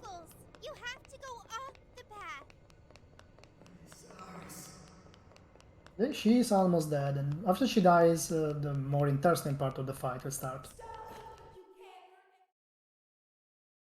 You see, users are really charged this showtime. The showtimes are actually important. There was someone who wanted to really see the strats from the last boss. I hope he's still around, because it still makes me giggle to this day. I recall the server room being around here. Man, hacking Emma to send out a call. So this part is you have to actually wait for the voicing after you hit the last hit point. It just fine. You just have to hit her until it lets you kill her. Usually, if you don't have showtime on Ryuji yet, this is the part where you do it. I want to make sure to ask this before it gets to the end. When exactly do we call time? So usually the timer is in the final item. No wait, on New Game Plus Save. New Game Plus Save. That is like less than a minute after you beat the boss. So. All right. Okay, second phase starts. So you start hitting her, but you're going to be noticing that her hit points are just not going to go down because there are these spheres hitting her. And you can see that, well, you're not seeing it because he is interrupting her, but she casts elemental spells that cover the wide area which you're meant to dodge. Pretty important if you're playing on hard because you don't break her this easily. And this is actually a time part. You can't actually win. You have to keep hitting her. And like at some point Futaba goes like, hey, I found out what's going on.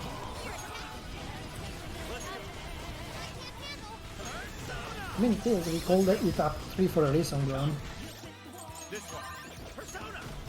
Sadly, Persona games don't really fit the regular post-game because of the way they're structured, and this one is no exception. Critical hit. Cool, Joker. Yeah, sadly we can't really elaborate much without going into spoilers, so it's better to not. Can I use that? The structure of this game doesn't really allow for a normal post-game because like, you're meant to have destroyed the metaverse and Joker is gone home, so there is no real way to actually make it make sense that they can go back. In the regular Persona games, those are basically following a calendar, so that's the same problem, you can't have a post-game in there. Okay, so finally Futaba the line, so they're like, oh, we need to destroy the spheres. And this is where a casual player can go in panic because it asks you to do 3 groups.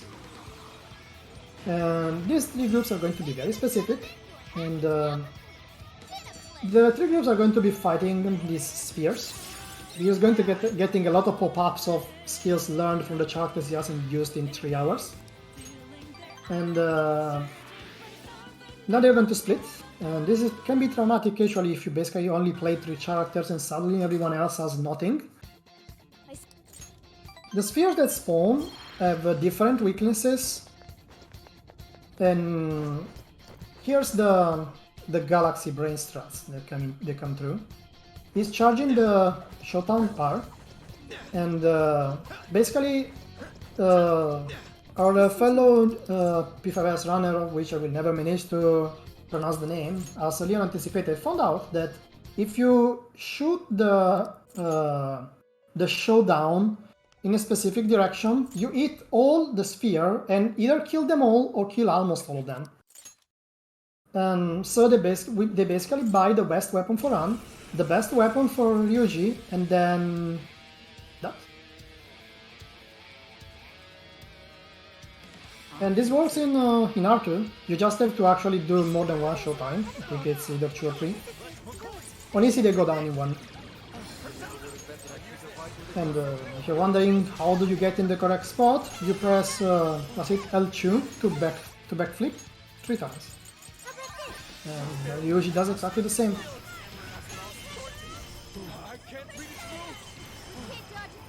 Yeah, I mean, you could in theory just stand under Ryuji and not care of everyone else, but the problem is that you have to send everyone, and you can only send 4 to the main party, so you just slot everyone into the first and Ryuji into the second. It's just fast menu.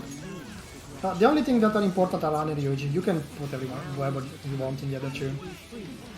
And now we're finally at the... We're finally at the end now.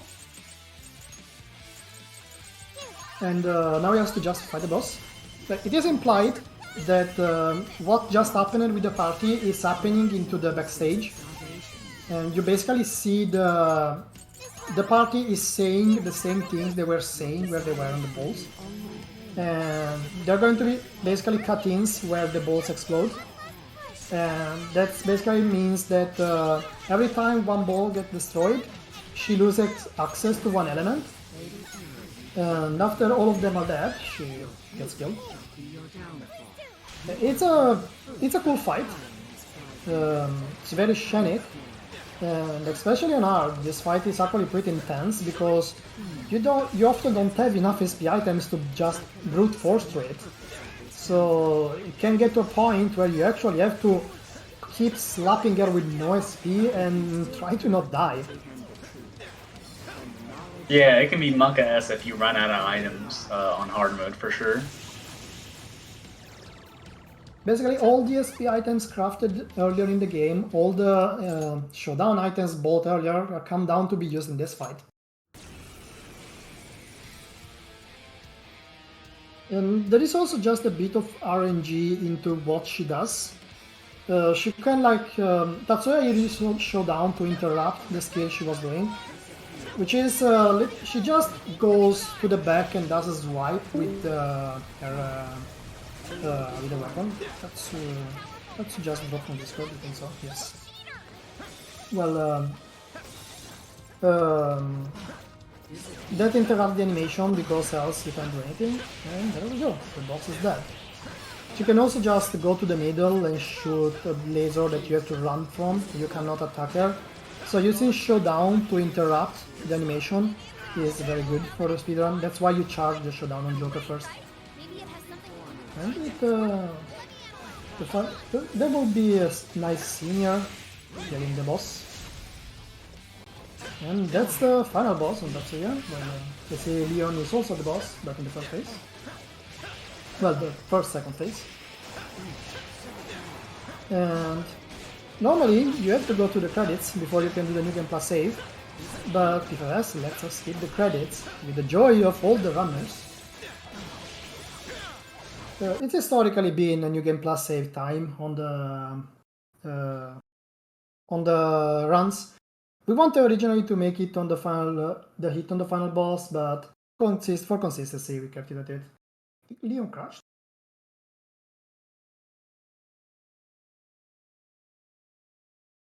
Leon, are you there?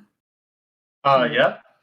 Oh, do you want me your to VLC stop? feed stopped. No, your VLC feed is frozen. Oh, okay. Definitely my fault.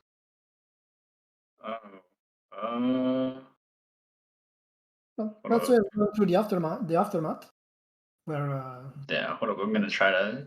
It's reconnecting right now. And that's time on Tatsuya. Oh, okay. yeah, in the ending, Emma says a very nice thing that Emma also only wanted to help humanity because that was her first command. And she says that if she had met the Phantom Thieves before meeting Akira, probably things would have gone differently. And maybe nothing of this would have happened. But hey, GG Tatsuya. Even though he dropped from Discord, I think he crashed.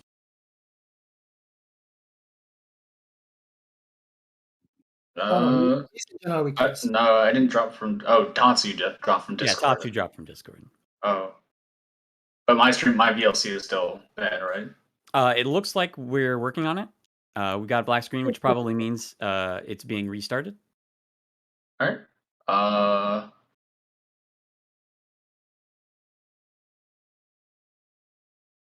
Yeah, it's not letting me access.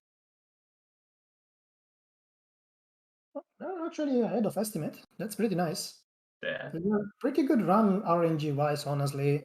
Only a very handful of bosses went wrong. Yeah. If we're not able to get it back up, I mean, Tatsuya already basically did the whole run, and I'm only I was only 4 or 5 minutes behind him. I think that's Yeah. I'm fine with not finishing the run if that needs to be. I don't know what you guys want to do with the call. 27. A bit about 2.5 minutes behind of my world record. It's pop. Yeah. Yeah, you played it. You played insane. You played insane, Tatsu. I had the impression it was had very good RNG in most fights. Yeah. All I'm gonna say is that's bro.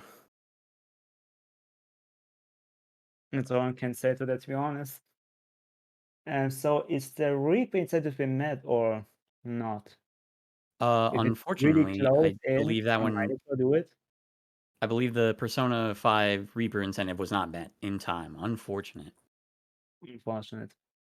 Yeah, we had a lot of technical problems ahead of time, so that certainly did not. My save was here sitting ready. I've been told that you're supposed to just keep going until the end.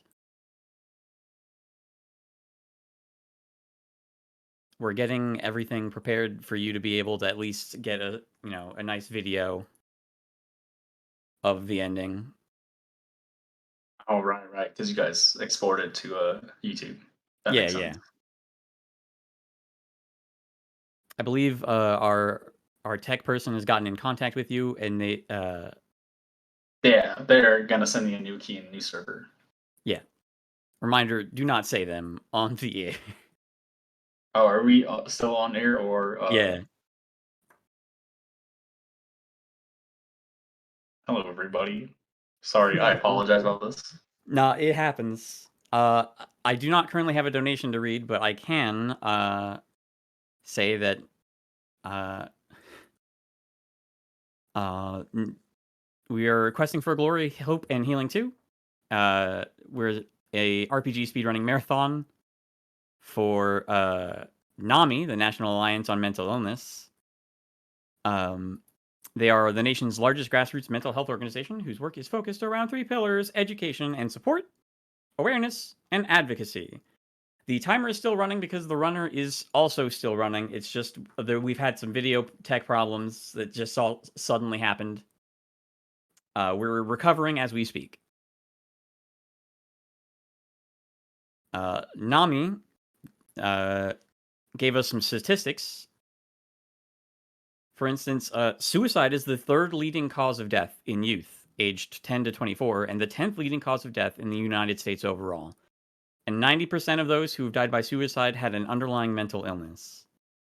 There's a pretty significant stigma around getting help for mental health problems, because people don't view it like, you know, if you hurt your arm, you go to a doctor, but they don't see if your mental health is unwell.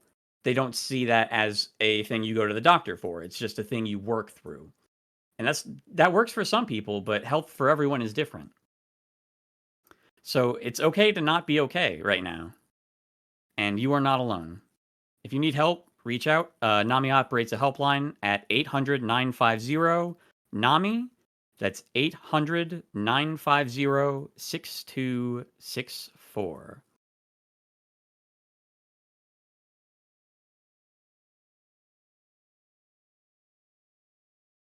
There-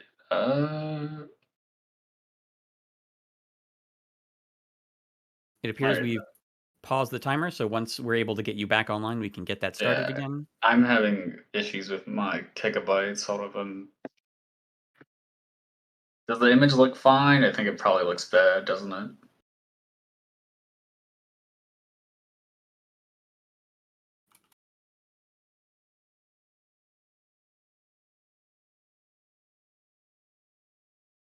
I can actually open up.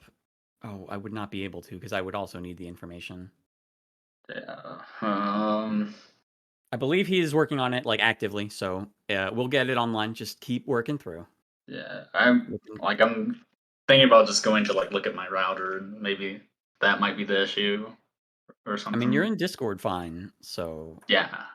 So it's probably not that. Yeah. Then.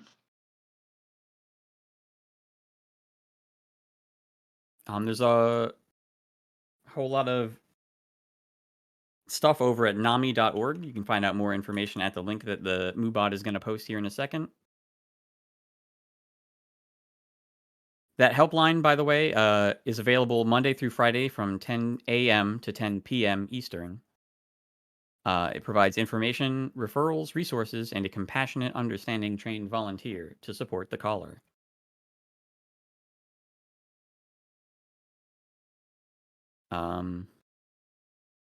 Unexpected tech issues happen, and I'm trying not to go through all of my talking points too soon because I'd like to give the next host like some room.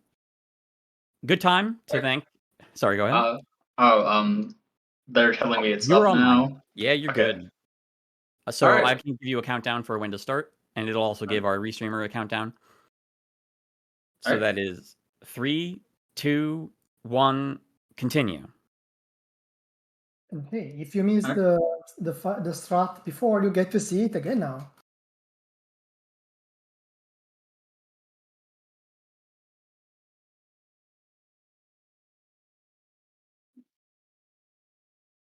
I said continue, and it's still on the screen. Oh no. Oh, there it goes. I think it's being worked through. We're still good. Just a minor, like the screen froze on the PC. You really don't want us to kill him again? Yeah, Emma's fighting back, dude. Not Emma. Literally. I bullied her too much, I think. Oh, it's back. We're good. We're good. Okay.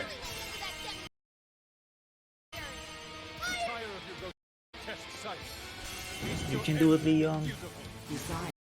Damn the Kogo. Temptations, leading humans down a path of suffering. Oh, there we go. You have the show lines. Very good. He prefers using arrows. There we go. We wanted a very nice view at Taru, so we need to check that she's cute. Probably should have Tarakajed Haru there with Zenkichi. Because Tarakajed also does have a pretty significant effect on how much damage your showtime does as well.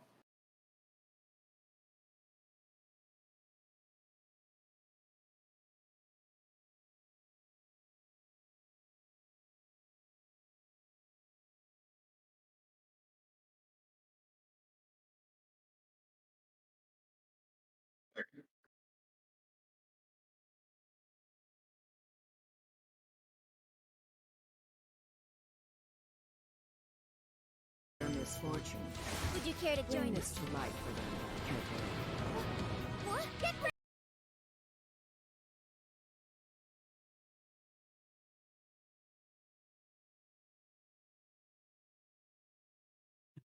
It looks like it may have broken again.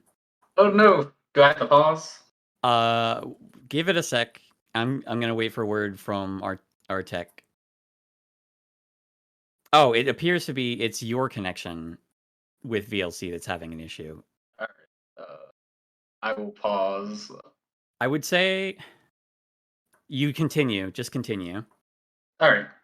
You can tell us what in time is, so we can get it all set up for on our end. Okay. For the I'll next- just go ahead and narrate what I'm doing. So this is the final phase. Basically what you saw Tatsuya doing. I'm basically spamming Kugeon with Sophia.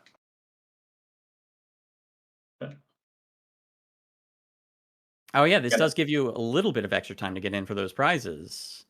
At the end of Persona 5, once Lightningleon finishes, we're gonna end the period for which you can be entered into the Persona 5 Scramble game for Switch or PS4. There are two separate ones. They are Japanese import copies, $10 minimum donation. And there's also an iron-on patch with the Phantom Thieves logo that is a $5 minimum donation. And there are a bunch of incentives for other things in the marathon for you to donate toward. Looks like the feed's back, so we're good. Yep. My apologies about that. I'm sorry. I know Hey. these things happen. Tech stuff happens, man. Especially in a marathon. It's like a weird hoot. Just a weird bunch of stuff happening. So brash. Your luck ran out the moment you underestimated the Phantom Thief. As mankind searches for its own solution, it repeatedly strays from the correct path by accepting the answers I provide. You will all Oh, she's doing the move. I wasn't paying attention to notice her backup. I could have canceled it with the showtime. Memories I share with these guys. This is the move that you kind of want to stop her from casting. The laser actually does a lot of damage, even Uh-oh. the slow-mo that you're seeing is because, speaking of a lot of damage, Yeah, that could have been dead. I have formed the ultimate solution. and that laser not only can one-shot, and the problem is that since it's a very wide area, while he was trying to dash to the exit, he basically got caught into the dodge animation. In this game, if you do the perfect dodge, it gets you the famous slow-mo dodges. And he kind of got caught into that and didn't make it to the final jumping point. There you go, he won as well. Alright, we just gotta wait until that New Game Plus save. Everybody together. Let's finish this. Just a little bit of time. That's not the call. It's a little bit of gosh, how do I say that word without trying to accidentally get a restreamer to click it? It's a we little on- bit appended to the end of the run just to keep it in line with previous runs, like we said earlier. Are we underestimate? You are. Definitely, we are a lot. So don't worry. Tatsuya ended with a time of 4 hours, 27 minutes, 57 seconds. Hey. Yeah, that's all the very good run. Very good Yeah. RNG. And you only got in like 2 extra fights, I think. Yeah, I think it was Yeah, I more got than ambushed that. once. Oh, you're talking about Tatsu's run. Yeah. Oh. I got ambushed once, I think. Or was it no, twice? And had to do one extra attack. But besides that, the run was good. I just had really bad desert luck on some bosses, so I had to use the alternative route stretch for this. But it was a good run. It's only 2 minutes behind world record, so that's really good. Man, it will let me work. Alright. That's time. Thank you And all that's for having us. Time for Lightningleon at 4:38:14. It hasn't showed up on stream because your feed cut out, and I think they're trying to fix it before. Yeah, there it goes. It's probably my fault then again with my internet. It happens, man. I just Yeah. wanted to thank both of you for your runs. It was a lot of fun. And also Thank you very thanks much. Worldy. I'm glad I'm here. Also thanks to Worldy for commentary. It was a pleasure. It was very fun, and I'm glad to help for a good cause. Oh, they come commentary. And I believe we're going to cut it to intermission real quick while we get everything set up for the next run. So I wanted to thank all of you for your time. And I will talk to you. Thank you later. very much for watching. Appreciate for watching Scramble. It's a fun game if anyone wants to touch it. It might be a bunch of item spamming, but it is fun to do. So if anyone's interested, you can go to the SNT Discord, which you can find in any of the SNT runs in srg.com. You find a Discord link and you can join there and we can help you out if you need any questions.